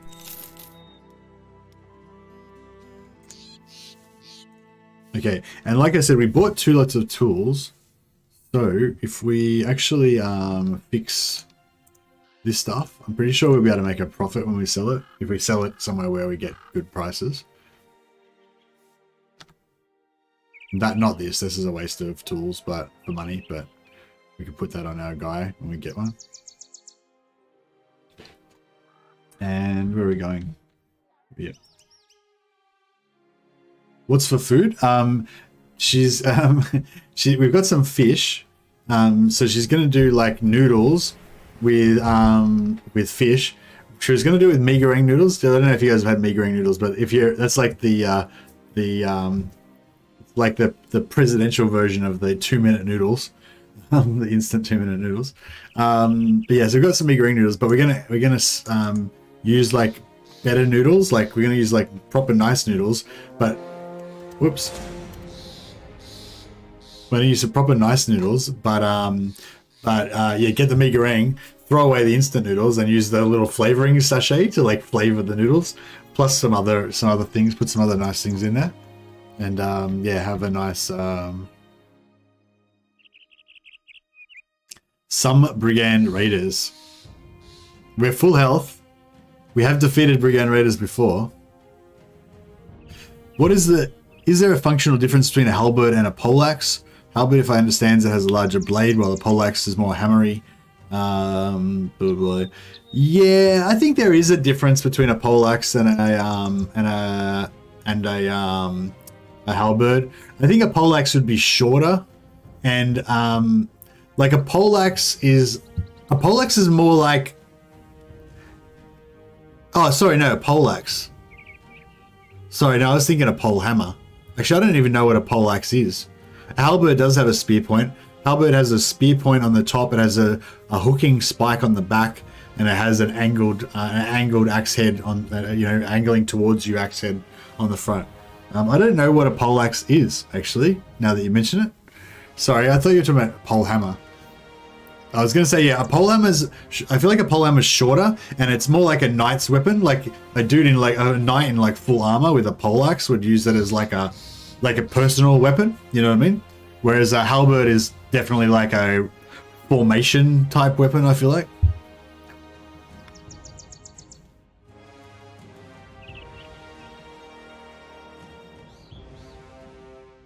Okay, so a poleaxe is essentially similar to a halberd, except it doesn't have an angled axe blade and it has a hammer instead of a spike on the back.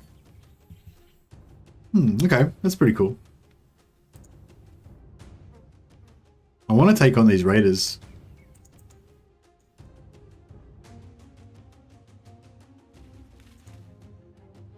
Why did they have the sword? Is that because maybe they just fought something and they hadn't like...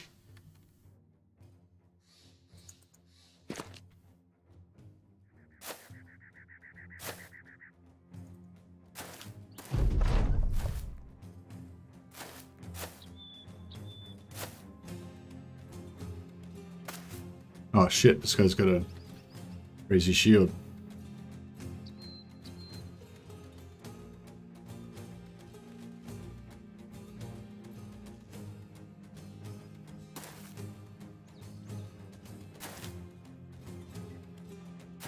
Man, I needed a tree. Oh, there's a tree right there. I should have used that one.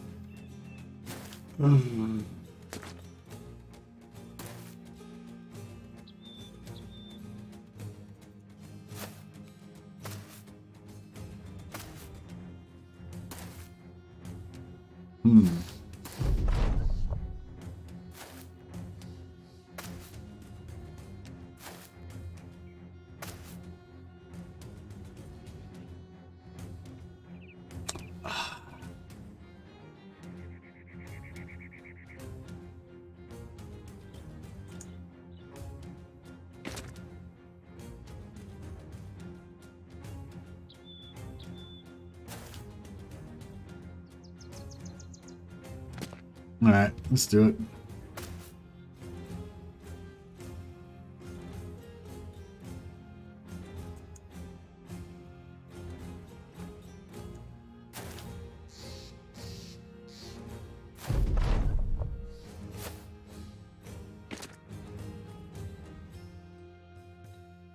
I want them to move into contact with me so I can get 2 kills on them. Can I use the combat map? Well, sort of. So if you go into these squares, then you take a morale penalty. Like I think you have less morale if you go into these squares.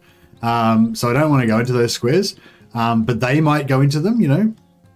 So they can still, if I go here, they can still surround me.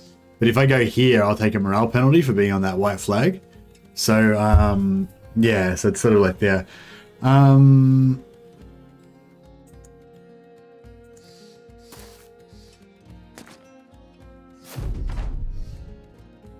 I think they're going to engage me this time. Ooh. Alright, that's okay. I can sort of kind of what I wanted, so that's fine. Oh shit, that's not, I don't want that one. I don't want him.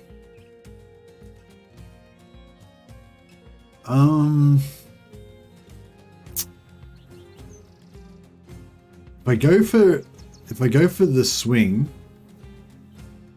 we're not going to get a kill on either of them.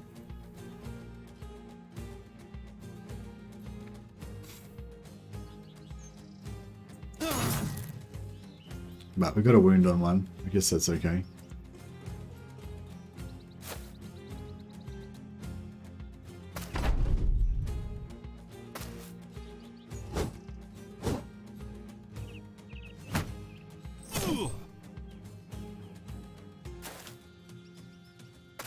Ugh. Okay, so now we got a problem.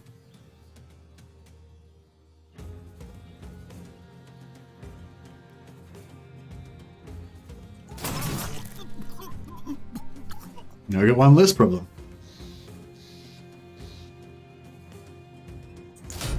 Oh man. Oh man.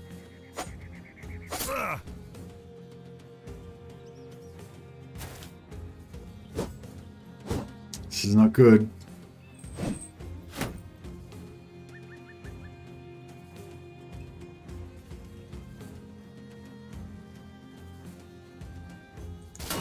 Oh, fuck.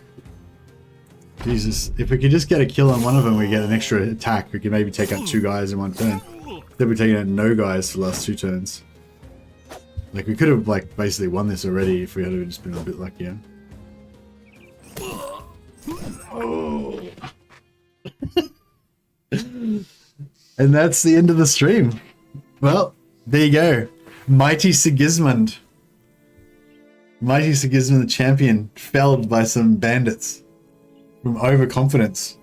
I should have ran. I should have ran from that. Like, I knew I couldn't, like, I knew it was a rough fight, and like we didn't have good terrain, and you know what I mean? Like, it was a bad you know, I got too confident. I ceased to be frightened enough, and paid the ultimate price. Yeah, I've got a little bit of time before dinner, so I might just do a quick little wrap up. But yeah, basically, I wanted to quickly talk about the seeds, maybe. So I'll just chuck these seeds up again.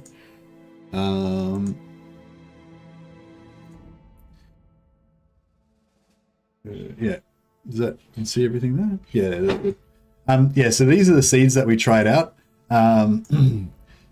And I just wanted to quickly talk about them for anyone who's new or, you know, wants some information or whatever. Bear in mind, I'm sort of not an expert. I've been out of the game for a while, but yeah.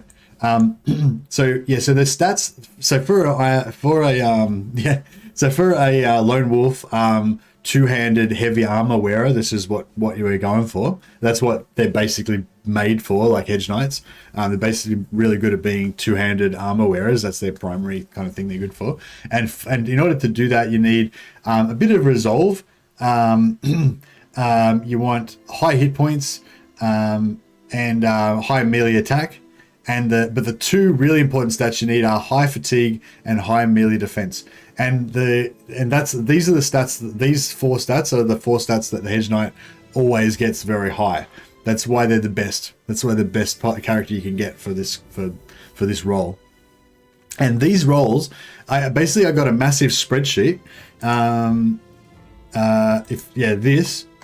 I don't even know how many there are, how many pages there are of this, but there's like thousands and thousands of seeds. And basically I filtered that down and by my requirements. And this is me looking at all different seeds and stuff. And then these were like the best that I found out of that from filtering with all different traits and stuff like that. So basically Fearless gives you +10 resolve, Tough gives you +10 hit points, Iron Lung gives you 3 extra stamina per turn. So normally you get 5 stamina back each turn. Iron Lung gives you 8 back each turn. So it's not like it doesn't give you any extra stats, but it's as if you had 3 extra stamina like each turn. So it's sort of, it's probably like people's favorite trait that you can get in the game, right? So Iron Lungs gives you more stats every turn, sort of, essentially. So it's crazy. Fearless gives you +10 resolve. Tough gives you +10 hit points. Sure footing only gives you +5, but it's +5 to melee defense. And melee defense is like the most important thing, right? That's the thing that's going to keep you alive, you know? So even though +5 seems like it's worse than +10, +5 melee defense is worth a lot. It's very valuable. There's also this other trait called Paranoid. Gives you a +5 to melee defense and range defense, so dodging arrows and stuff like that. But it makes you have -30 penalty to initiative, I think it is. So you basically always go last in combat all the time, which is not a big issue for a big heavy knight. You kind of go last a lot of time anyway. But Paranoid has some bad events that can make your mood go lower, so you have less chance of becoming confident and stuff like that. It's not a major problem. You can deal with it quite easily by just drinking beer and managing your mood, but it does have a bit of a drawback. So this particular seed here has Paranoid and Sure Footing, so it's +5 melee defense there and +5 melee defense there, whereas this one, for example, is +10, so total of +20 total stats. And hit points and resolve are important, but yeah, as I said, melee defense is super key. So all of these seeds have something to offer, basically. Fearless is resolve and Sure Footing's melee defense. That's really good. That one's got the highest base total stats of these key stats, 300. Tough is hit points and Iron Lungs.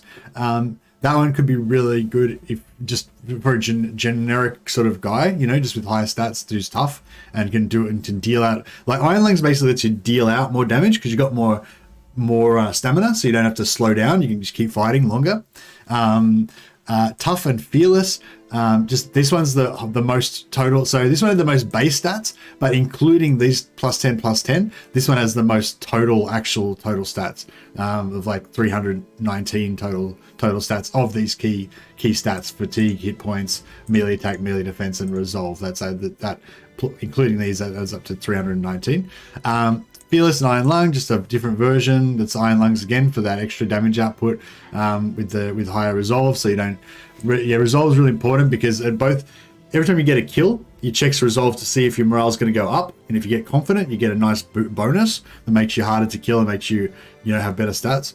But also every time something bad happens, like if you take damage or you get surrounded by enemies, you take a resolve test, and if your resolve is not high enough, it can go down, and if you start wavering or even break, that can be the end of you. Especially with iron, it's much more important with Lone Wolf. So yeah, resolve is really important. But yeah, so all of these have their own things, but yeah, Paranoid and Sure Footing, even though this one's 295, it's slightly lower total stats than that. It's still got the 8 melee defense base, which is the highest you can possibly roll, and it's got +5. So this guy starts off with 18 melee defense, just base. That's more than a normal brother would have if they had a shield on, you know. So it's very, very strong, and he also starts at level 4 already. So you're gonna add another like 9 onto that. So what's that? 18 plus 9, 27, and then if you take gifted, that's 30. So he can basically start off with 30 melee defense like on day 1, which is pretty crazy. 40 is probably what you're aiming for, and so he's like, if you take this, you're well on your way, you know, to get it without even before you get to level 10, you know. Whereas these other ones aren't going to get 40 melee defense until they get higher than level 10. 40 is not high enough for a tank. For a mega tank, you want like even more, but 40 is good for like this type of character with the other defensive traits that you want to get. I got a few notes there about the maps as well. I'm not going to go into maps today. I just wanted to talk about stats and just demonstrate the whole Lone Wolf start, the Lone Wolf solo start, which is just a fun way to play that's totally different from any other start. Anyway, yeah, that's all for today, guys. Thanks so much for the generous super chats, and thanks for everybody that subscribed today. I've got a few more subscribers today, which is great. Over 13,000 subs on the channel now, so still growing. Hey Stephen Pullen, thanks for the stream. Got all the game with DLC on Saturday on sale. 20 hours in. Oh, you already got 20 hours since Saturday. That's good. So you must be enjoying it. Yeah, no, seriously, I can't recommend this game enough. It's fantastic. And you have to enjoy losing. So, you know, we lost 3 campaigns today, but I had a fantastic time with you all, and you know, and the story of Sigismund, you know, Sigismund may have died, but his legend will live forever, you know. Anyway, thank you guys. Have a great night, and I'll catch you guys next time.